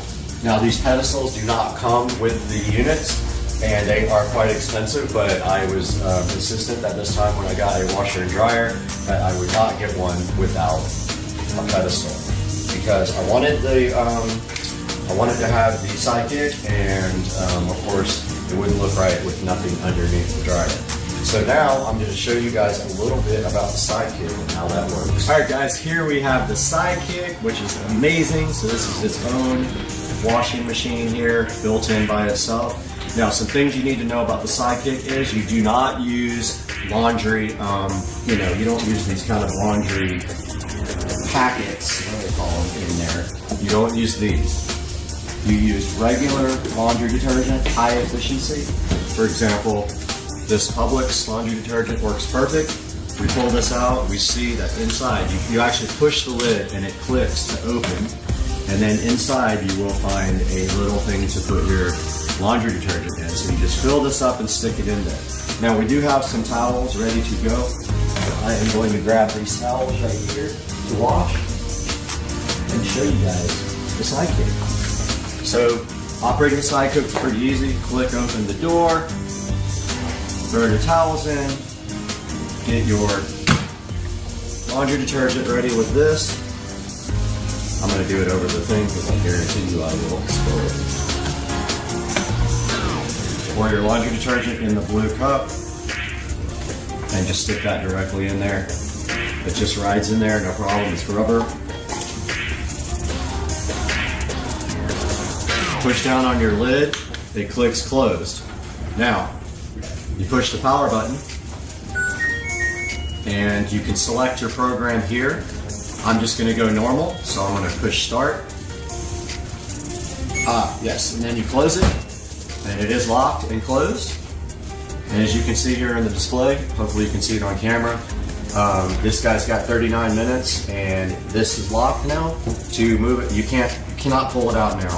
It is locked. So in 39 minutes, that will be done, and that is your sidekick.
All right, guys, taking a look at the ThinkQ app here. Now, as you can see, this app has all of my LG devices on it. Sub-Zero Winds is my refrigerator, of course named after Mortal Kombat. Fireball, obviously named after the drink. For my cooktop range, Plate Destroyer is my dishwasher. Winona Dryer is my dryer, and Luke Skywasher is my washing machine, and Air2D2 my little window unit. Now let's take a look at what's happening now on Luke Skywasher. You notice that it says it has 15 minutes left. We walk into the actual device there, we see a little clock with 15 minutes left. That is the speed wash. Down here it tells you the settings, and that remote start is actually off. So that is Luke Skywasher with 15 minutes left on the speed wash. Now if we go back here to Winona Dryer, which is the dryer. Winona Dryer is drying with 28 minutes left. It's on normal dry level, medium temperature, and all the other settings are off. Now, adding a device to this ThinkQ is easy. You just click Add Device, and you can scan the QR code, or you can manually select device. And what happens after that is it actually creates a temporary Wi-Fi network to connect to your device. Now, in order to connect, you do have to push the Wi-Fi button and hold it on the front of your LG Wi-Fi enabled device. It will go ahead and connect to your Wi-Fi network, and then you will see all your devices here. Now, you do need a LG account to use this guy, so make sure you sign up for an LG account if you buy any of the LG smart appliances. So here we have the LG Signature 5.8 cubic foot large smart Wi-Fi enabled front load washer. Some of the key features are black stainless steel finish, turbo wash technology, inverter direct drive motor, integrated control panel, and ThinkQ technology. The model number is WM9500HKA. Here's the LG Signature 9 cubic foot large smart Wi-Fi enabled electric dryer with turbo steam technology. Its key features are 9 cubic feet of mega capacity, full touch on-door control panel, turbo steam technology, and ThinkQ technology. The model number is DLEX9500K. This is the LG Signature 1 cubic foot LG Sidekick model WD205K. This sits underneath your washing machine. It comes with all the hoses to split the water, and it has a black stainless steel finish, 6 custom care cycles, and a magnetic remote. This is the LG Signature Laundry Pedestal, model WDP5K. Its key features are, it sits underneath either the washer or the dryer instead of the Sidekick, and it has a slide-out drawer for storage, making things easy and convenient. I hope you enjoyed this review. This is Supercar Street Racing.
Alright, what's going on, everybody? Supercar Street Racing here. This is my Aerosmith poster right below my guitar. Epic. So, taking a look at an unboxing today, we have the 335i. So that's the E90X. Fits 2007 to 2012, I believe, or 13, not sure. E90X, that's convertible coupe sedan. Now, what we have here is a caliper kit, rotor kit, and pad kit. Pardon me. And so we got everything in this kit from eBay. Now, this is not a big brake kit. It is not it's a performance brake kit, but it's not a bigger brake kit. And I am not a race car driver, so I don't need a bigger kit. But it is almost time to replace the brakes, and I figured that I would do something cool. Now, I wanted black calipers, but these are powder coated in red.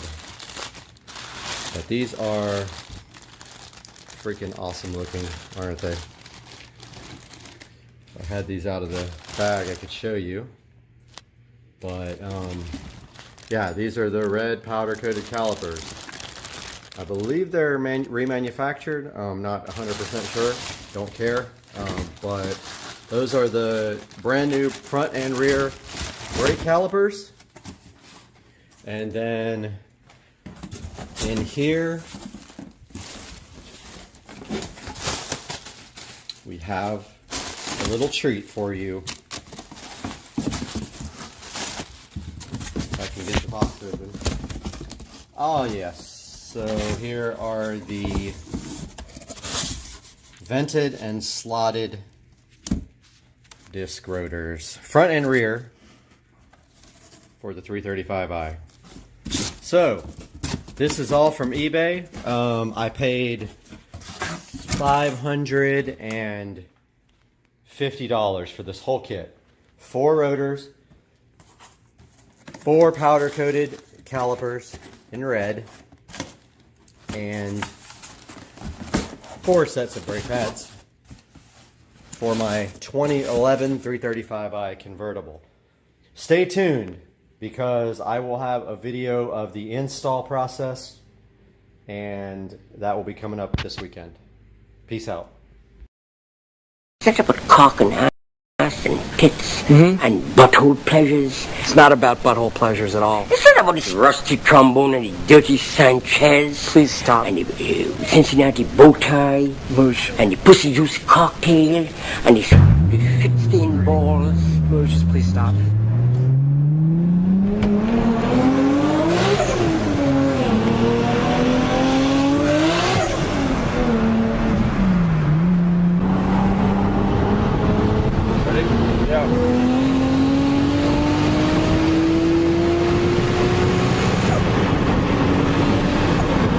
God damn!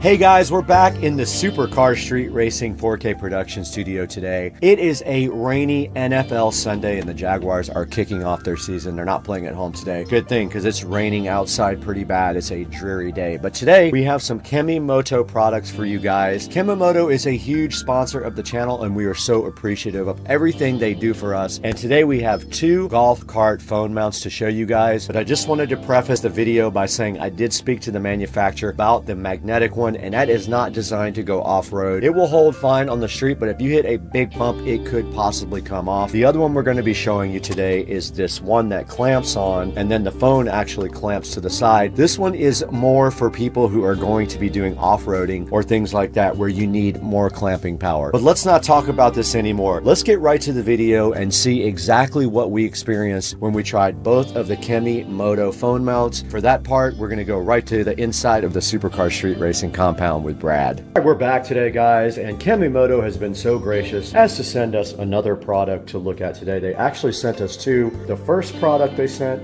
is the Hdmi Moto magnetic phone holder for the golf cart. It fits right on the little square tubing that goes up the side of the golf cart.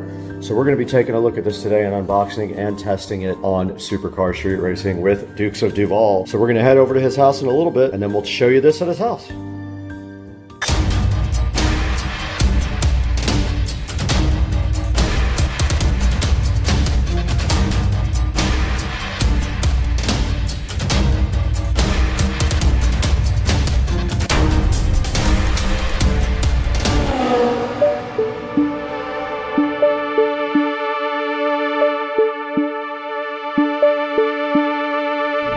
All right, we were over at Dukes of Duval's house now on Supercar Street Racing, and here is his club car precedent. I don't know what year it is. It desperately needs a detail though, so we're probably going to get into that at some point. But like I said, here's a club car precedent, and then we're going to show you now the Hdmi Moto mount, which is sitting right here. Now notice we did permanently mount this because he is not going to be removing it at all. If you get this mounted on the golf cart, you see the magnets just stick right to the side there. Just like that. And then you just take your phone and you adjust this lever to the size of the actual phone. So you just screw this out like that until it's your phone size, and then your phone just does fit right between these two things right there, and you tighten this down. Now, a couple of things that I would improve about this. I would have these magnets be adjustable so that they could clamp down. They cannot be moved right now. They are just static. That's what I would do. I would make that more permanent because some people don't need to remove it so generously to review this. And I have a second mount coming for my golf cart. Will be here any day now. So we'll let you guys know when we see that one, and we'll put that in this video as well. Here in front of the Hdmi Moto mount for the golf cart, and installation is so easy. It's got a magnet here. It's got a magnet here, and you just simply squeeze it right onto the metal part of the golf cart, this angle iron on the golf cart. It's that easy to get this thing mounted.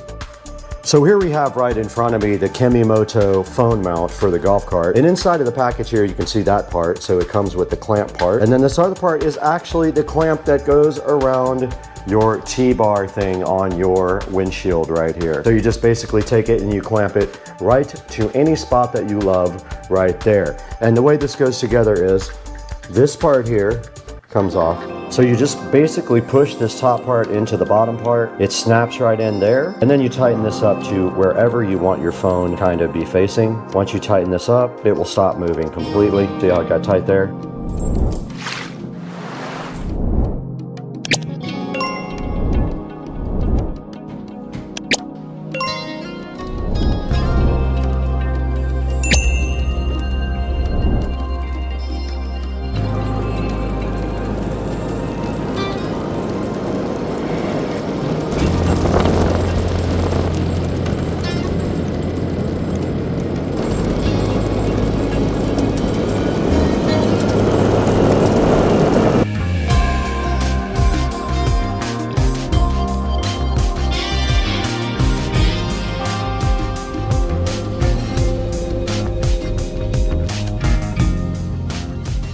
All right, I tightened up the mounts a little bit on the back. Let's see if that keeps it from falling down now.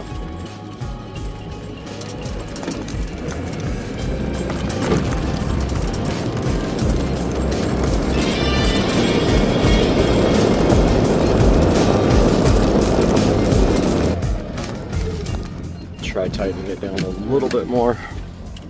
It keeps falling down. Pretty tight. I didn't have it all the way tight.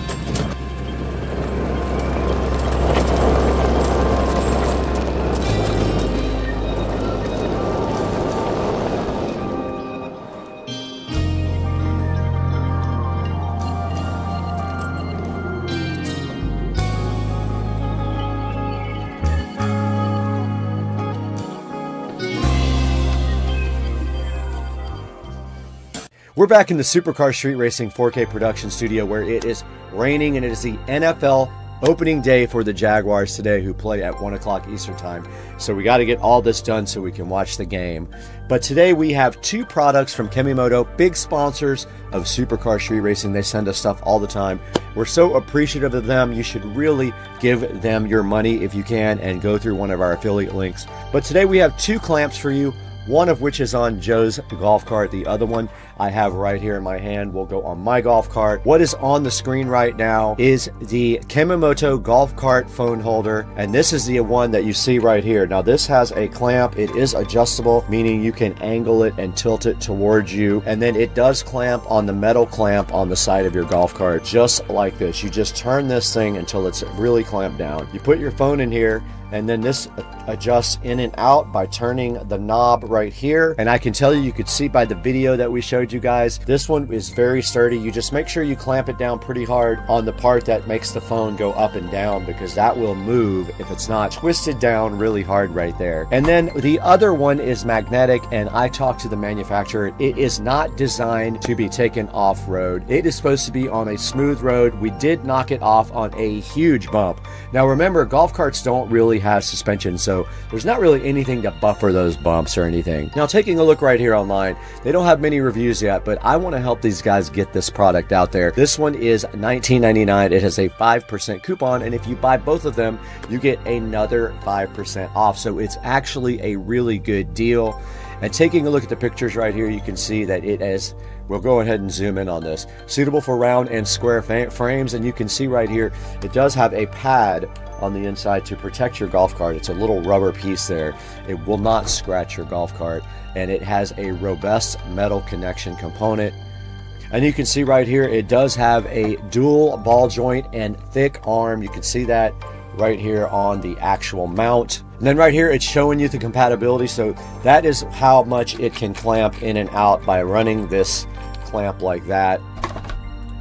And then right here, it is a no drill installation. You do not have to ruin your golf cart to go ahead and install the Kemimoto on your cart. And then here, it actually will work in a variety of applications. You can use it on a boat, in a golf cart, in a truck, a UTV, or also indoor, because it does just clamp to anything round or square, as you can see right here in the mount itself. And then the other one that we took a look at that Joe has is the magnetic golf cart phone holder. It does have a 4-star review. It is 5% off if you buy both of them or any of the other compatible products on their sale going on right now. And checking it out, you can see right here, it shows you the actual magnet, how that mounts onto the golf cart frame. It says it has 16 kilogram weight capacity. It's got 2 magnets on it. It's got a 360-degree rotation on the ball there, so you can move your phone around as well. You can see right here, it shows you the maximum and the minimum phone sizes. It can go 3.5 inches out and 2.5 inches all the way in. And it says it has a trapezoid shaped mount with a rubber cushion for mounting. And right here, it can be adapted to a square bracket. The magnets can, they are actually on an angle. So when it goes around your golf cart mount thing, it is right up against it. And it does hold pretty good unless you hit a huge bump. Right here, you can see that it has a extension handle that's easy to install. It is made of metal, so it is very durable. It has 2 magnets with a 32 kilogram capacity and a 360-degree ball mount. Only has 1 review. We're trying to get the word out there for Kemimoto, so go ahead and pick up whichever one would suit your needs best. Thank you for liking and subscribing. Make sure you buy all your products from Amazon through the links in the description. Anything you want, doesn't have to be this. Click through one of my links. If you buy something else, I get a slight credit. Please like and subscribe to Supercar Street Racing. Check out the Supercar Street Racing live video jukebox running 24 hours a day, shuffling all the Supercar Street Racing videos. And we got to get out of here. Today's NFL opening day for the Jaguars. We got to go check them out. Let's support our team. Go Jags. I'm out of here.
Kitty. Do you have a shoe fetish? And then, what are you doing? It's 1 million views.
All right, I dropped my mic feeding the alligators. I had to go figure that out.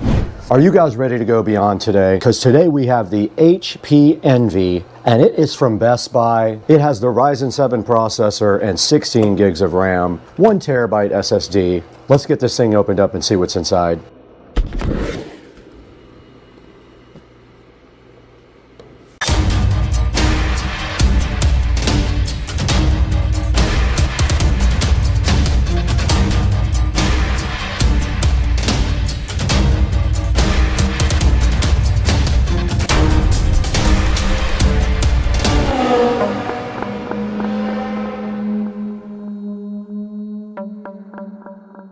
Now we're right in front of the HP Envy and also in front of the iMac that we did purchase from a thrift store. You can go ahead and check out that video later.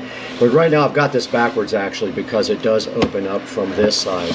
But if we go around the side here, we can look at the model number, and it is a HP Envy X360 2-in-1 laptop. This thing does have the Ryzen 7 processor on it, and it does have a terabyte SSD in it and 16 gigs of RAM. Now, one of the things we're going to be doing today is actually we're going to edit this entire episode on this laptop. This is not an editing machine by any means. It doesn't have a super fast video card. This is a super fast processor, but not a fast video card. But we're going to set this up for Rich and Trish live. While we do that, we're going to be recording that, and then we're also going to get this thing going for them, as far as we're going to take all the bloatware off and install all the necessary antivirus and other software that they need to work every day. Now, this thing did come from Best Buy, and I believe it was $749, so not a bad deal.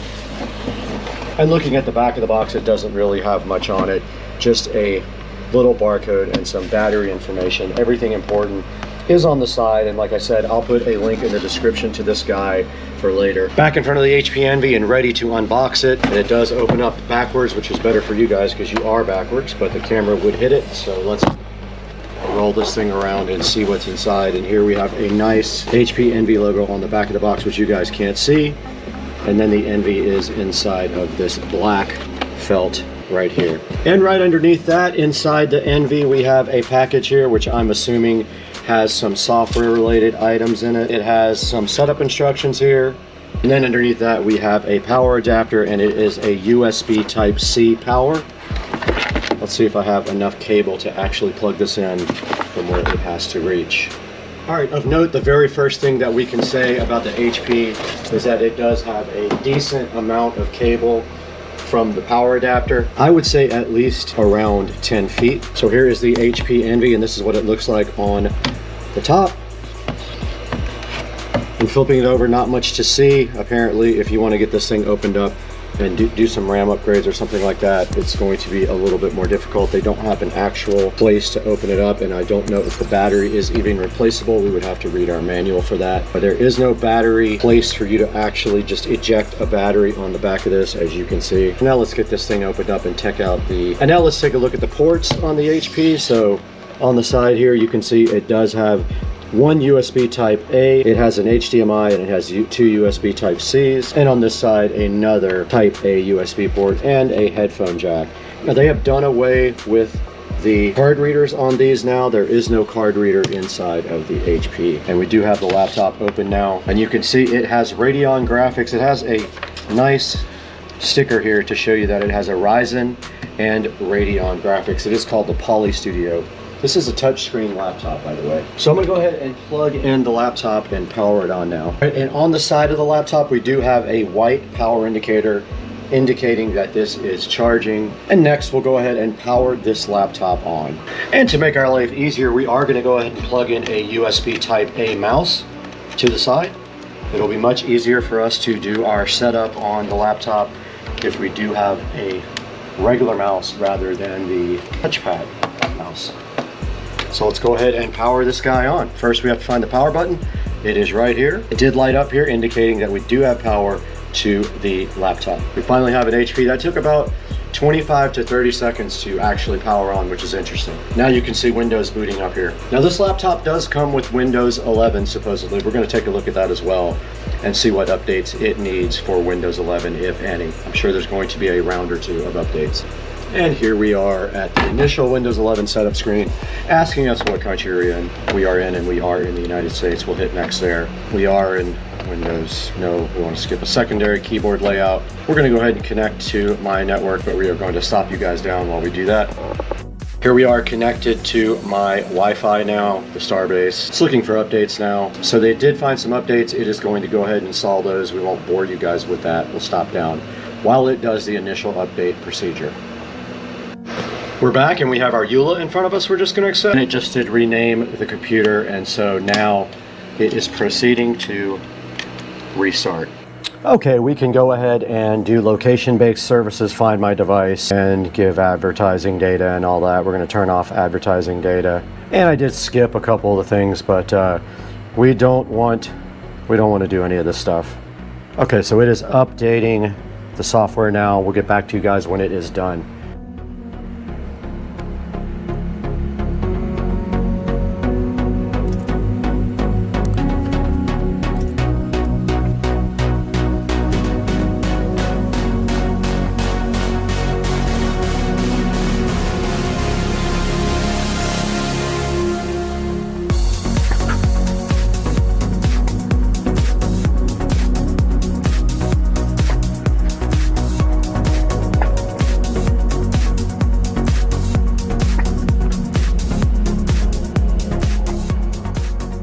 Okay, we did just put the PIN in to sign in, not the actual password. So computer is now in the setup mode here again.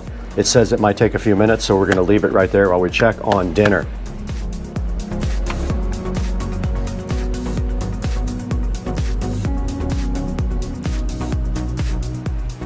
All right, we are all signed into the desktop of the machine now, and we are going to, first things first, remove a lot of the bloatware, including the dumb McAfee that comes with this, because it is worthless.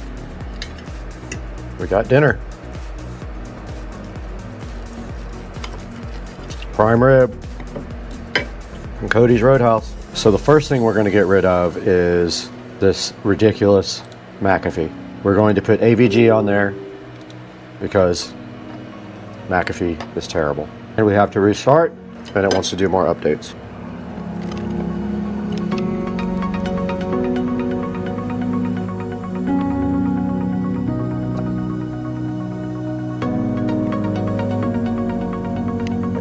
Let us get AVG now and Chrome.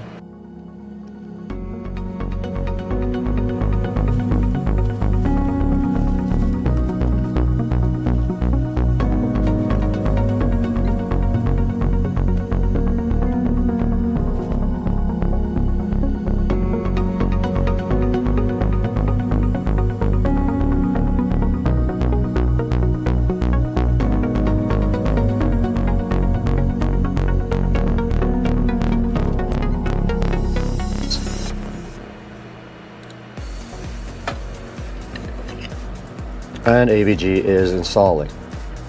While that goes, we can go ahead and get Google Chrome. Microsoft will try to convince you not to get Chrome. I'm going to go ahead and set up Google Chrome. And AVG is done setting up. And it's going to run a smart scan. I'm impressed with this laptop so far. I just made Chrome the default browser. Now we're going to download, WinRAR. And this prime rib is absolutely fire. We don't want to launch it at this point. Now let's go back into add remove programs and see if there's anything else we can clean up. Just anything I see that she will not use, I can disable. The clamp video editor, uninstall. Dropbox promotion, uninstall. Don't need it, uninstall. OneDrive, uninstall. Teams personal, whiteboard, uninstall. Movies and TV, uninstall. Office, Omen Gaming Hub, uninstall. Outlook, uninstall. People, uninstall. Power Automate, uninstall. Solitaire I'll leave in there for her. Voice recorder I'll leave in. Weather I'll leave in. Xbox Live, uninstall. And there, my friends, is how you clean this up immediately. Okay, we did install Driver Booster Pro, and now we are going to go ahead and scan the PC for driver updates while Microsoft Office is installing in the background. So we have 28 outdated device drivers. Don't see any reason why we shouldn't just install all those. I'm not going to use the official drivers. It is downloading the drivers now. And this thing is installing us drivers right now. While this happens, we are going to take a little break and throw away a bunch of food that we need to throw away.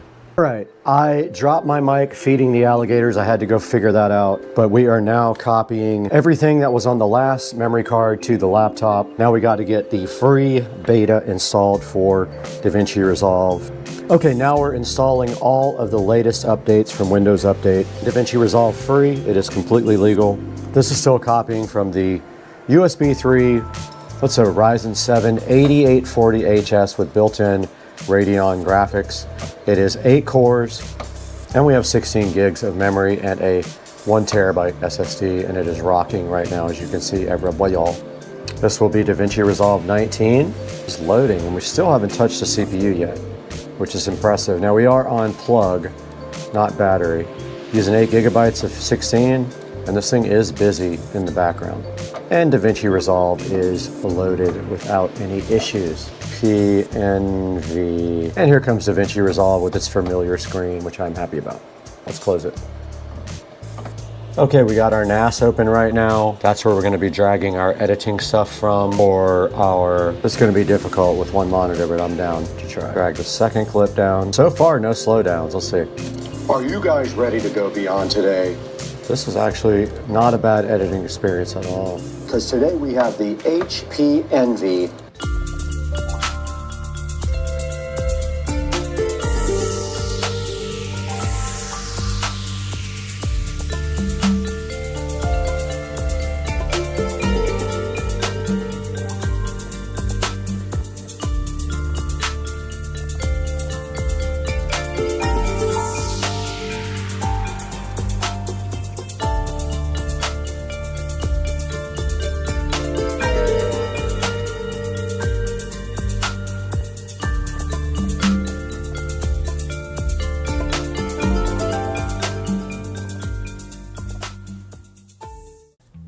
Welcome back, guys. Today we have something really special. We have the HP Envy X360 laptop. It is a 2-in-1 laptop, and I'm going to show you exactly what that means here in a moment.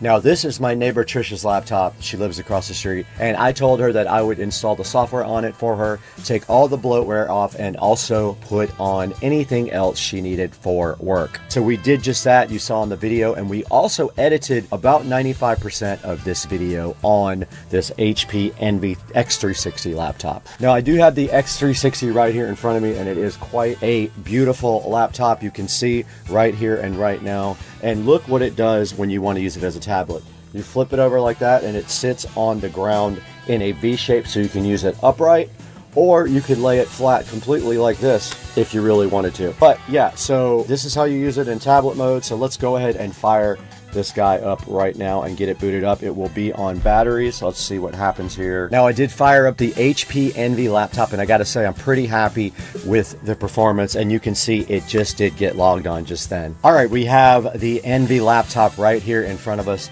in tablet mode, and you can see right here, you turn it like this into a V shape, you can very easily use it in tablet mode. So for example, I can double click Chrome and Chrome opens right up right there. This is how you use it in tablet mode. It's pretty cool, and I think you could actually lay it flat as well. All right, so I just did test the laptop. Now, when you have the lid open like this and on reverse like this, it disables the keyboard. That allows you to lay it down flat.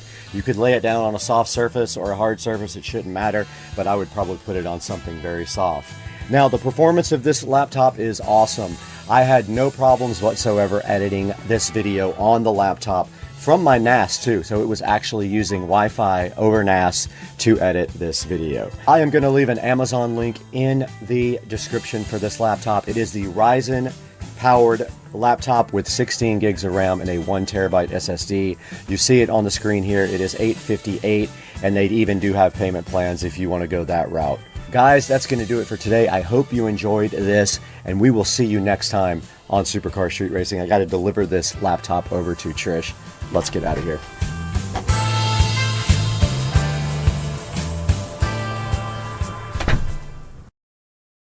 All right, today we got Patricia's Jeep, and we are going to be getting that detailed today. So we're pulling up into the car wash right now. Love car wash. Gonna get this thing washed up, take it home, and then surprise her at the airport with a detailed car. Let's go. Supercar Street Racing, Sunday edition.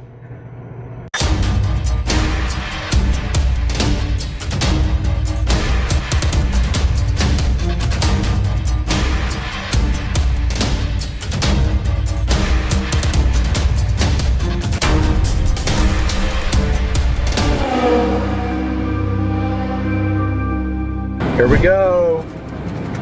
It's got all the cool colors and all the cool fake ceramic coating sell points, but yeah, the Jeep's getting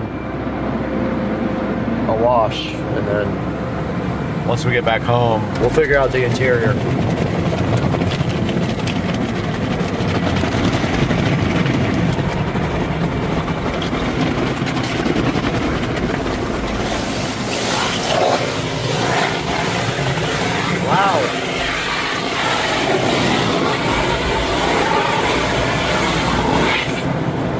So loud. I like how they got red LEDs to make it look like it's hot while it's drying your car.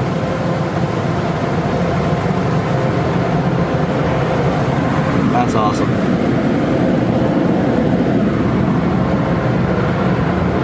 And the dry cycle.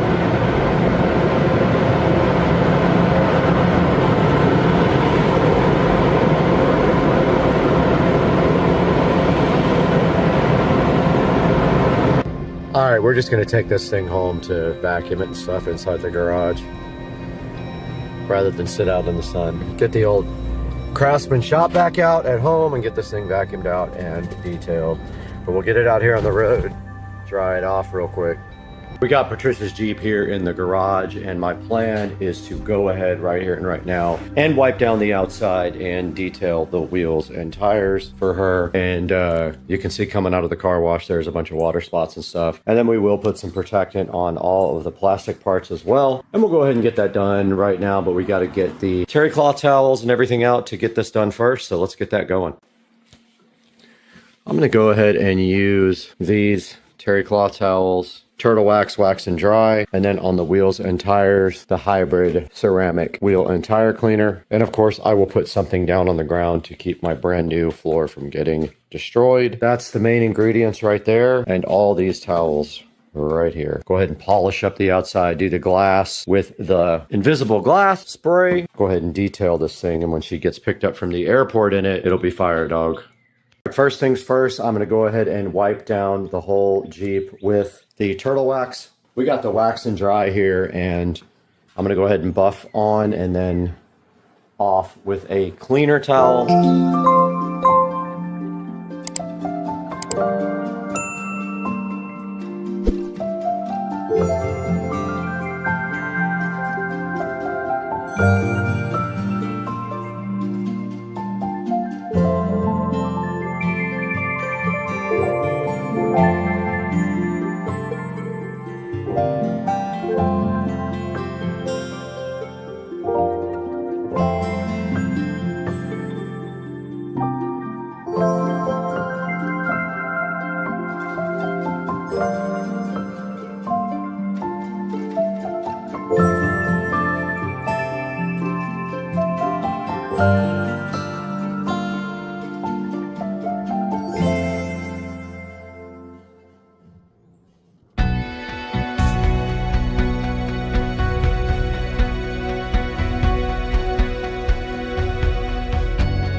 We have finished detailing the exterior of the Jeep. All I have to do now is just pick up my various rags and stuff. You can see we detailed and polished the whole thing and the wheels and tires. And we cleaned all the exterior glass. The next thing I'm going to do is open the doors and kind of clean the inside of the door sills and clean the windows on the inside with glass cleaner and then start the interior detail process. But you can see right here and right now the exterior came out really good. It looks 1,000 times better than it did. It's super clean. But now it's time to get busy on this interior if I can figure out how. I guess I'll go ahead and do the windows first on the inside and work my way from there.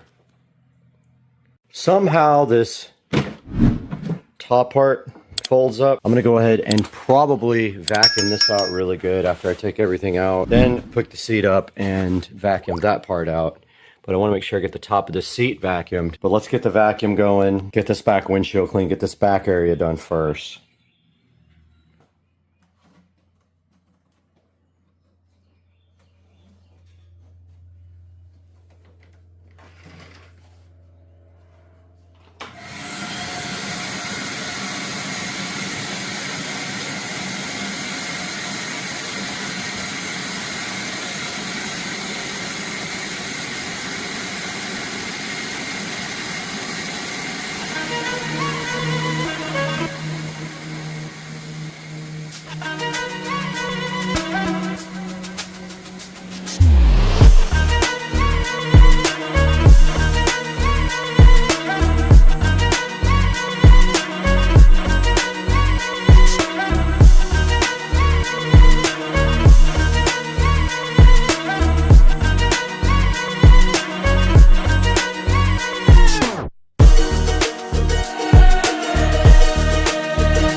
Okay, we are completely done detailing both the interior and exterior of the Jeep. Looks amazing. And I forgot one rag right there, but this is probably the best I've seen it look since it was brand new. And on the inside, we simply wiped everything down, vacuumed everything out, cleaned all the glass, and it came out like a brand new Jeep. Hopefully Patricia is super hyped when she gets off the airplane. You guys can see right here and right now, the Jeep looks good, and we did clean up everything. And when Patricia gets off the plane, we'll see how hyped she is for her polished Jeep. So yeah, the Jeep is all comfy here in the garage, and Patricia is probably an hour and a half out. And of course, the minute I plan something, this happens.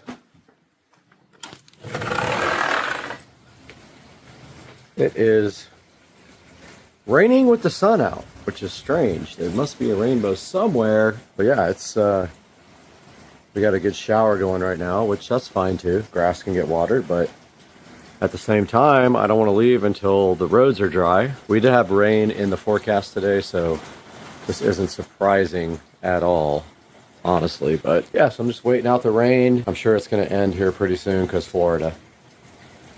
Yeah, this is one of those flash showers that will end here momentarily. There's blue sky right there, rain clouds right there, and we all know this will be over shortly. We'll wait 30 minutes, roads will dry out. All right, we're going to pick up Patricia from the airport, and of course, the road is wet, the trees are wet. I think the rain is over, not 100% sure, but it's definitely ruining the surprise, but the insides still fly. So let's go. We're just sitting on the side of the road, you know, no big deal. Waiting for Patricia to get back. She's at the luggage thing, I think. And then we're gonna go to dinner. And I want Texas Roadhouse. I heard it was really good. And I'm kind of craving steak, so let's see what happens. All right, we are almost there. This guy right here is killing me, literally. I guess I better slow down because I'm speeding. So she said she's at the very end. So I will update you guys when we get there. Oh, I see her. I see her. She travels with dresses on. Like a nerd. That's definitely her. Looking like Prince reborn.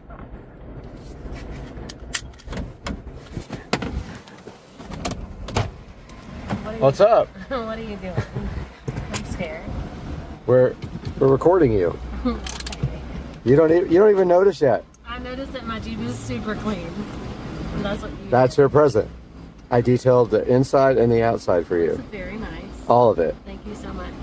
You're welcome. I'm really tired, or I'd probably be jumping up and down. Okay, cool. All right, let's get your stuff in.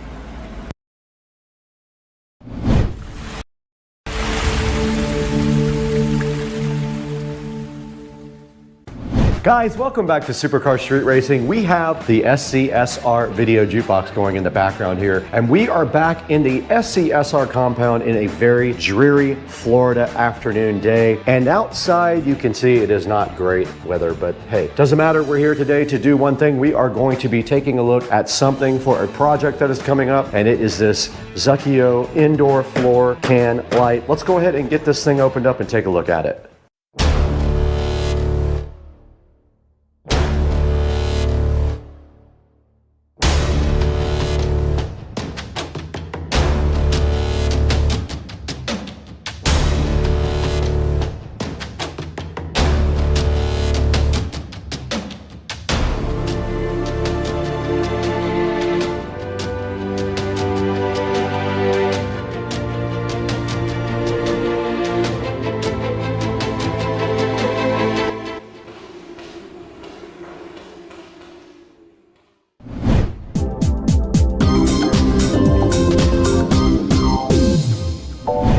Guys, Supercar Street Racing wanting to thank you again right before we get started for 61,000 subscribers. We just need to get the video views up now. But today we got the SCSR jukebox playing. We have some work to do in here, and we are going to be looking at this Zukio. This is a indoor floor can light, but I'm going to be using it for something different. I have a specific task in mind for this guy, and I know exactly where it's going, and we might have to do a little bit of wiring cleanup afterwards. But yeah, let's go ahead and get this thing unboxed after we take a look at the box itself.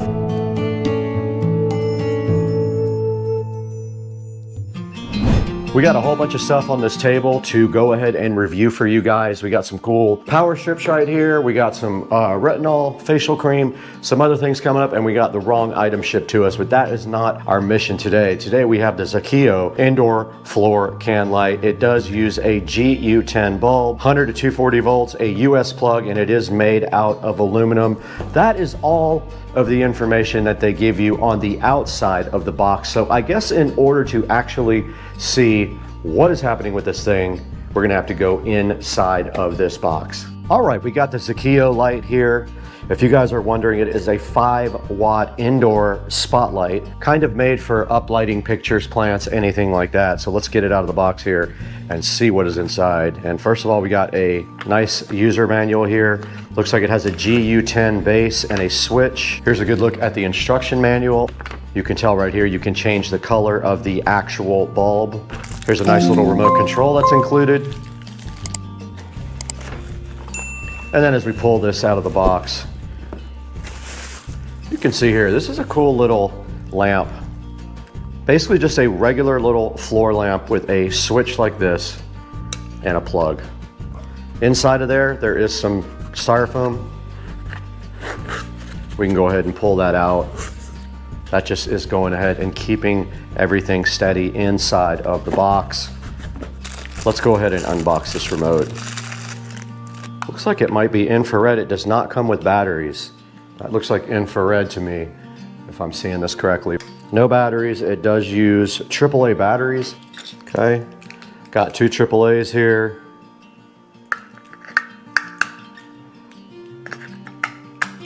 Go ahead and battery up. And taking a look at the instruction manual here, basically it says works from 100 to 240 volts. Don't mount it near anything related to fire or heat. Don't secure the product with staples or nails or place it on hooks. This is not a toy, risk of burn. But it also says unplug it in extreme weather conditions. I guess if you're having bad weather in your area. Never use strong or volatile chemicals to clean the lamp, otherwise the metal parts will be damaged. And they do give you a nice email address there to email support if you need to. Looking at the remote control here, the controls for the actual light, it's got a brightness control, an on-off button, 16 static colors, and then dynamic color changing modes. Let's go ahead and plug this guy in and see what it actually looks like. And I've gone ahead and plugged it in, and you can see it is a nice shade of red now, like that. And it just did turn yellow, and then green and blue. Let's go ahead and make it white. We did make it white. There's a good look at the white color, pretty bright. And you can go ahead and take the brightness down on it with this clicker right here, and you see it did go dim. That is the dimmest it will get. And then there are controls down here for the color changing mode, flash, fade, strobe. But yeah, you can just press any color there and it goes directly to that color, or you can do fade modes like this. And it is fading between colors right now. This as a specific need in mind. I'm going to be using this for something very specific.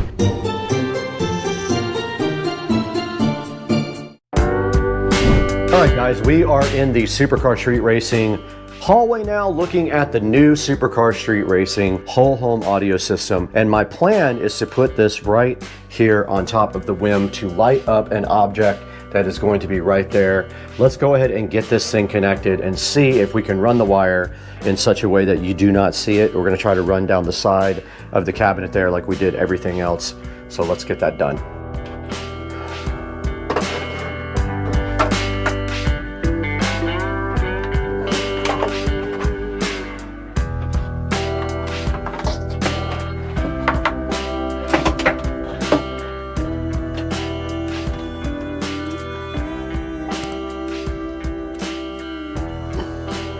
Okay, I did go ahead and get power applied to the bottom. It was kind of a pain, but I am going to have some wire cleanup to do with zip ties, which will come later.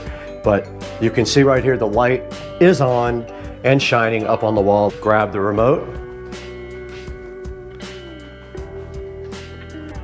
The light changing right there. And now if I want to put it on white, that's the only thing. You don't have a whole lot of range when you get to the very bottom. POB now, and we're so happy to have remedial packs as a lot of other products. We will show you kind of that in a minute. Okay, we're right in front of the remedial packs face moisturizer retinol cream. This is a 1.85 fluid ounce canister. Remedial Packs has a solid 4.4 stars on this guy, and an enhanced skin firmness and elasticity. And you can see here all natural ingredients there are listed: retinol, collagen, hyaluronic acid, vitamin E, green tea, aloe vera, and jojoba oil. Now this stuff does have 1% retinol, which is also a great thing for your skin, and it's for all skin types starting ages 20s and beyond.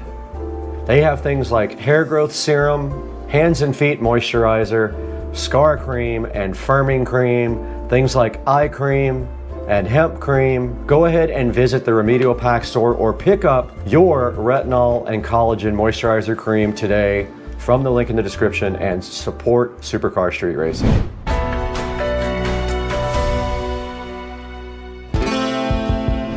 Guys, back in SCSR Studio B, where we are so happy to have you guys supporting the channel. We are so grateful for you guys. You have no idea how much the support means to us. If we take a look at our channel now, we have 61,645 subscribers, plus 20,000 in the last 28 days, which is amazing. But we're here today to look at the Zukio, or Zukio, however you want to pronounce that, indoor uplighting RGB floor can light, LED spotlight. Now this thing is pretty cool. It has a 5¼ inch cord. It works on 110 to 240 volt, and it does come with a remote control. It does color changing, and it does uplight things, so it looks pretty cool. This is very cool for things like pictures or plants, anything that you want to actually highlight. You can see right here they have a picture of RGB and warm white plus 16 colors. It does have memory, 16 colors, 3 brightness level adjustment, 4 dynamic color changing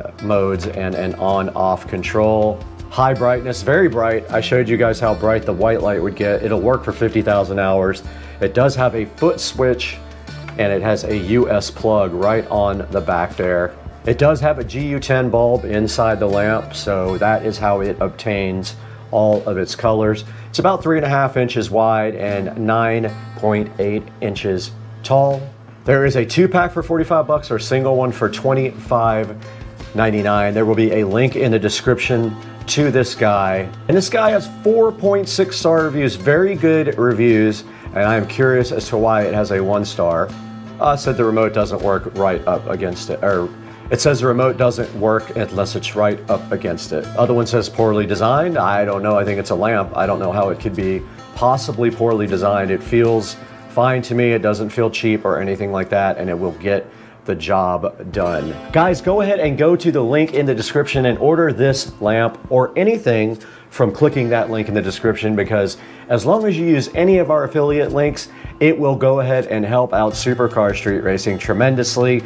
And it helps us just a little bit by giving us a few dollars to go ahead and keep supporting you guys on the channel. Something big is coming, guys, and I just cannot disclose it yet, but we have a big partnership coming up soon and also another big event coming up, pending how the channel does in the next few months. Please like and subscribe, and we will see you guys next time. We gotta get out of here.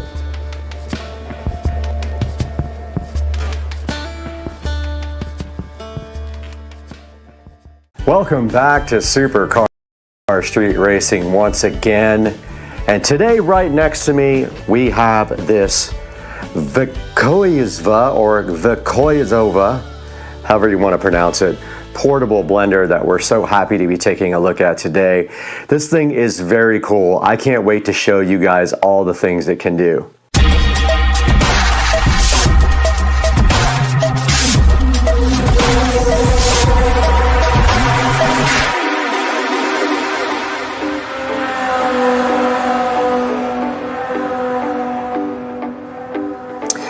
Here's the outside of the box of the Vikoyzova before we go ahead and take a look at it unboxing. It's very cool looking. It's got like a crystal top looking thing. It's got a power button and a USB Type-C charging port on the front right here, as you can see. It's got a lid on the top that you just press a little button, it pops up. And then this whole thing comes unscrewed from the base and it becomes a cup. And they give you some cool little straws to work with as well when it converts into a cup. Now this is the model A9. You can find it on the Amazon link in the description below, so please order it from there. And also anything else you want to order from Amazon, click through any of my links. It doesn't have to be the one for the actual product, and it helps the channel out greatly. This thing does use 5 volts. It charges off of a 5 volt little charging adapter. You can use anything, a computer or a little USB plug, and it does come with a short little cable to charge it. And it does have an 18,000 RPM motor as indicated right here on this beautiful green box. Guys, we are right here in front of the Vikoyzova portable blender. which was graciously provided to us from the manufacturer. And if we look at the front here, it is a 21.2 ounce blender. Comes in a really nice shade of green here, packaging. And on the top there's the label that we see. This is made in China. And it does say portable blender, kitchen, office, gym, etc. And then on the side, here's a good look at the packaging. You can see it's got a USB power charger inlet right there and a power button right there. On the back, there's the model number. It is an A3, 600 milliliter bottle capacity. It's a 7.4 volt blender. It takes 5 volt charging, which is actually just a standard USB charger, and it has an 18,000 RPM motor, guys. So get hyped about the 18,000 RPM motor. And right here and right now, I don't have the SCSR scissors because I'm still PTSD from when they cut my finger wide open. So I'm using my good old hand and not working very well with it.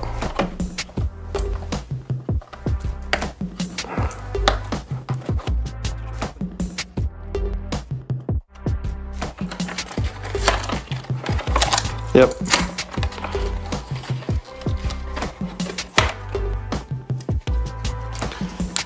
And inside of the packaging right here, right now, we see the VESA portable blender coming out. Looks like the cap there. And inside, the good looking portable blender sitting right here and right now in front of you. And they also give you these 2 beautifully colored straws. And here is the instruction manual. And that is all that is inside the box of the VESA blender. Okay, we just took a good unboxing look at the VESA portable blender. And inside the blender box, we did have this instruction manual that has some procedures on it. Tells you how to put the fruit in, liquid, tighten the lid, and go ahead and blend. And then it's some instructions here for your first blend. Make sure your blender is fully charged. We have not done that yet. And it tells you that the blend mode is for smoothies, shakes, and mixed drinks, and the pulse mode is for salsa, jam, small ice cubes, frozen fruits, and extra tough ingredients. And so if we look here at the front of the VESA, there is the power button right there. And then right below that, there is a charging port, and up at the top, if you press this little latch button, the top flips open and you have access to this hole to pour out your liquids after you blend them. And then the lid just turns and spins right off here. And then in this other little packaging here, if we ever get it open, there is a solid lid. So if you want to, I guess, take this off, it is flashing, so it is charged, and then this goes on the bottom, so it then becomes a drinking cup. Very cool. Very, very cool feature. And then this just simply screws right back on. You can see it is somewhat charged, so let's get this thing on the charger now. Okay, the VESA, or VESA, however you want to pronounce that, does come with a little small USB-C charging cable, probably about 4 inches long. And you can see right here on the table here that we presented on the channel not too long ago, we do have USB capability. So let's go ahead and plug in the VESA here. So see, we just plug in USB type A right here on our table, plug in the VESA so gently right there, and it does light up and starts charging. I love the way it has green lights around the top and then 2 red ones indicating that it is still charging.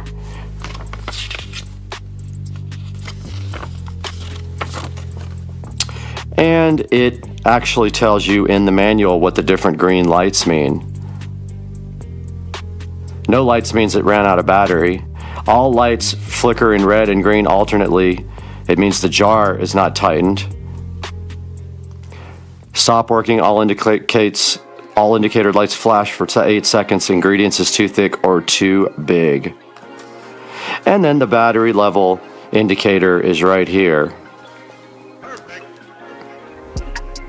And we have 2 red lights on. So it counts up from 2 green lights to 12 green lights.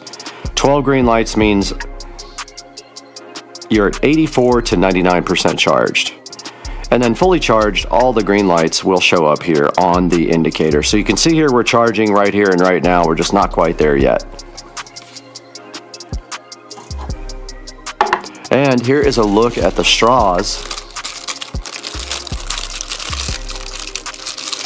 They give you 2 nice straws here. And that would be when this turns into an actual cup. And then they give you a little cleaning brush as well, which is very cool.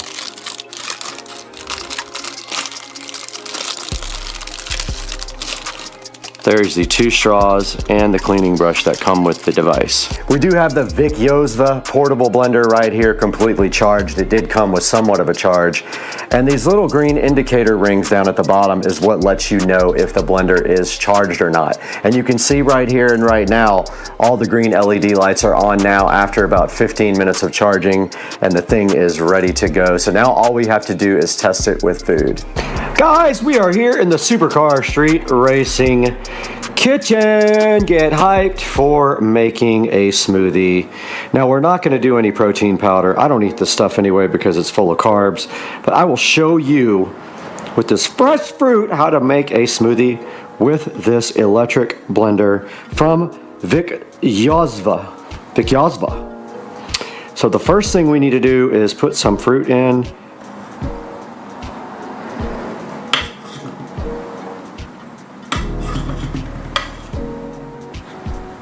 And there's some pineapple and some whatever green stuff and some strawberries. And it was ridiculously expensive at $8 for this much fruit is ridiculous. And I will taste it, but I'm not going to actually eat much. I am on keto and none of this stuff is keto friendly, guys. So sorry, I'm not going to be eating this deliciousness, but if you're going to do this, go ahead and get yourself some protein powder. Get some crushed ice from your fridge. So let's go to crushed here.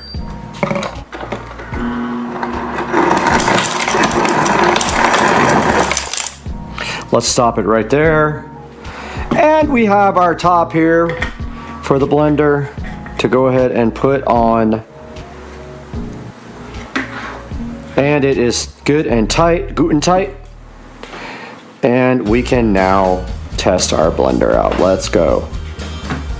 So all you have to do supposedly is push this button.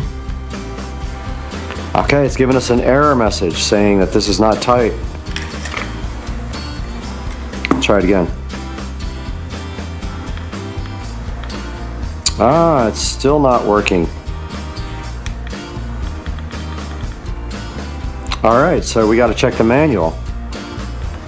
It's giving us 1, 2, 3, 4, 5, 6 flashes. Let's go check the manual.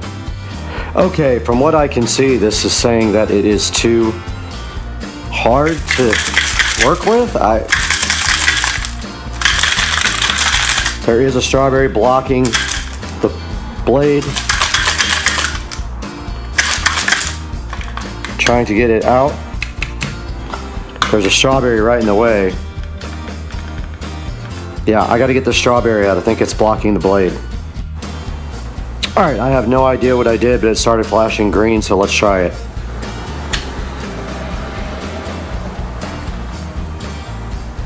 Wow.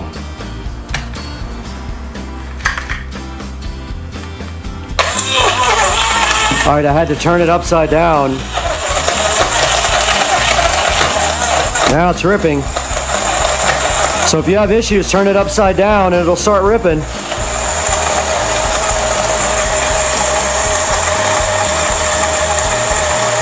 And there it goes, guys.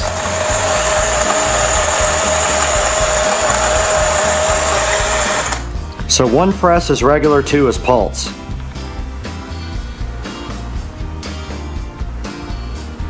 I don't know, it flashed yellow.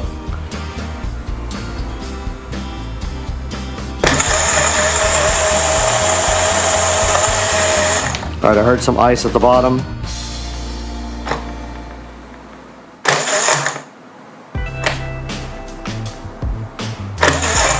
Yeah, it's having issues, man.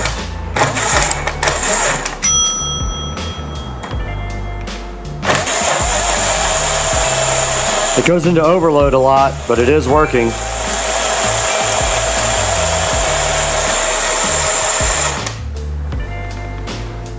All right, this is pulse mode, supposedly. So every time you press it, it pulses. All right, that's good enough to test this. We got our stuff blended up. Let's try it. Now that our liquid is all blended up in the blender, let's go. We gotta press this little button to get it open. It pops open and we have our straw to test our smoothie with. Let's test this.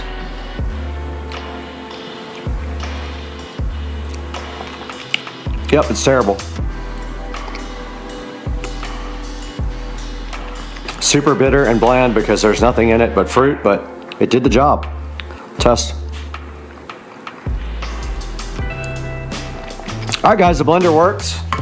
It does protest a lot about the ice, so make sure you have a bunch of very crushed up ice when you do this. Other than that, the thing does its job. It blended. Now that we've taken a good look at the VESA blender and what it can do, let's throw it back to Brad in the Supercar Street Racing 4K production studios.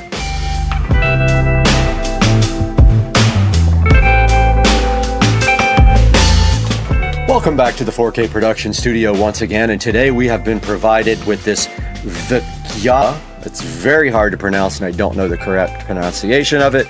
Personal blender, and this guy is a rechargeable blender. All you have to do is plug this thing into USB Type-C until all the green LEDs around the bottom are completely green and it is 100% charged. Now you can see this thing does have a 4.2 star review. I had a few issues with it, with the actual power of it not being able to do the fruit, but I did have a piece of fruit stuck in the bottom of it. So once I got that dislodged and figured out also that the top wasn't tight enough onto the blender, everything started working better. So yeah, it does have 4.2 star reviews. It is $28.99. There will be a link in the description for it. Overall, I'm pretty happy with it. It does the job. It's great for making little smoothies or whatever for your nutritious, delicious meals. So go ahead and order up the VESA personal blender from the link you see in the description, and anything else you might want to order from Amazon, click any of my links to order anything from Amazon and I get a little bit of a credit for it, and it helps out the channel greatly because we lose money on the channel, as you know, and this is just a hobby for me. So help the channel keep going, help Supercar Street Racing be strong. Go ahead and like and subscribe, and we will see you guys next time on the next episode. I'm out of here. Peace.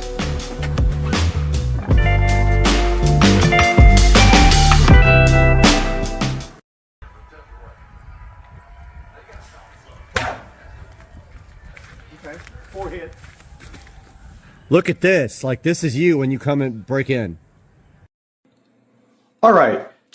Today we are going to be installing a subwoofer in the kitchen, but in order to do that, we have to prep and get some things ready, but the sub is going to go in here with the garbage can and replace where this bag is right here. And so in order to connect this sub, we have to do some things first. And one of them is power. So power is coming from over here. So we are going to just drill a hole right down in the corner there and take this power wire here, cut that, feed it through the hole, splice it back together, power the subwoofer. Then we're going to run speaker wire up to the ceiling and into the attic. All that's going to happen today on the next project on Supercar Street Racing.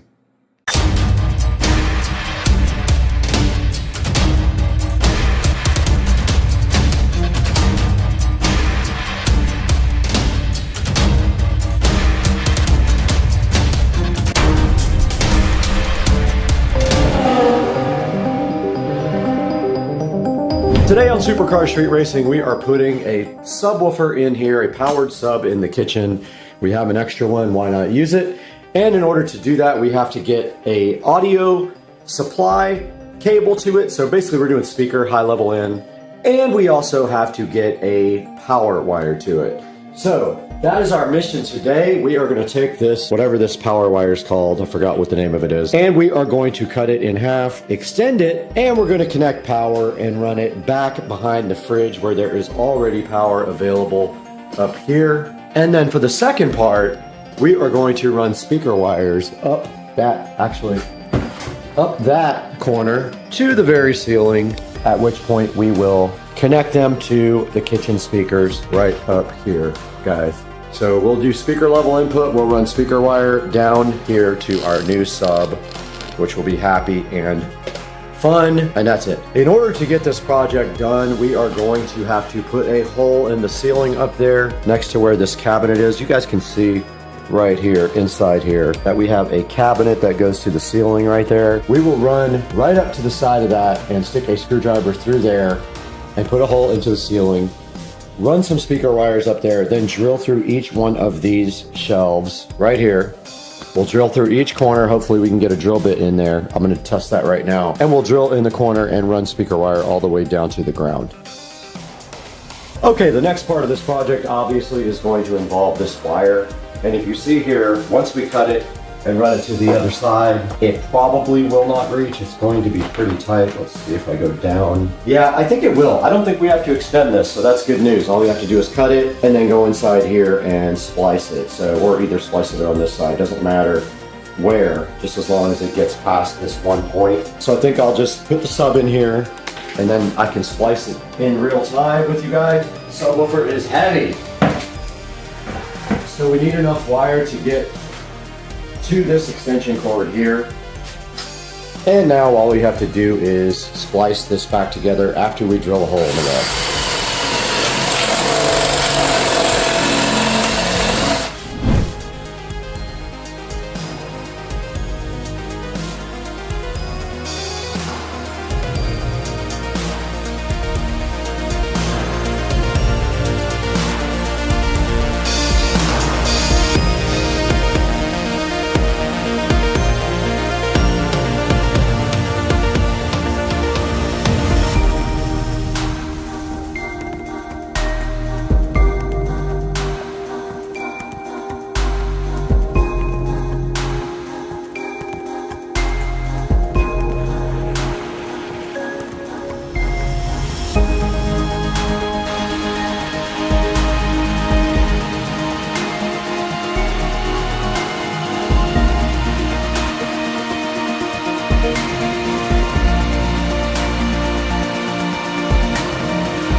I have poked a hole and stuck a file through there.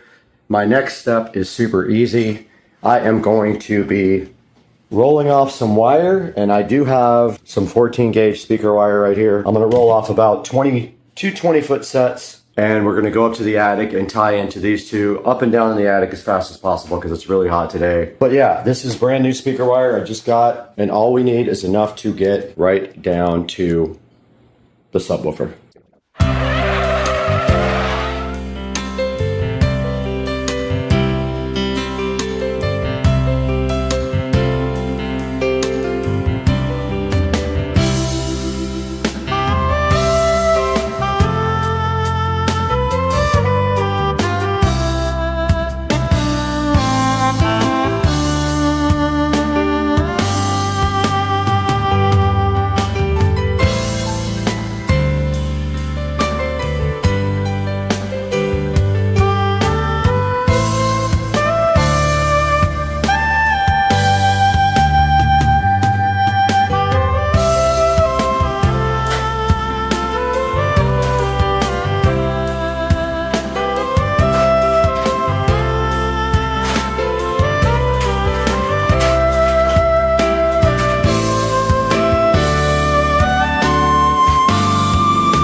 Wow, hot up there. Got up in the attic and did tie into the existing speakers and taped the wires to my file here. All we should have to do is pull this down and hopefully we don't disconnect the wires. Put a good amount of tape on it, but who knows? The last couple of days have not been the best. Let's see if we can get this through.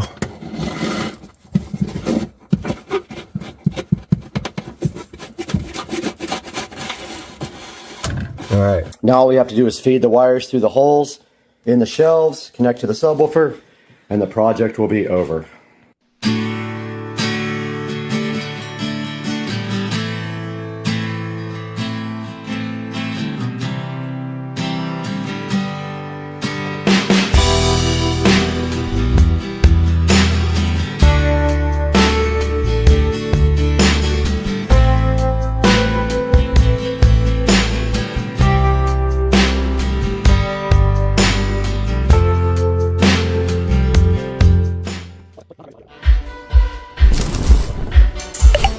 It is bumping hard, guys. Kitchen sub, success.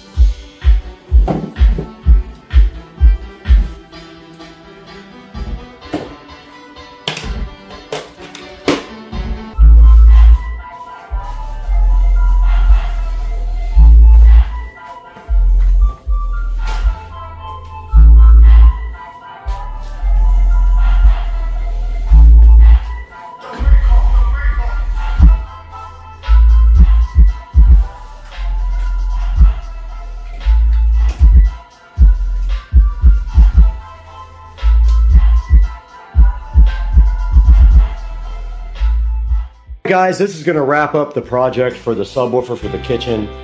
All I have to do is zip tie these wires up and make them really nice, and that is it. And maybe fasten them to the wall. You can see right here and right now they just go through the back right there and all the way down. And I hope you guys enjoyed this. I love doing projects with you guys, and I love it when you tune in and comment and like and subscribe. So we'll see you guys on the next video. Please leave a comment, please like and subscribe, please buy a subwoofer through the link in the description or any of the products through the links in my description. We'll see you guys next time. My donated this Jeep machine gun pimp with a duck float to Patricia because she has a Jeep. Yeah. And this thing is so cool. We know who you voted for. My sis. What are you guys doing with Cat TV? Bubba? That's a squirrel. And it's bigger than you. Bubba, get it. Cooper, get it. Taking a look at Fortnite on the S22 Ultra 5G.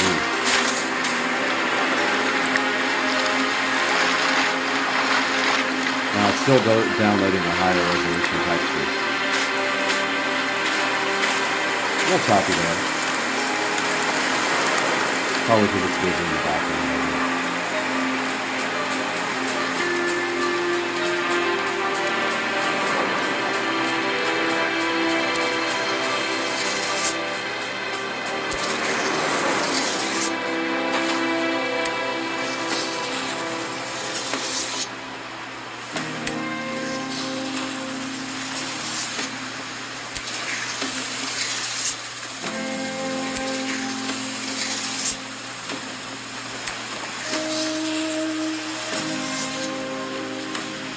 Very playable at this resolution.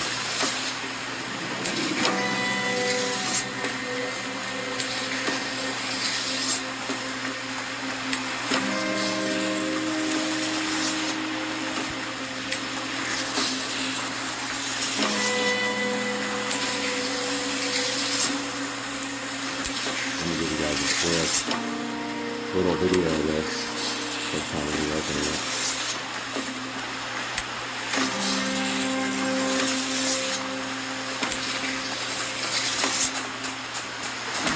Totally playable.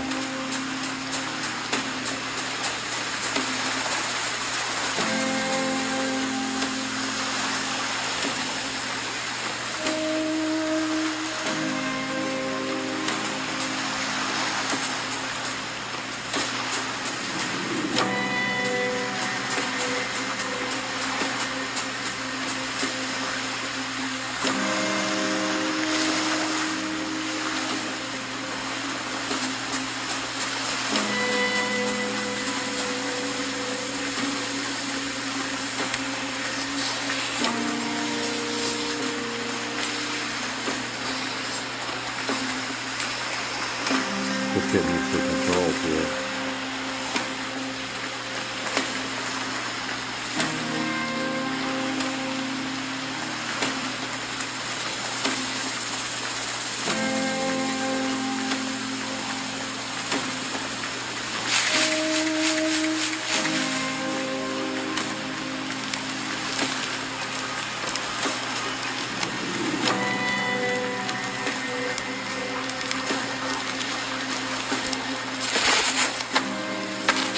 I suppose I owe you an explanation.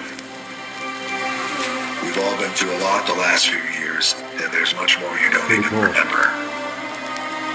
You've all fought a good fight, but until we set the 0 point free, we'll be facing threats like the last reality, and worse. There will be no escaping it. That's why I need your help to destroy the imagined order. As long as they're exploiting the 0 point, everything is in danger. With your help, we can free ourselves from this place and leave the loop for good. We can all go home. I wonder if it runs worse with screen recorder on.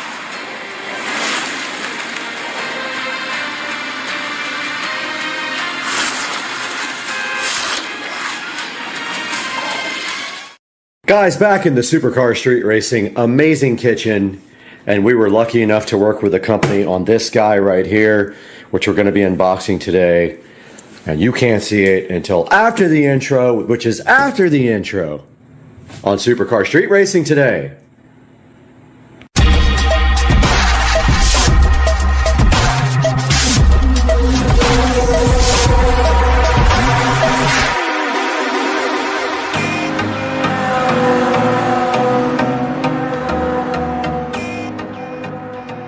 Guys, so happy to have you back on the channel. So hyped to have you watching today. And we have this joust set air purifier to take a look at today. I was lucky enough to work with this company, and they sent me this air purifier free of charge. It does have a HEPA filter, and we're going to take a look at everything it does. And there's some of the things that it filters out of your life and into this lovely filter right here. So we're going to get this thing out of the box right now and take a look at it. The jowl set is looking so fresh and is trying to make your air fresh. And you can see right here that it's got a carbon filter. It captures 99.97% of all the airborne particles. It has a sleep mode and a 4-speed fan. So we're going to be taking this out of the box right now, but there's a look at how it looks box. And the side of the box here,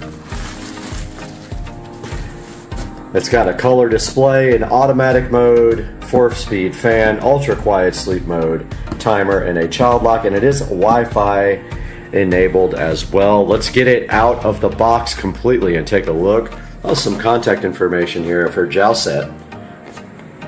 So the jowl set air purifier comes with a filter already installed, and if you look at the label, it says replace the filter in a timely manner, meaning that they want you to keep replacing the filter on a regular basis rather than using a dirty filter. Having a dirty filter on your air purifier literally does nothing for you if it can't filter out.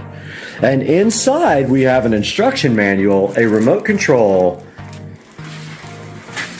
and also this would be the power adapter for the jowl set air purifier, and there's a look inside of it.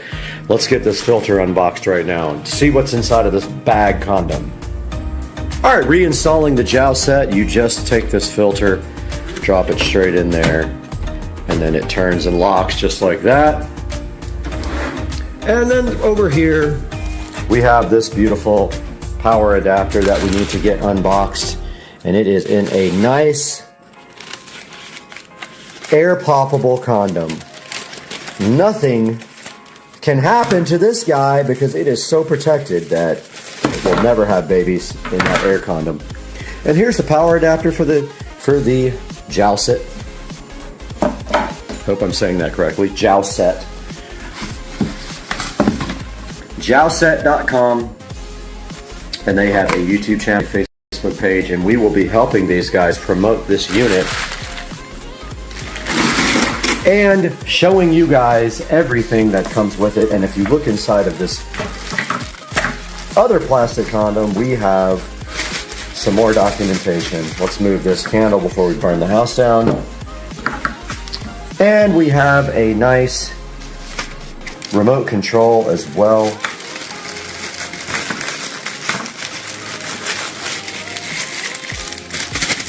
That comes in this bag. However, this thing is Alexa capable. We also got this nice tag that says Opera and has the jowlset.com website, the email address, the Facebook page, the Instagram, and the YouTube. And these guys are serious about promoting their product. Now, this does not come with batteries. Maybe there are batteries in here. They do not come with batteries. Okay, no batteries, but it did come with a little instruction manual to tell you how to replace the filter, but I figured it out on my own. But there is how you do it. You turn the lock to the left, you pull out the filter, you get the power adapter out, put the filter back in, and tighten it. And there it tells you that the power adapter is inside of the jowl set. And let's get this thing turned over now. And you can see right here, right now, that the unit just turns straight over like this. And yes, the phone is going crazy, but yeah, there is the unit. There is the display. I don't know if we get some peel satisfaction. No, we don't. But on the back, there is the power adapter that we can now get this thing connected with. And the jowl set plugs into a standard 110 volt outlet, which I will plug in with my foot. And the plug goes just like that. And the guy already made a noise, so let's go up front here and see what it says.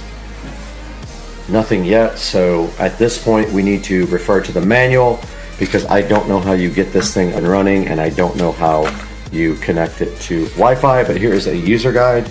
Let's get that opened up ASAP. So this guy uses Smart Life, which is what a lot of the generic Wi-Fi devices use. And it says connect it to power. And I just need to see what device this guy uses. So I'm going to look at this a little bit more because it's supposed to be Smart Life, but let me get into this a little bit more. Guys, we are on the phone now, and you can see the app is actually called Smart Home Life, not Smart Life. So two different apps, and when we open this guy up right here, right now, it's going to be different than the regular, and I need to sign in, so I'm going to do that now. And we are back in the app, and it says confirm it is blinking, and it is. And we need to get our Wi-Fi network here. That's Bluetooth.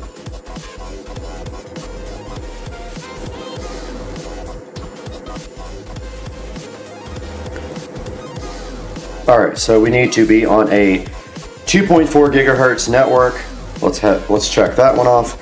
And you guys cannot see this part. So our device is being added right now to Alexa, and then we'll have to put a skill on Alexa to actually control it with Alexa, but that comes later.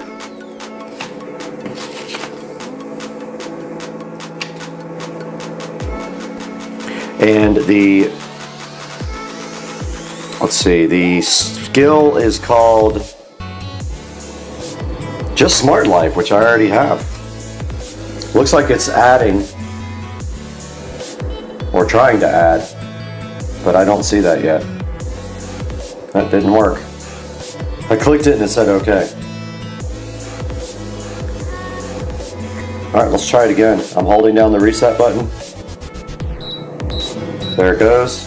It's a 402, and it is blinking.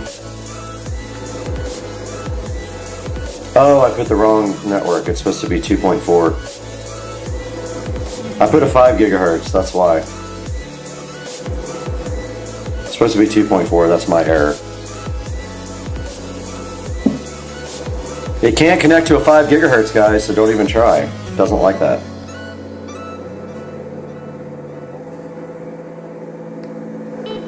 And I'm connected to Wi-Fi.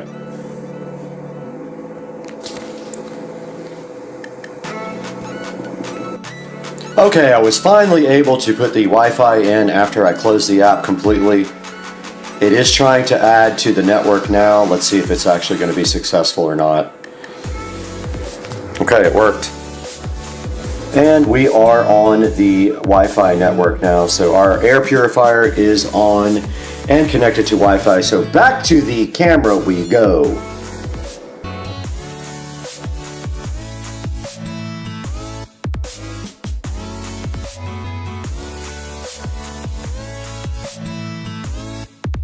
Okay, we just saw what you do in the Smart Home Life, and we just held down this power button for 5 seconds. You can see the Wi-Fi indicator. Back on the camera, we have the Jalset air purifier connected to Wi-Fi here. And so, really the next part of this is just controlling it from Alexa if you want to. And there are voice commands listed right here on the page. So that's a look at the fan speed, the child switch, and the power for Alexa, and then the whole user manual is right here next to it. Go over some of the areas of the air purifier that you need to understand what they are. So first we have the air outlet area here on top. So you can clearly feel up here that there is a rush of air coming out of the air outlet, and then the next thing is the control panel. The control panel is right here on the front. The air inlet is right here on the bottom. So you have the outlet up here on top and the air inlet on the bottom. And then we have the shell of the unit here, which is this whole plastic area right here. That is the body and shell of the unit. The handle is right here.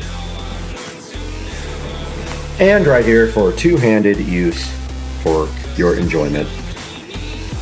The power adapter interface is on the back. You can see here we have power from the 110 US outlet right here to the power adapter, and there is the information for the jowl set right there.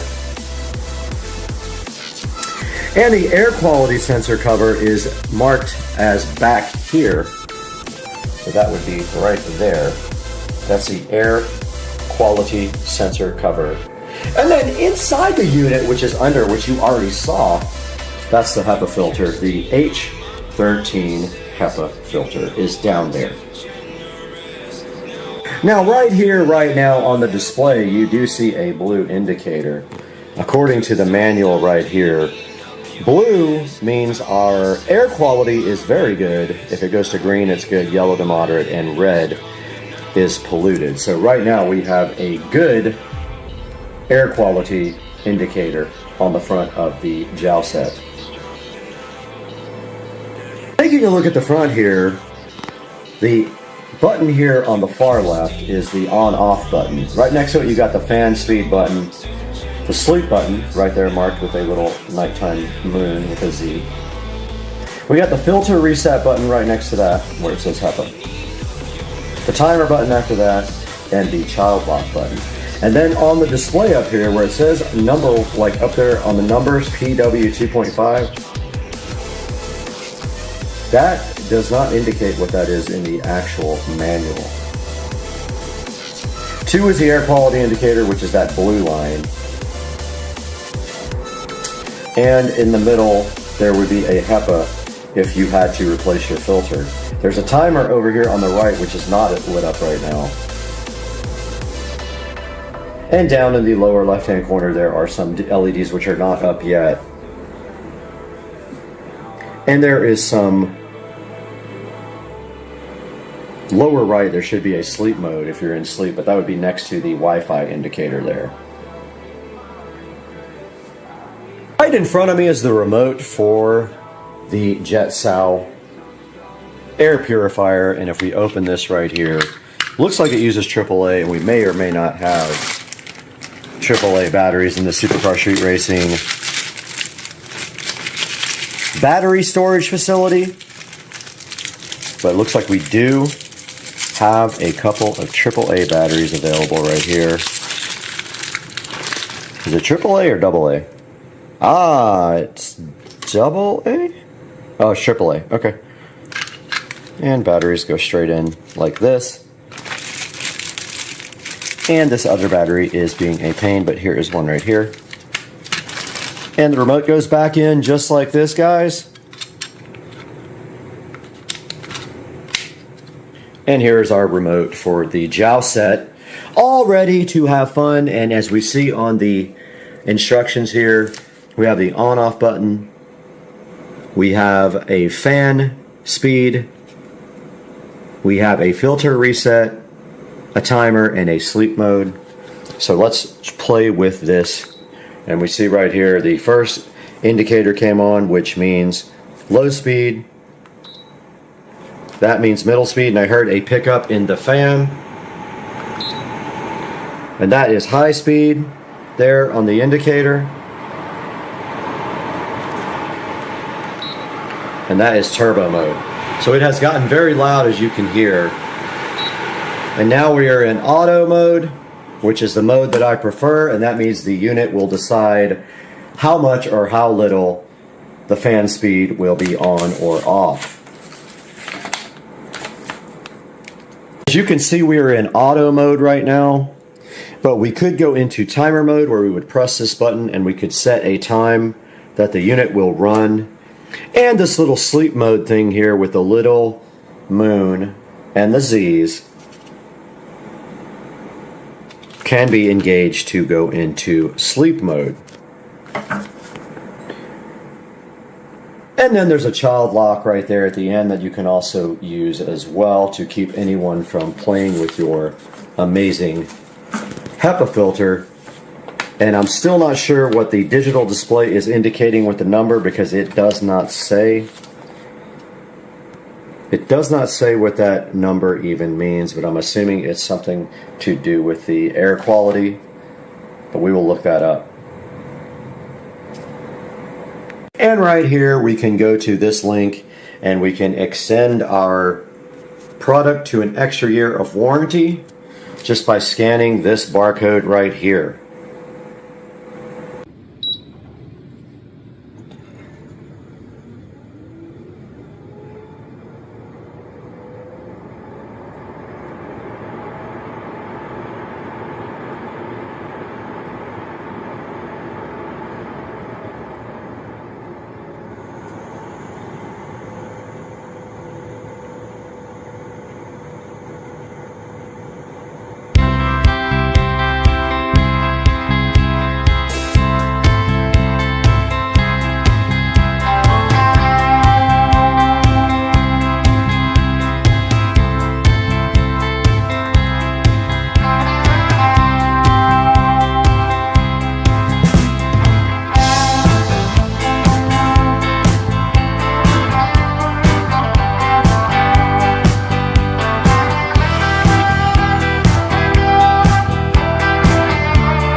Ladies and gentlemen, welcome back to the SCSR Compound Garage. And today we have a new sponsor for the channel. You can see sitting right here on top of the Model S Plaid, another tiny Model S Plaid. And then right next to it, our new sponsor, Chemical Guys. And Chemical Guys was so kind, they sent us this leather conditioner and this leather cleaner to show you guys. We're gonna show you how to use this today, right here on the 2023 Tesla Model S Plaid, and right behind you on the 2014 Club Car Precedent. There's specific directions for using this stuff, and we're gonna show you that today. So hang out with us on Supercar Street Racing while we detail the inside of the Model S Plaid and the golf cart.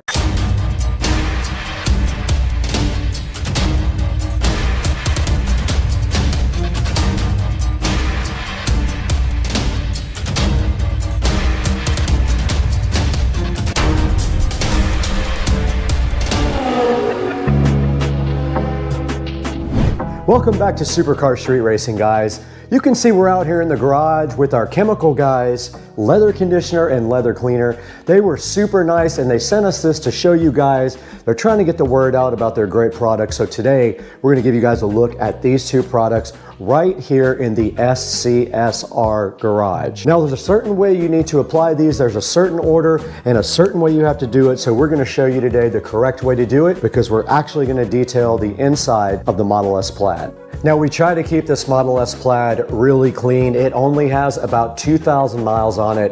And so we drive it on the weekends only and we keep it detailed and nice here. But today we're going to take it one step further. We're going to use the Chemical Guys leather conditioner on the seats. It does not need to be clean, but it does need to be leather conditioned every few weeks. So we're going to go ahead and show you that right now. We are coming to you live now from inside the Tesla, and we have the Chemical Guys leather conditioner right here with us to show you guys. And we want to show you how to actually use this as well while we have time. So the instructions do say take the leather conditioner and grab a nice soft towel and then just take and put a couple of stripes, 2 or 3 stripes directly onto the towel like this.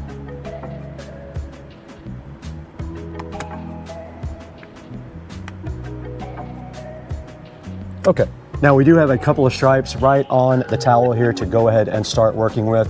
And all you have to do is work it into the seats. And when you're done, you can actually buff it off and dry it. And then you can do a second application if you really feel like it. So yeah, you just take your towel and you put about 2 or 3 stripes of this stuff right on the towel, and then you work it into the surface. We're gonna go ahead and start with this Model S door panel right here. I'm gonna go ahead and knock this down a little bit because I did put quite a bit on it. So I'm just gonna knock it into both sides here so it's not so thick. And then I'm gonna go ahead and proceed to put it directly on the door panel right there. See it going on with a nice finish there. I'm going to go ahead and get all over the door panel with this stuff, and you can already see that it's drying. Don't forget to get into the cracks everywhere that you would normally touch to keep it clean, and the sides too. Now, if you'd like to, you can go ahead and wipe that off as well. You can buff that right off, just like that. And that door panel is completely done. All right, guys, here is the front of the Model S, and we're gonna go ahead and put a little bit more of the Chemical Guys leather conditioner on my rag here. I'm gonna turn it over first. And this time I'm not gonna put quite as much on it. I'm just gonna put a couple of little stripes here.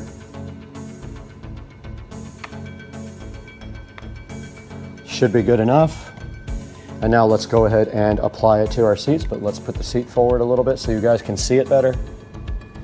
And we'll go ahead and start get it worked into the towel a little bit, and go ahead and start conditioning the seats on the Plaid. Actually go up a little bit more here.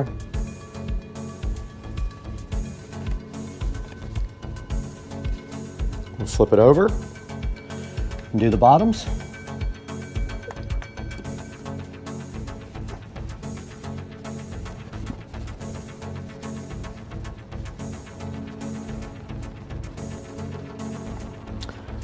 I'm going to take my dry cloth now and go ahead and buff the whole seat out.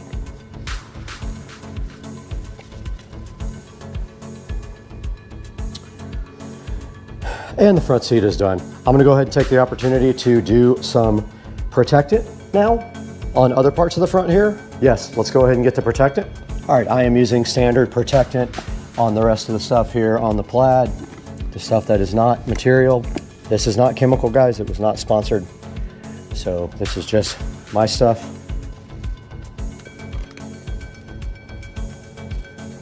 I'm gonna hop in and finish the rest of that part that I can't see, but I am gonna do the dash with the Chemical Guys.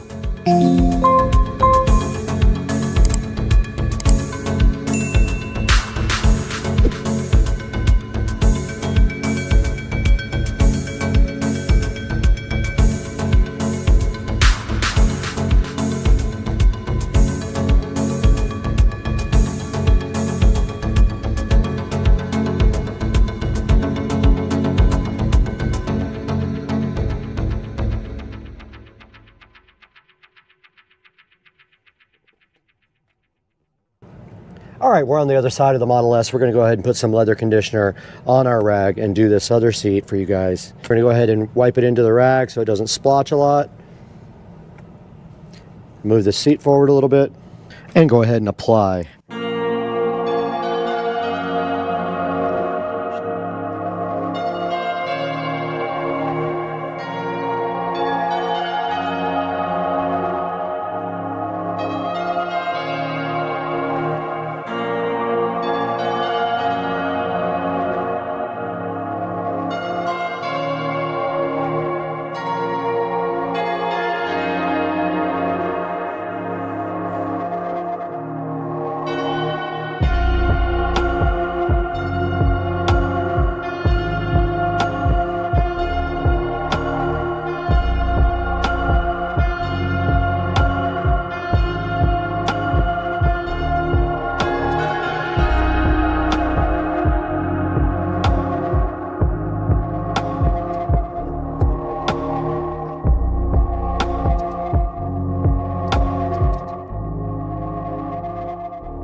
And I'm going to go ahead and rub that into the dash.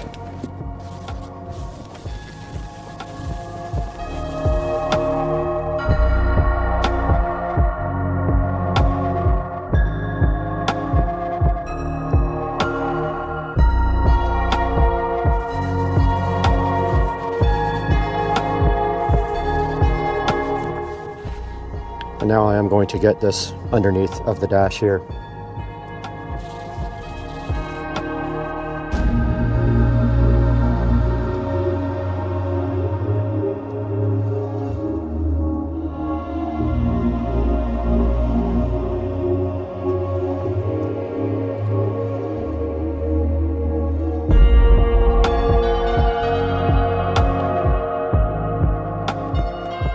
Now you guys just saw me clean the whole inside of this Tesla Model S Plaid with the Chemical Guys leather conditioner, but we got to take this one step further because we need to show you guys how to use the leather cleaner. So what we're going to do with the leather cleaner today is we're going to turn our attention to our club car precedent over here. We're going to clean all the seats and then condition them with the leather conditioner. So one step at a time, let's get busy now with the leather cleaner on the club car precedent. We're back in front of the golf cart. You guys can see we have the Chemical Guys leather conditioner and the Chemical Guys leather cleaner sitting so fresh here.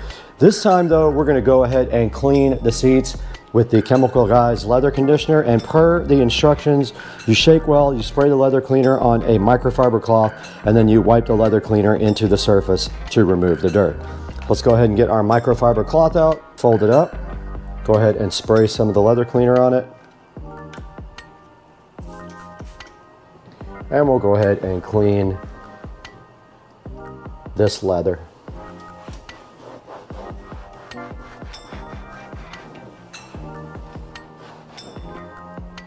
Does have a little dirt coming off of it.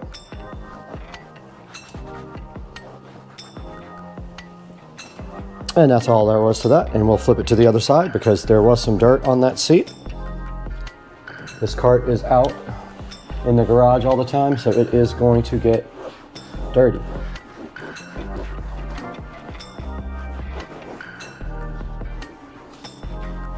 All right. That is the leather cleaner for the front. Now let's go ahead and get a clean cloth. We'll put a few stripes of leather conditioner on the cloth, and then we'll go ahead and condition these seats.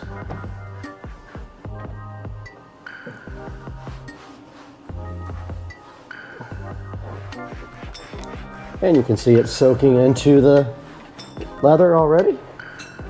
Flip the towel over, put a few more in it. And the top seat is done. Let's move down to the bottom seat. Flip towel over again. I put way too much on that. That will be enough for the front and the back. I'm going to put some of this on this other towel for the back. Let's go ahead and do the bottom seat. All right, the front of the golf cart is finished. Let's do the back now. We're back at the rear of the golf cart, and we are going to start with the leather cleaner. Let's go ahead and spray some on our rag here and wipe down this top seat. Be careful of the tiny Tesla. And that is clean, that just needs to dry. I'm gonna flip my rag over and do the same to the bottom. That will get all the grease and contaminant off the seat and clean it and get it ready to be conditioned. Top's already drying, bottom is done, and this rag is also done. The top is dry. I've already got some leather conditioner on my towel. I'm gonna go ahead and rub that into the seat at the top. You can see that's plenty. I had a bunch on my rag, and I'm just gonna let that dry however it wants to dry. And then I'm gonna flip my rag over, put a little bit more on the back, and go ahead and rub the bottom seat as well. You can see that it takes all of 2 seconds to do the seats on this golf cart. And now the bottom seat is done, and if you want to, you can grab a dry rag and wipe off the excess. If not, you can let it dry naturally, but you can buff it out like this. And that is that. Back out here in the garage, and you guys did just see us clean and condition the seats on the 2014 club car, and you can see how good they came out using the approved methods by chemical guys. We went ahead and cleaned all the seats first, and then we followed it up with a nice coating of the leather conditioner by applying it to our towel first, and then going ahead and rubbing it on the seats afterwards. We want to go ahead and thank the chemical guys for being so gracious and contributing to Supercar Street Racing. Guys, do us a big favor. We'll put links down in the description for this. Make sure that you order everything from the approved links from Supercar Street Racing. You can order anything you want from Amazon through our links, and it helps us out greatly. In this case, we might put an affiliate link for the actual supplier that gave us this. Go ahead and order it from them. It'll do them a big favor as well. And check out the Chemical Guys products down in the description and pick yourself up some. Now let's throw it over to the 4K production studio with Brad and see how you can get this stuff online. You guys just saw me out in the garage taking a look at the Chemical Guys premium leather auto conditioner and leather cleaner, and we are so proud to be partnered here with Premium Auto to bring you these two products today. Now, the leather conditioner is awesome. I used it on the interior of the Model S Plaid without doing the leather cleaning first, but I did use the leather cleaner on the Precedent golf cart. It came out awesome. I love this stuff. You can see right here on the screen our partnership with Premium Auto, and here is the actual Amazon link for this stuff, but I am going to put Premium Auto links in the description. So go ahead and order yours through the link and help out Supercar Street Racing greatly. We're going to get out of here right now. It's almost dinner time and I haven't had anything to eat. But please support the channel, like and subscribe, and we will see you next time.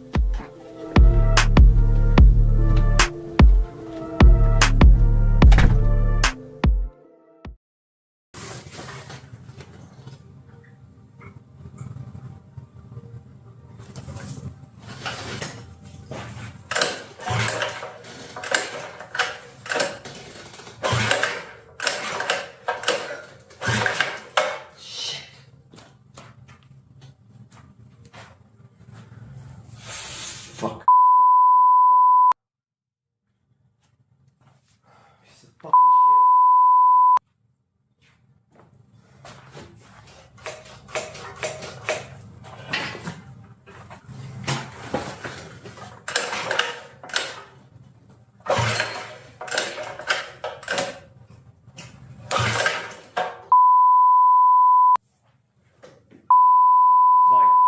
Over it.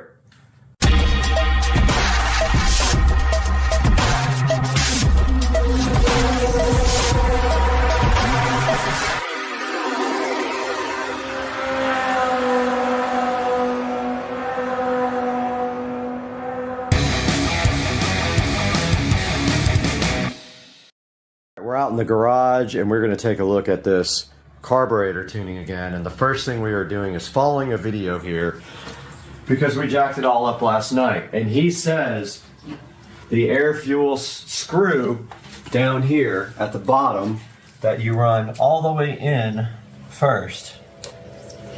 So I'm going to do that because Joe did some craziness with it trying to tune this thing.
morning, guys. Welcome back to Supercar Street Racing.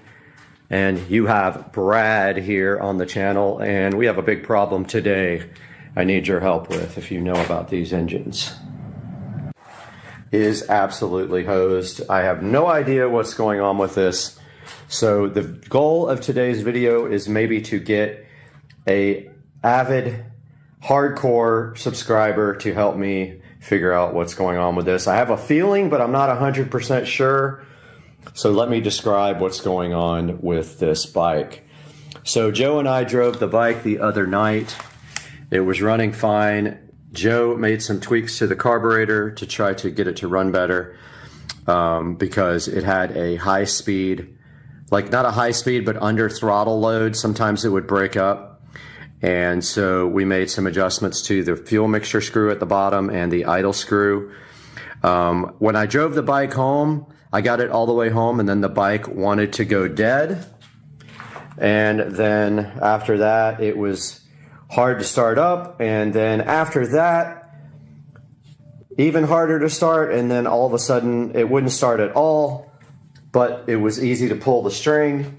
And then I sprayed some carburetor cleaner directly into the carb and attempted to, oh, the light went out, attempted to start the thing, and that's where we are now.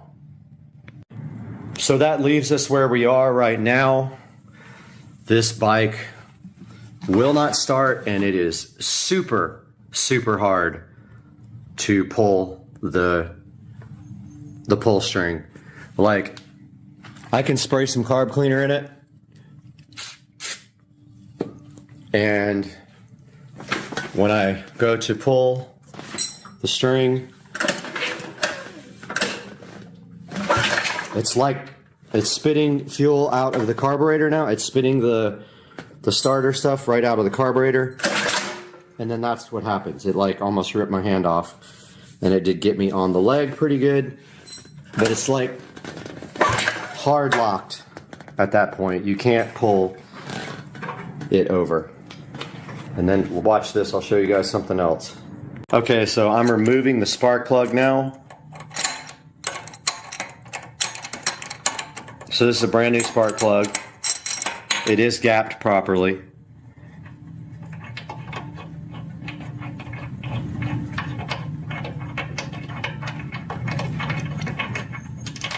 Spark plug is completely out of the motor. And now pulls over just fine. And there's no fuel coming out of the spark plug hole when I pull the motor over. And I have actually blown out the cylinder with the air compressor.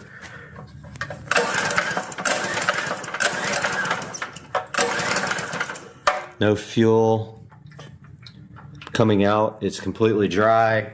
So that is the state of the motorbike. I have done a lot of reading online trying to figure out what's going on, and apparently there is a compression valve inside of that cover there that might not be working properly.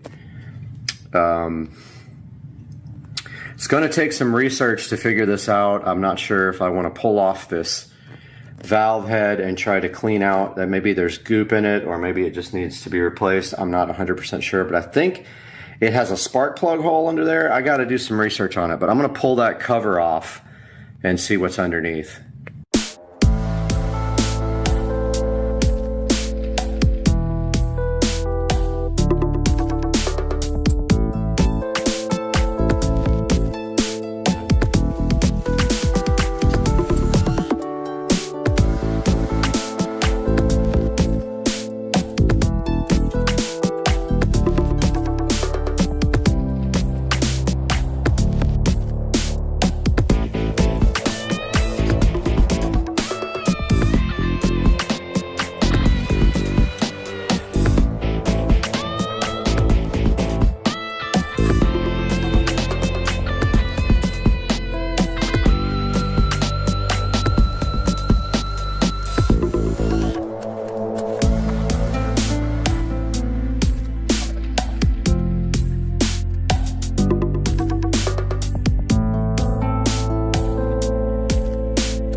Okay, so I took the valve cover off. I thought there was some kind of compression valve, but this has 2 regular valves in it, and they seem to be operating properly.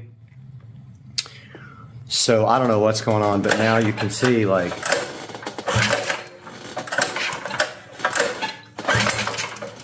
that feels a little better, but it's still...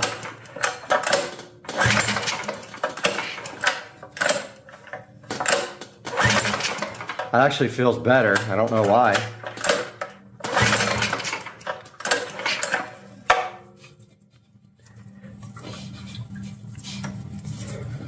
But there is spark. I checked that.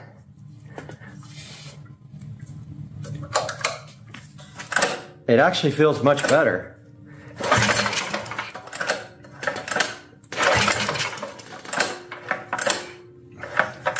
It's not perfect, but it's not so hard to...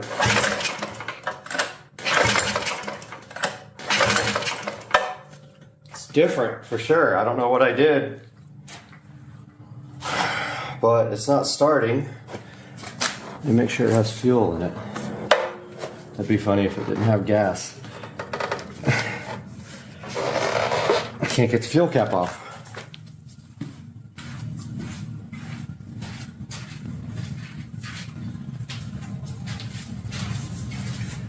Something feels different now.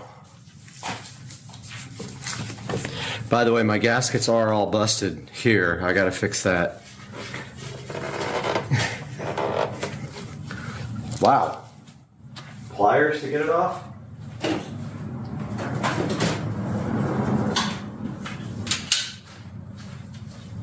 Something is up with that as well.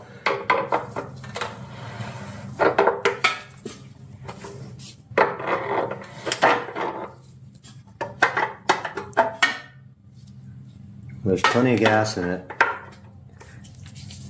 I ordered a new fuel cap. Oh, the spark plug wasn't connected. Duh.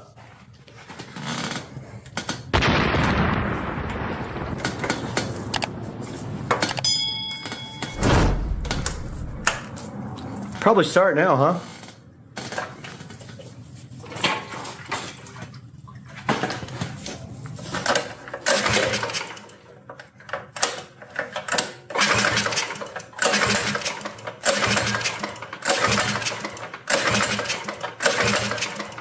Well, it pulls easier, but it won't start.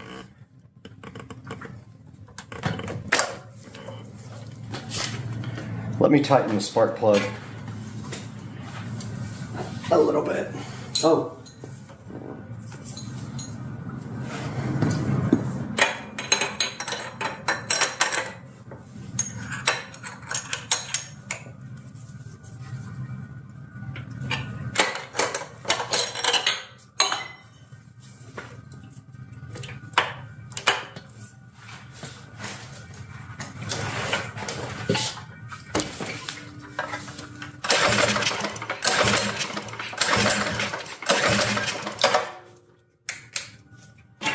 Okay, nothing.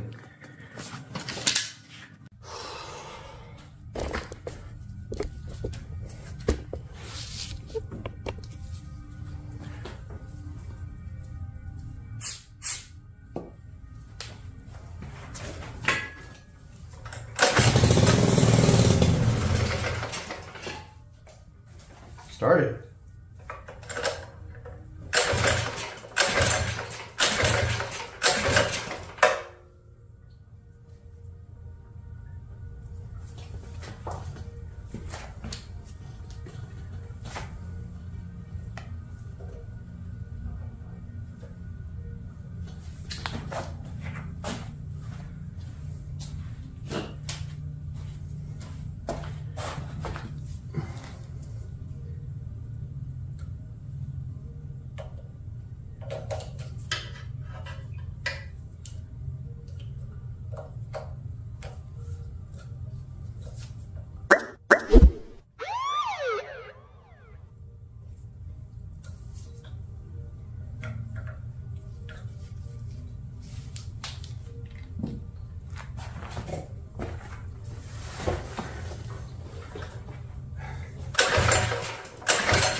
in.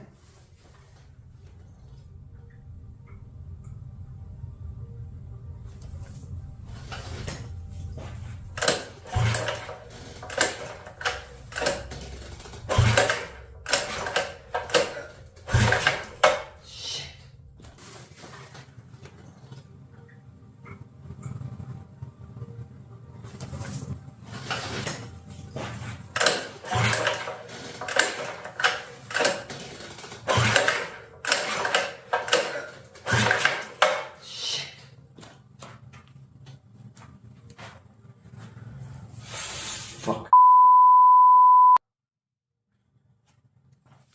Piece of fucking shit.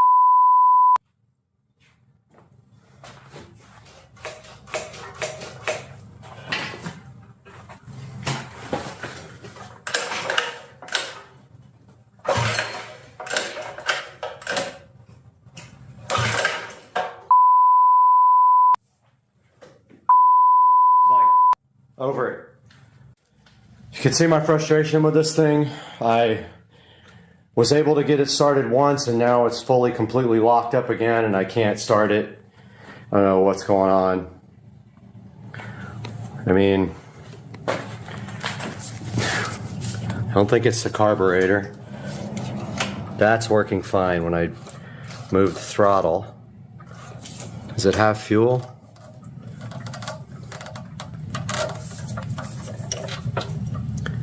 I can't tell if that's fuel there. I mean, I guess it is.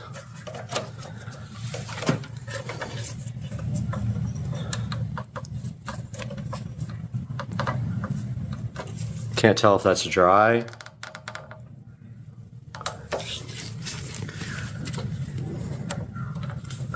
I don't know if this is dry or what, but anyway, that's where I am. I don't think fuel's going in there. Maybe the jet's clogged. I have no idea. That's where I am. I don't know what to do next. I'm super frustrated. I'm ready to just get rid of this thing, honestly.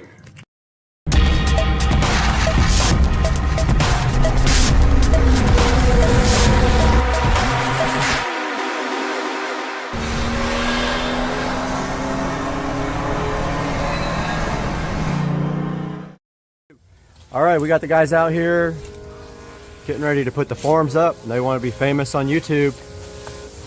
And what they're doing out here is leveling these two areas. Right here by the sunroom will be up on the, almost to the foundation of the house. And then it's going to step down right here to another concrete that's going to extend all the way out and then go all the way to the end of the house here. You can see here they're working on leveling this part out and clearing it out so that they can form it up. And they are spreading what's there in order to level out this area. So they're using the existing topsoil and mulch to make a base for the concrete. It's already looking crazy and it's just amazing looking, and we'll get back to you guys with an update as soon as we have one. A little update from this side over here as well. Concrete will run all the way up to this area here where the pavers start, and then go all the way up to the front of the gate, and then there's going to be a pad at that gate in front of the gate as well. And it looks like they are going to form completely today, so we're stoked about that.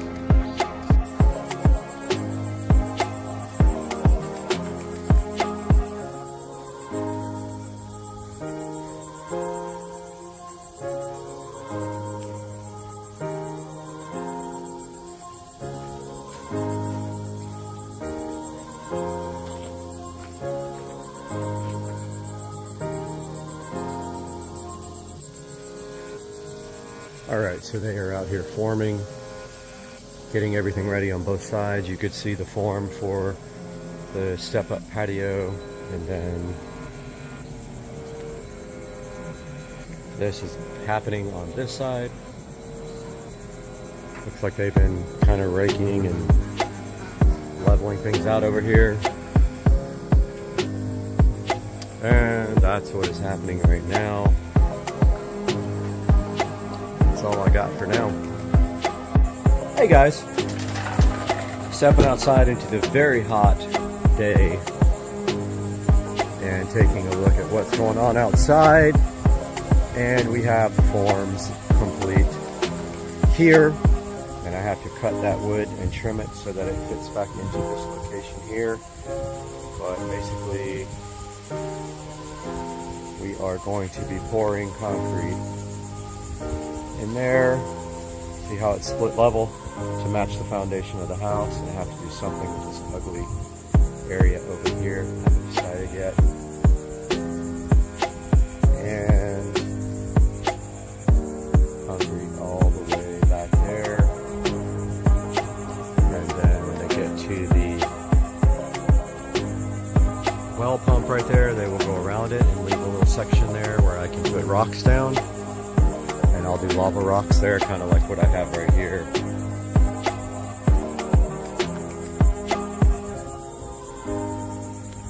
And then over here, I think they went to lunch right now.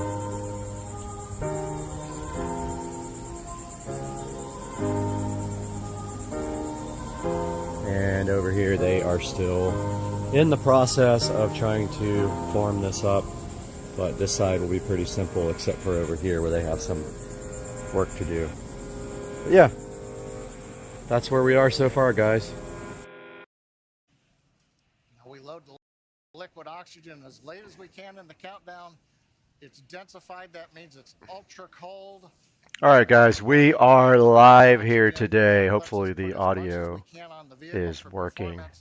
And getting it on board the vehicle just before liftoff means it won't warm up.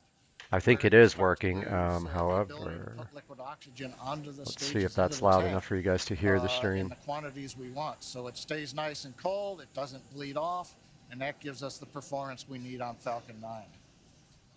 Continuing on, Falcon 9. I think so. So let's take a look at what's going on today with SpaceX. So this is the Axiom 1 mission, and so that basically is, oh, we lost video for a second there.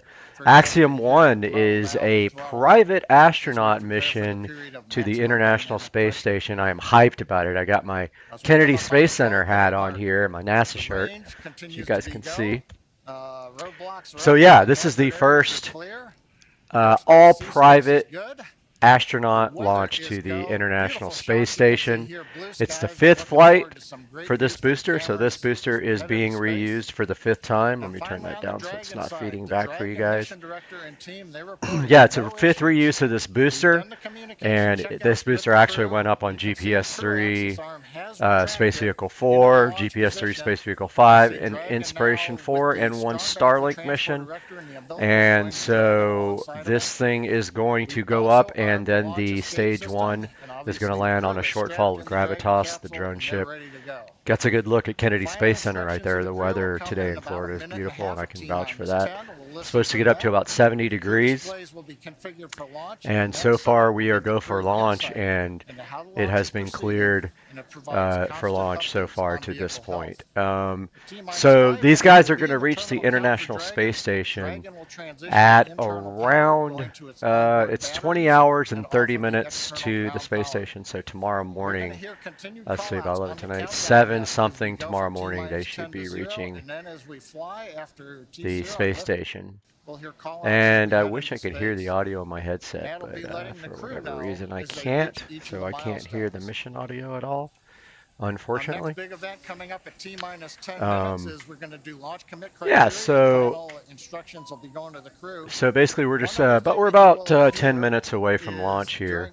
You may hear 1 Alpha, 1 Bravo, 2 Alpha. About 10 minutes away from launch, and let's see, trying to get my headset working here, but I don't think I'm going to be able to get it for this webcast.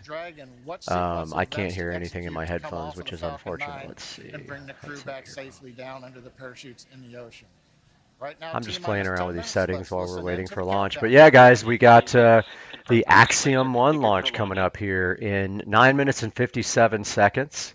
The launch window is open at 11:17 a.m. and there's a backup tomorrow at 10:54. Now, of course, if they are going tomorrow, they're going to have to unload all the propellant and safe the vehicle because it has the flight termination system armed, and so they will have to disarm that and remove all the propellant. There's a good look at the astronauts inside of Axiom 1. AX1 is the mission.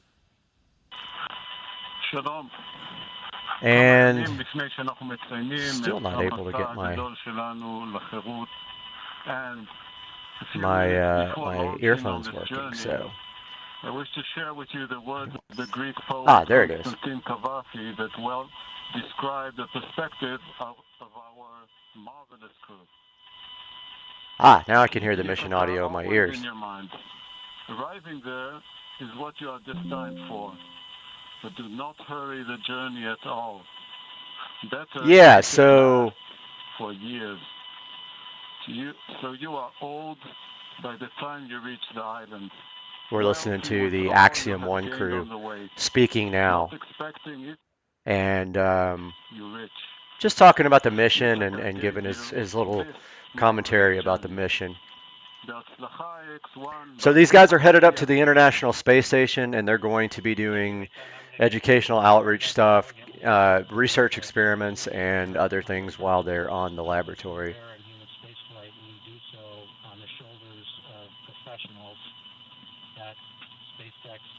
So still waiting for that to happen here at the launch in 8 minutes and 11 seconds, waiting for the final go from the flight director here.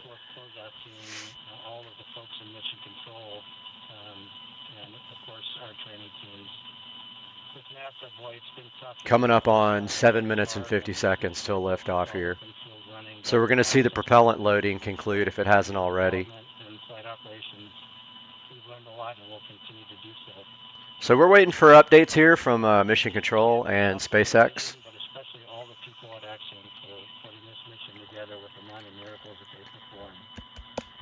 Go NASA, go Axiom 1 crew. Yeah, so, all right, so Axiom 1, first private astronaut mission to the International Space Station. Guys, this is history today being made.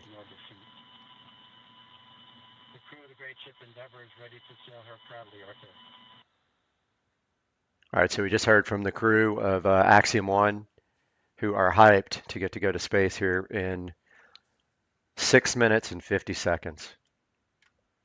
Some heartfelt words there. Stage 1 engine chill has started. So they just started engine chill. All right, so there was the call that we have begun to Next thing is the strong backtrack. The first stage. So what we're doing right now is flowing a little bit of the super chilled liquid oxygen. 6 minutes till liftoff here. M1D engines. There's 9 of them at the base of the first stage. And that's essentially bringing them down to the temperature of that super chilled liquid oxygen to prevent any thermal shock to the hardware. And just before that call, some really heartfelt words from Commander MLA and mission specialist. So a little bit different from the old way of doing launches. They actually fuel the vehicle while the crew is on board. That has never been done before in the history of spaceflight. And the reason they do that is because the colder that fuel is on launch, the more performance they get out of the Falcon 9 and the engines there, the Merlins. So fully loaded on both the first and second stage. LOX loading continues on both stages.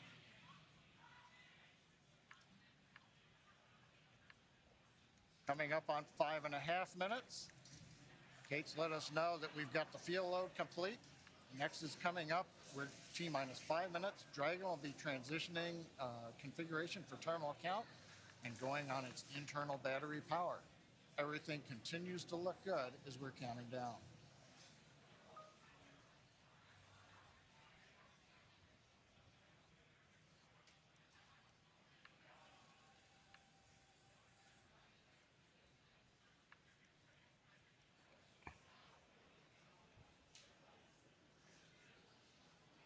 all right, guys, sorry I had to answer an email. We got about 4 minutes left.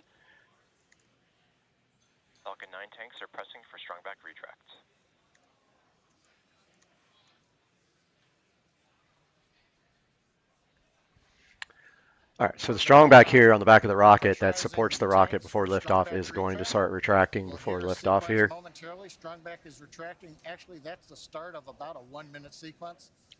As you heard John Unsprecher say, it's about a 1 minute, 1 minute process for that strong back to retract there. That's the start of the sequence. Doesn't mean that the clamp arms are late opening. It will take us a few more seconds. As you can hear, the excitement and the crowd is really growing. Everybody's so hyped about the launch. It's California. quite a big deal in the space community. And next we should see the strong back. Sorry guys, I'm having to send work emails here.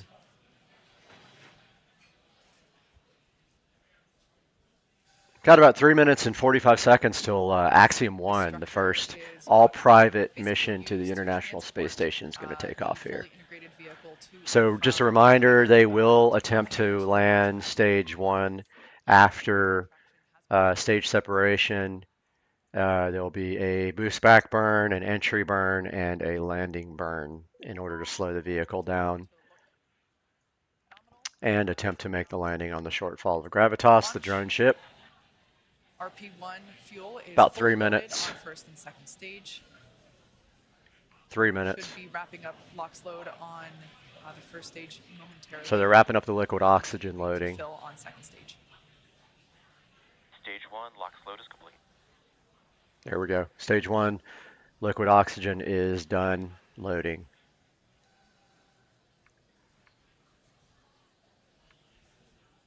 We're under 3 minutes until liftoff of the Axiom 1 mission. Dragon is in terminal count and is on internal power. All right, there we heard that Dragon is on internal power. As I was saying, we're getting close. The crowds are growing. The excitement is palpable. You can see there on the left-hand side of your screen, mission control here in Hawthorne, California, just behind where John and I are. And then on the right-hand side, that looks like Axiom mission control. About 2 minutes till liftoff here of Axiom 1. And we are seeing SpaceX and the Axiom crowd, employees, all super hyped for this historical event of Axiom 1, the first private astronaut crew to the space station. LOX load on second stage continues.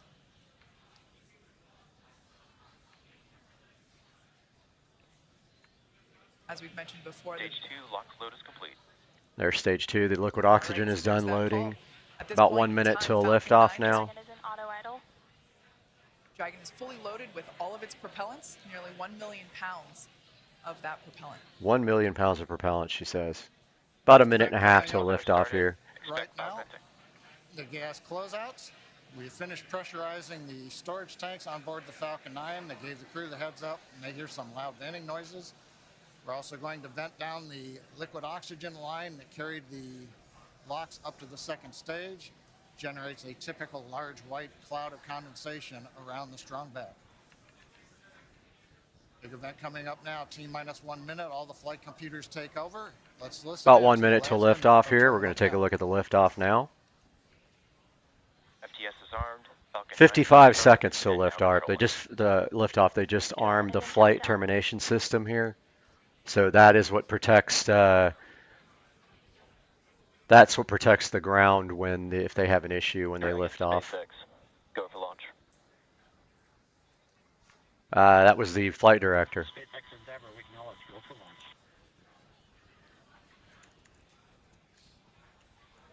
T-minus 30 seconds. 30 seconds till liftoff here.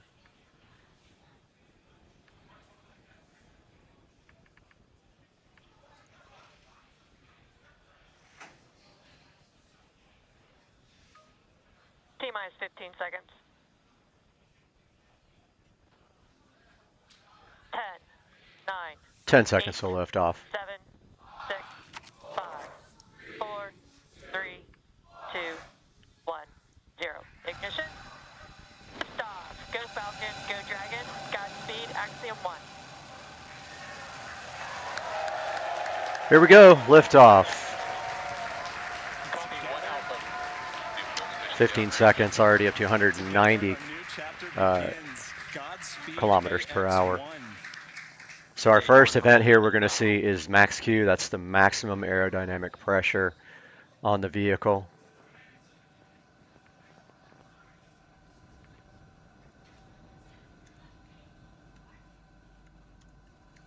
T plus 38 seconds into this session, flying crew on board Dragon and Falcon 9. All right, telemetry nominal. Everything looking good on this launch. You can see there the Cape fading away in the background as the vehicle's headed up to the International Space Station and stage 1 separation.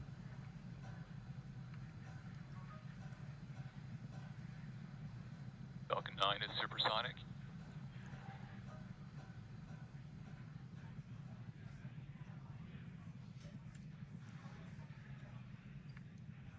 Max Q. Stage 1 throttle up.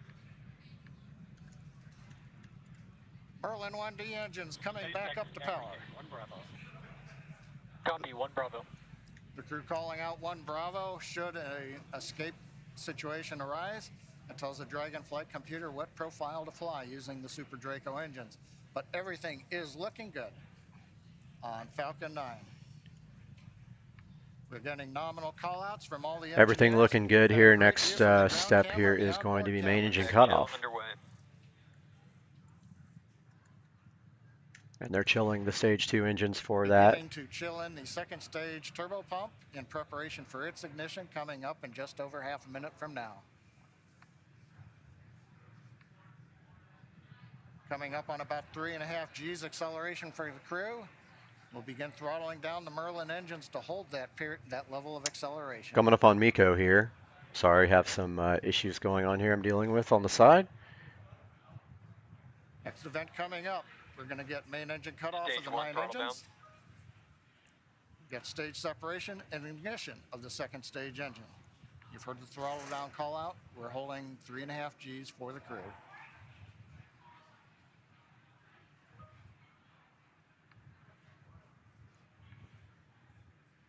And Miko. And main engine cut off there. You should see the first stage fall away and start heading back to Earth, where it will try to land on a short fall of gravitas.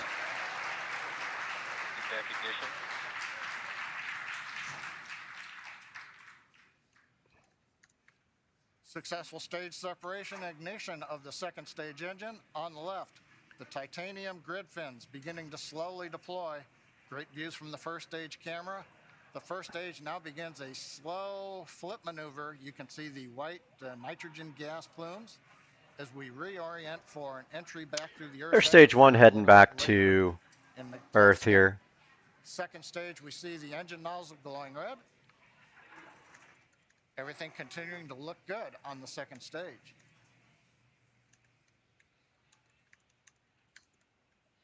Should be hearing call-outs coming up to the crew here shortly on how the trajectory is looking.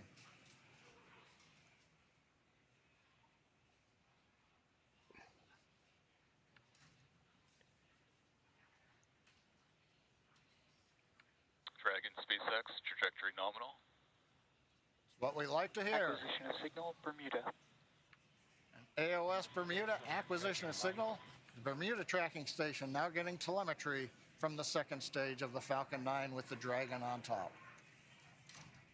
T plus 4 minutes, 10 seconds. Everything continues to be Everything normal. looking good. First Sorry, stage guys. Coasting to apogee, and then Here comes stage 1 back. Landing on the drone ship.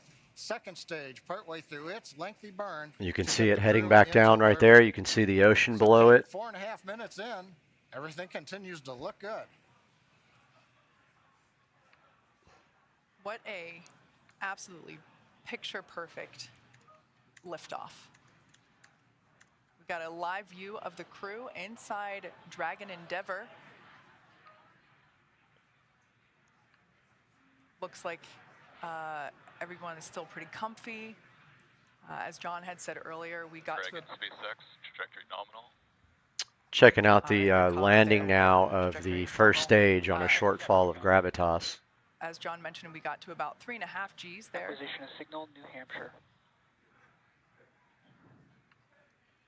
On the left-hand side of your screen, we can see the first stage as it is making its way back down to Earth.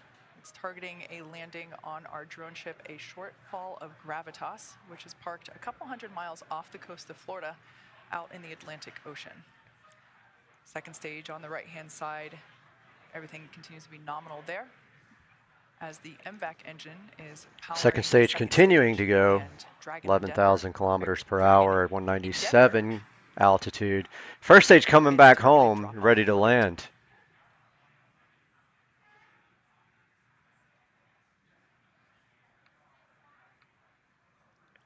Absolutely beautiful views of both the first and second stages. Trajectory nominal.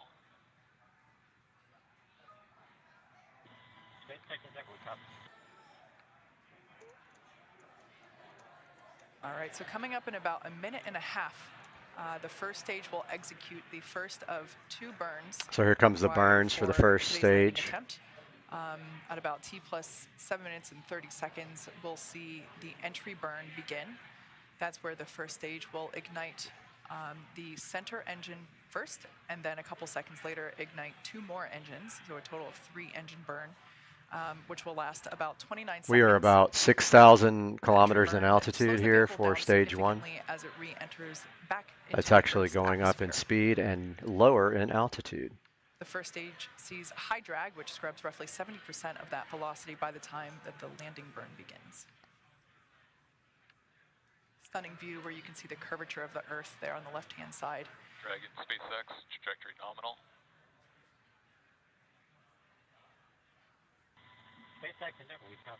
Trajectory nominal, so everything's going good for both stage 1 and stage 2. The nitrogen gas thrusters, so that's the puff of gas that you see there occasionally. That's used for Talking about the coal gas thrusters, which actually maneuver the vehicle when they're in space and there's no atmosphere.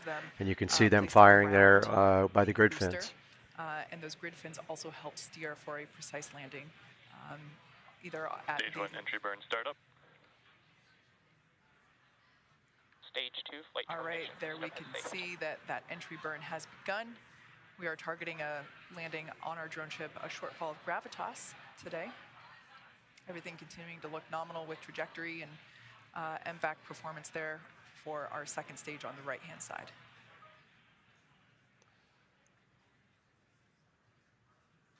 So we are conducting the entry burn. Previously, the booster was... Stage 1 entry burn shut down. So there's the entry burn is done. We're about 34 kilometers in height now. Sorry, I'm answering messages over here at the same time. The dense part of the Earth's atmosphere.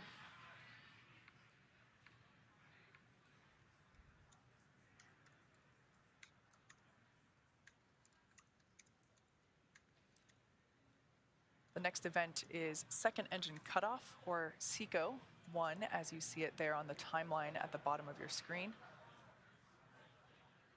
Stage 2 internal guidance. That's where we shut down the MVAC engine, or second engine cutoff. Copy, Shannon. Stage 1 transonic.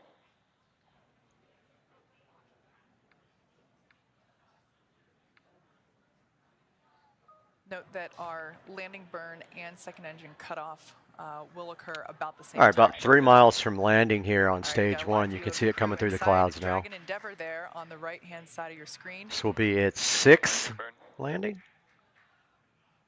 Landing burn has begun for the first stage. SpaceX, nominal orbit insertion. All right, great news there. Dragon Endeavor, nominal orbit Nominal insertion. orbit, here comes the land.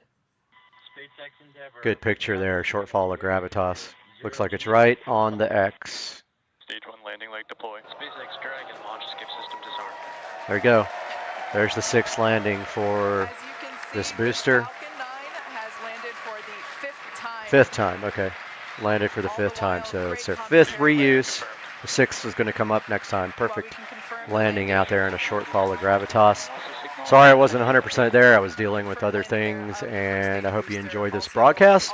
We're going to try to do these more when I have more time, and guys, have a good day. We'll update you maybe when they get to the space station. There you can see a live view inside our Dragon.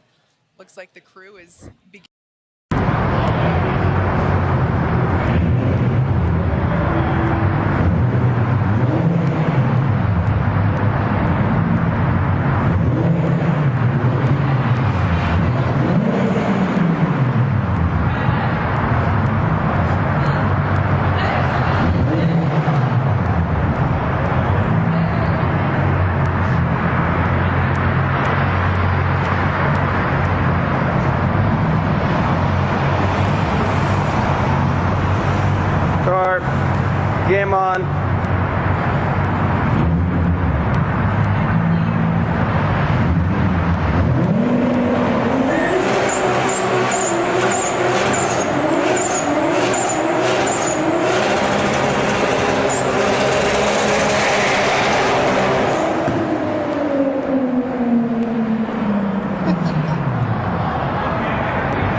Alright guys, so this is 7 days without a pool pump turned on.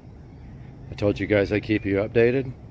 That's what it looks like when you don't run your pool pump in the springtime for 7 straight days. Alright, we're back in the SCSR garage today.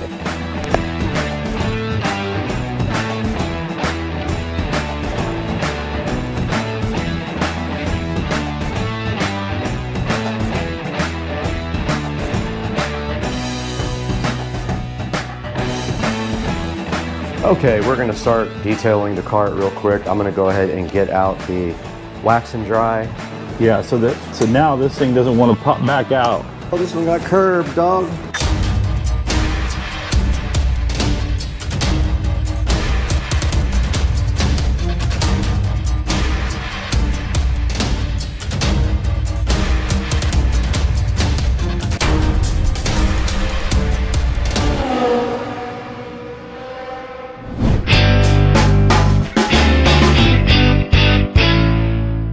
All right, we're back in the SCSR garage today, and Joe and the kids are on the way over, and we are about to detail both of the golf carts.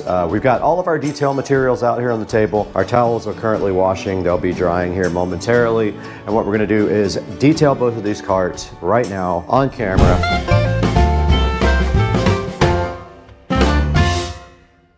All right, guys, we are back in the Supercar Street Racing garage today. We're so happy to have you with us, and if you're a new subscriber, we welcome you. If you are here for a second or third time, we are so happy to see you. Please hit the like and subscribe button. But today we have a mission to detail both of the golf carts heavily. So we've got all of our protectant spray and cleaning sprays out here on the table. We have our towels all in the washing machine right here, and it's almost done, and then they get thrown in the dryer. But I've got the cart in here, as you see, and Joe will be over momentarily with his as well. So today, that's our mission. We're gonna do that now, so hang out with us. Right in front of the cleaning table here, we're gonna go through some of the products we have out here. First, we've got the 303 protectant right from Amazon. I'll put a link to all these in the description.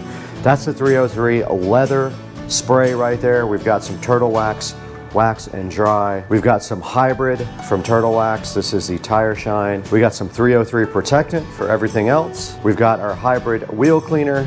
And then this Mother's VLR is perfect for getting all of the dirt off of any vinyl products, and you just use a magic eraser with this. Gets things extra super clean. Link in the description for all this stuff, so be sure to check that out after the video. And all the towels are almost done washing and drying here as well. Okay, so I showed you guys where I made a huge mistake. Last week I accidentally dripped Goo Gone on the cart, and it actually melted my plastic dip right there, so you're gonna have to deal with that at some point. I also got to put this railing back on, which I've got some tiny screws I'm going to use for that because they won't stay on with just glue. So let's see if we can get that done now. Okay, I've got my silicone here, and what I plan on doing right here and right now is actually repairing my armrest here, which will not stay on. So I'm going to put a bunch of silicone on it. On the inside, it just had 3M tape originally. And then I'm going to take this painter's tape and go ahead and wrap it really tight so it can dry overnight. But first thing we got to do is get some silicone sealer right on top of that.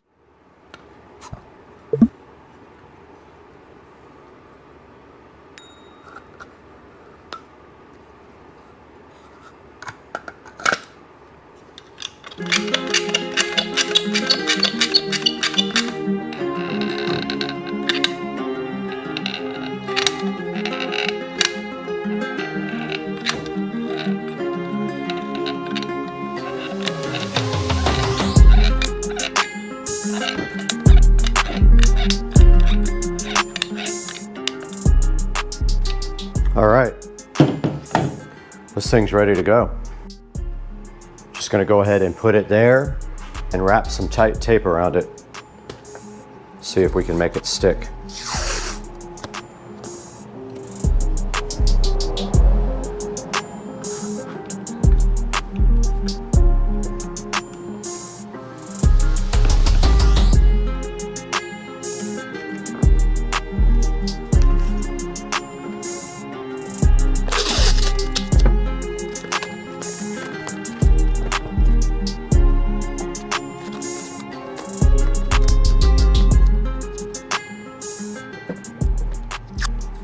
All right, looks like that's gonna work.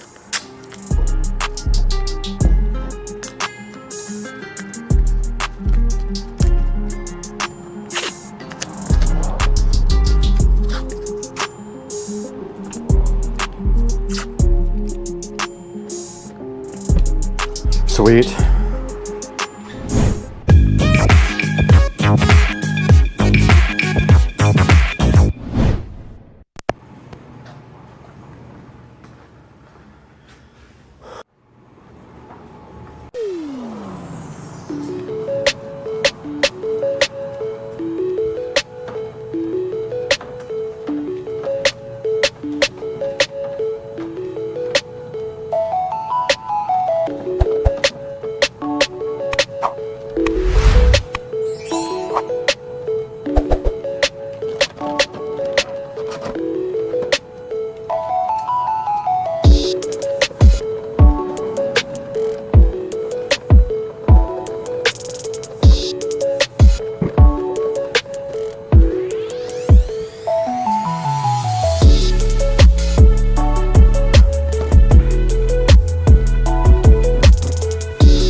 Okay, we just got finished detailing my entire golf cart. We did use the hybrid wheel and tire cleaner and then the hybrid tire shine on the cart.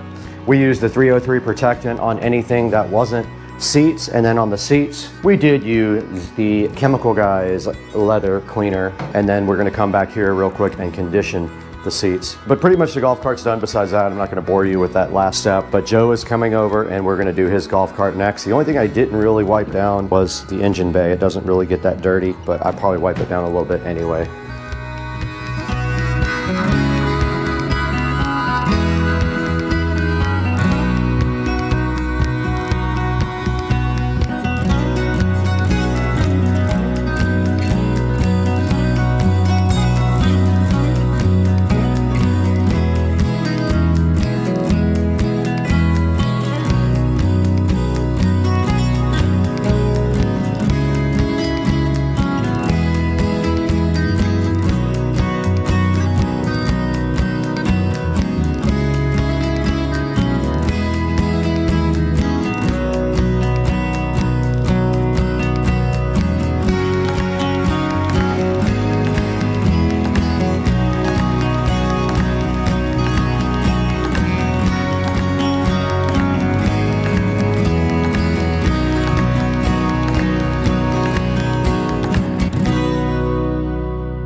Okay, we're out here in the garage again, and our next step is we're gonna cut some felt to put over the DIN hole on the stereo system. So we measured that already. We just need a pin just to mark it. Do you have a pin? Mini bike. Oh, thing's loud.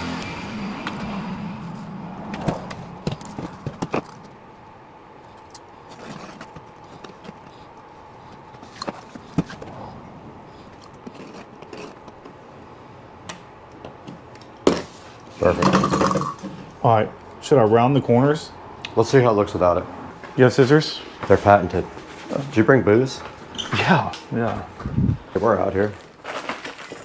All right, well, we just finished putting the felt on the dash. It came out factory, but now we don't have much magnet here. There's not much keeping that thing on there. It really slides off quite easy. So he might need a couple more magnets. I mean, it comes off real easy now. So might need a couple more magnets on there. Can I use this to clean the edge? You want like a household cleaner? Yeah, that's fine. Okay. Yeah.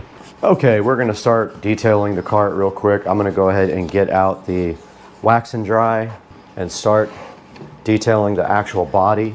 Joe is working on the back there. Okay, got the wax and dry out. This is Turtle Wax, wax and dry. I'm gonna do the body with this.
Bubba, why are you trying to always mess with Mr. Binks while he's just trying to relax and we're trying to watch football?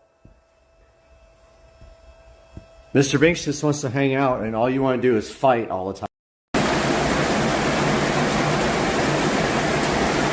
Say it's raining a little bit in Florida. Enjoying it out here on the porch.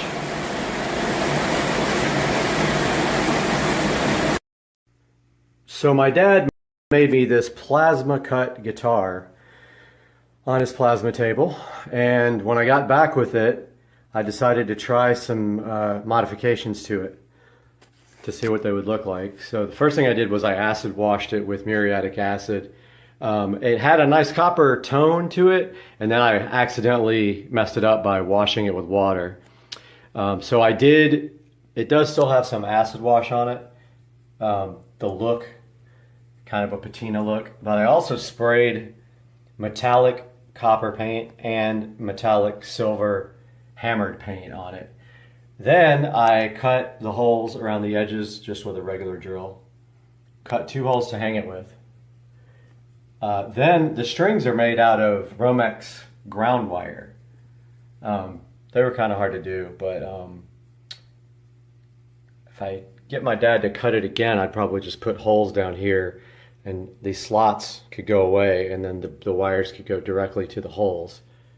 And here's the backlit LED strip. So this is a LED strip that I ordered on geek.com. This is the remote for it. It has a bunch of different patterns. You can slow down and speed up the rate of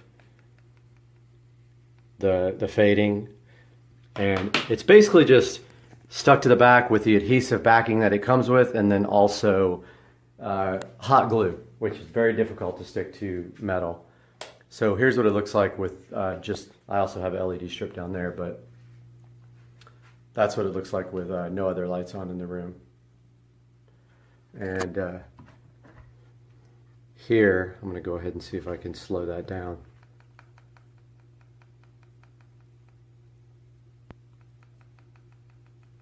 Okay, so that's it. LED backlit plasma cut guitar.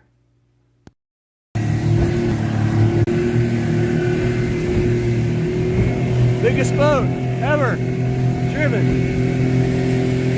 up this river. One Blue Jay, big hole.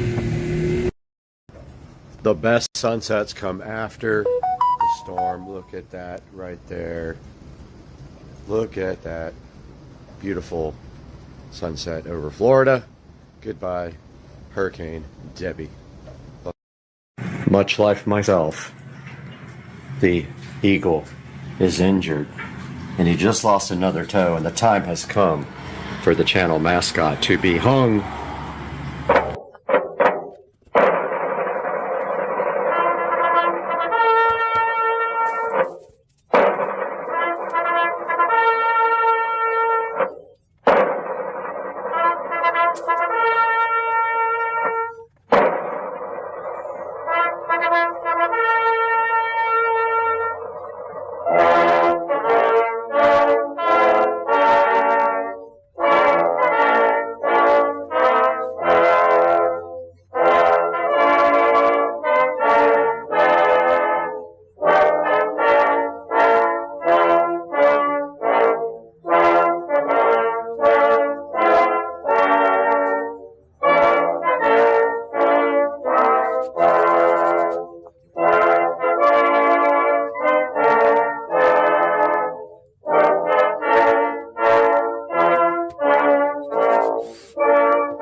The Injured Eagle, Supercar Street Racing Injured Eagle is done.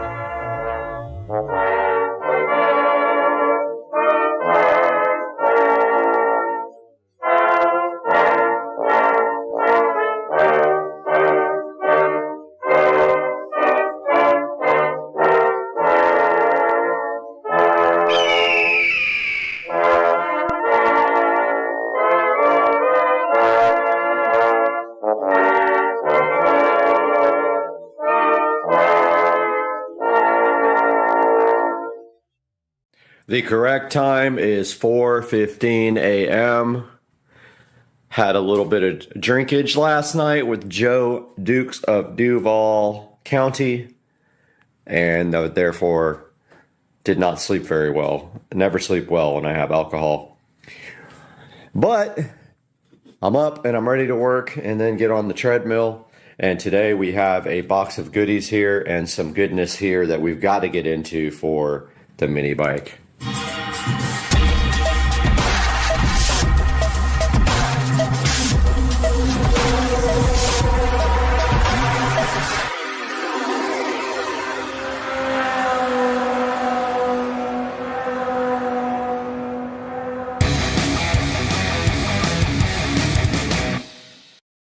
What's What's up, guys? It is 4 o'clock in the morning with Supercar Street Racing. I'm out here in the garage. I know you hardly ever see me do a selfie shot, but I wanted to show you what's going on with my injuries from the mini bike. So my knee looks like that. And this part here still bothers me when I sit down for a while and get up. It actually hurts because I think it's healing and it's, you know, flexing every time I try to get up. My thumb is still pretty jacked up from the accident. I jammed it pretty hard and it's multiple colors and yeah. And then that part of my hand right there lost a bunch of skin in the accident as well. I got some bumps and bruises also, but those are healing up pretty nicely. So I just wanted to give you guys a little update before we start. Yep, we still got our tires here, and I think this week is the week for pulling the wheels off the bike and going to get the tires mounted. And then after that, I am actually just going to paint the wheels matte black. I ordered wheels, but they were taking forever and I canceled the order.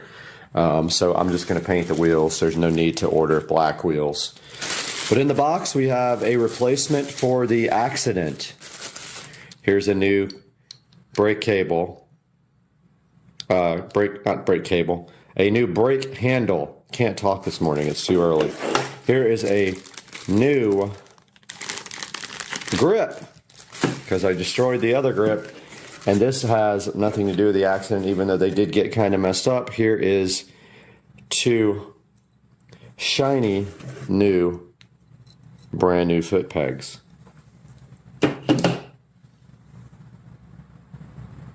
Absolutely nothing to do with the accident. This is my nightmare. This fuel cap is brand new and it leaks. Brand new. Look at it. It's shiny. It's got a new gasket. It leaks. So today we are going to take care of that with this cork gasket. In the gasket kit that I bought to make for the carburetor, there was this lovely cork gasket inside.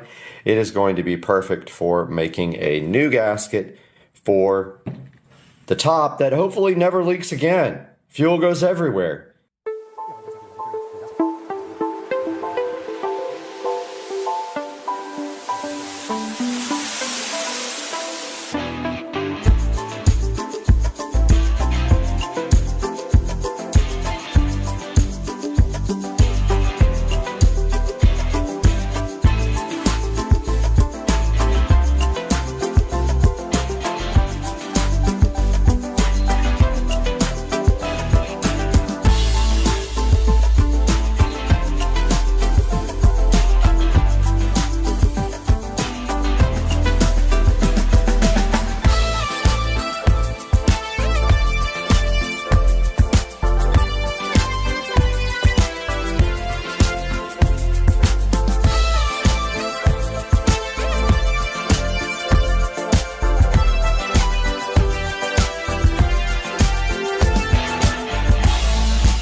back in black to replace the handle. And what you do, it got pretty jacked up. So we have to get this brake cable out.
All right, we got some brand new foot pegs here. Hopefully they fit.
current status, the foot pegs are both replaced.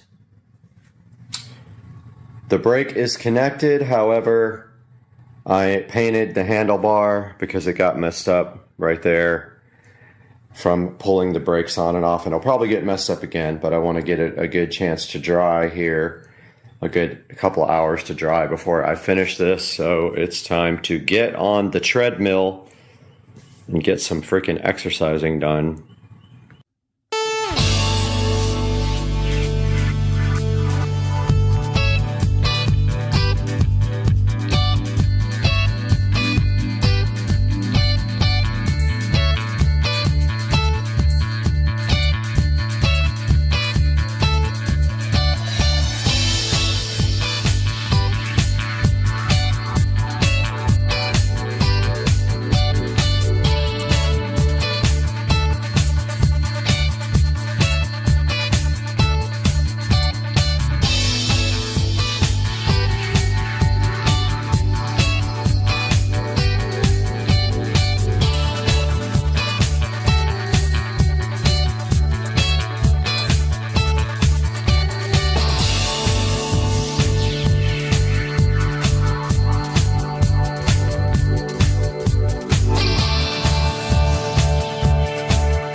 Alright guys, so that is going to do it for today's video. We got the awesome new brake handle installed after my crash. I didn't show you guys the third degree burns I lagged from the exhaust either. So yeah, big time crash, big time bro. Got the brake handle done, got the brand new pegs done, which look pretty awesome. What else did we do? That's it. Oh, new grip over here. And I also have one for here, I just haven't replaced it yet. So that's gonna do it for the video today, guys. Hope you enjoyed it. We'll see you next time.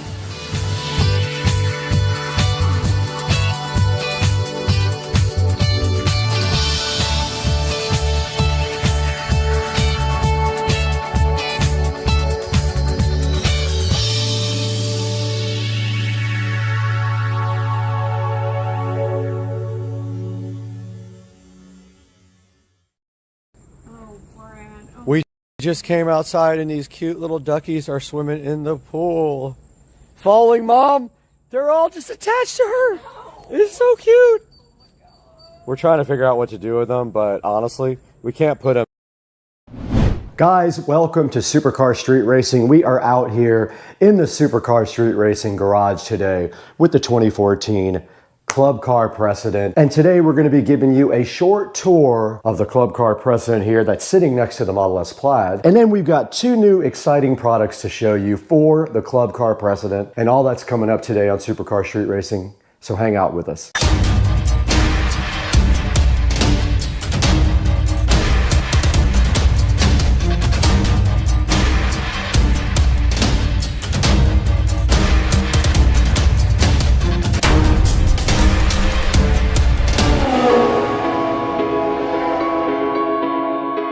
Guys, we are out here in the Supercar Street Racing garage, and right next to me is my 2014 Club Car Precedent that I completely remodeled from top to bottom and installed a killer sound system in. This 2014 Club Car Precedent started off with ugly brown alligator seats. I since have done a lot of upgrades to this guy, and I want to show you what I did before we take a look at two exciting new products from our sponsor today. Kemimoto was kind enough to send us two things that they thought you guys would like. I'm actually giving them away after the video. So let's get started. Take a look at the golf cart real quick. I'll show you everything that's been done to it, and then we'll look at these two products from Kemimoto.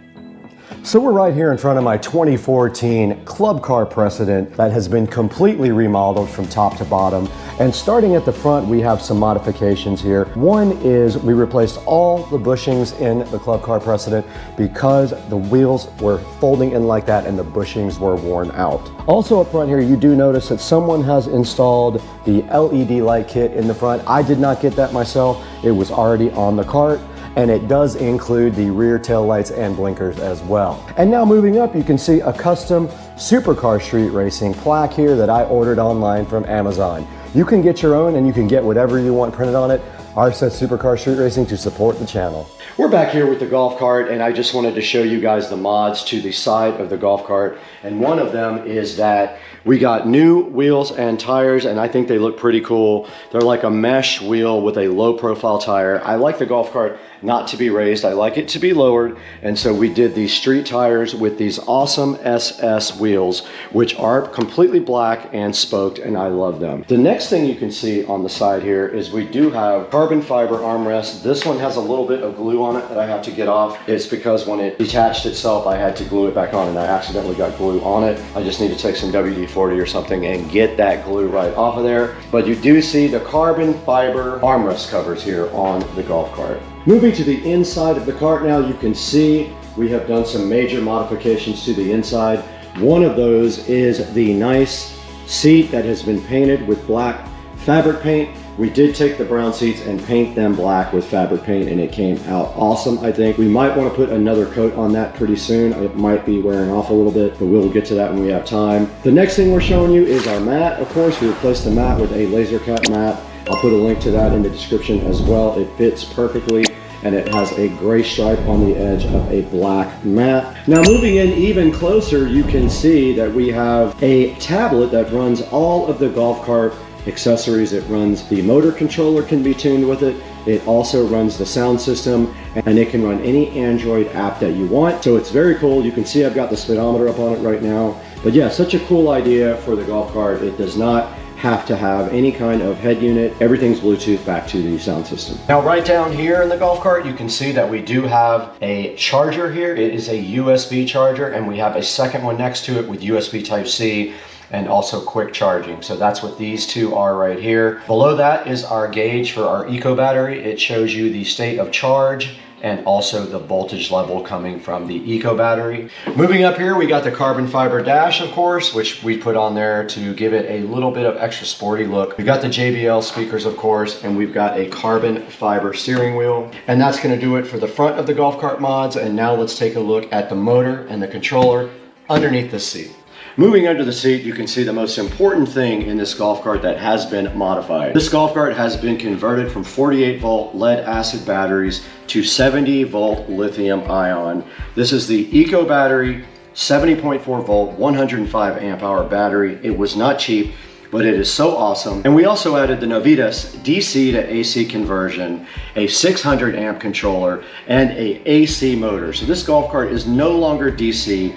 The AC has better battery life, it has better torque, and it is just an all-around better selection. And you do see also when you do convert to lithium ion, you move your charger into the cart, the charger is right over here, and you use a standard female side of an extension cord to plug directly in the cart, and all the charging happens right here inside the cart. And on that side of the well over there, under the camera here, we have the 12 volt relay switch. That switch over there on that side of the engine bay controls all the 12 volt accessories. So if you go into a bar or somewhere and you want to turn off everything so nobody can fiddle with your stereo system or Bluetooth you or anything like that, you flip that switch there. Right here on the back of the cart, we went ahead and took the opportunity to go ahead and put in 2 more JBL speakers so we could get full stage sound back here. So we got the same speakers, our 6.5s, 2 ways in the back here. And then right next to them, we have our epicenter control for our bass. And we do have another fast charging USB-C and USB-A receptacle right here, and a little plaque to show you what this knob actually does. Guys, moving to the back of my 2014 Club Car Precedent, there's not a lot to see back here that was done by me. We actually got the cart with this brand new back seat already put on it. It does fold out. And also all we did besides that you can see here is remove the white top, and we went ahead and got a black top because it matches our theme better. But all the rest of this was done except for the stereo system, of course, and I did black out the taillights here by spraying a little bit of Plastidip on each one. Now let's not also forget our 12-inch woofer down here right below us. I did add that as part of the stereo system. Let's show you that now. All right, the last thing we have to show you, which you can barely see, is the stereo system. So behind the seat of the golf cart, we do have the entire stereo system. We have our 72 volt, 12 volt converter here. It's actually an inverter. We have a master switch for 12 volts here. We have some Bluetooth accessories there, a Bluetooth receiver, and that is how the signal does get down to the head unit. Right down there, you can actually see the amplifier chilling right there with the Bluetooth receiver sitting right on top of it. That is a 5-channel amplifier, so it's running the 4 speakers up front and the subwoofer. And then right over here we do have a 110 volt inverter in case you want to use shore power anywhere. And then next to that you can see the epicenter right behind the back seat. That is our bass enhancement device, and it is connected to that control right there for subwoofer level control. And that is pretty much it on the stereo system, guys. So let's keep on going. Guys, right in front of me here, I have the Kamimoto windshield that they offer for the Club Car Precedent. And what this does basically is it would replace your hard plastic windshield that you see right here. And these factory windshields just clip in like this at the very top. Your new Kamimoto windshield actually is removable and would just fit right on the front, just like this. And it simply just has a Velcro strap to go around and fasten on to the windshield just like that. So installation is easy. I'm gonna show you guys by not removing this windshield completely. It has Velcro straps on it, pretty simple. And these Velcro straps just do go around. So installation is quick and easy for the Kamimoto windshield, and it just does install like that. And then you take your bottom 2 straps. Of course, you won't have a plastic windshield on it like I do. And you take them and you Velcro them. Now, of course, my plastic windshield is getting in the way. So this would not happen if you don't have the factory windshield. And I don't know if I've ever done a simpler installation. And also, and this top part, of course, can be folded down if you really want to. It will crease right in the center so that you can make this into 2 windshields. But first, before we do that, I'm gonna show you the tinted panel for this. So this also comes with a tinted panel like this, which you can then put on the inside of the cart. And it has straps to hold in the tinted panel as well.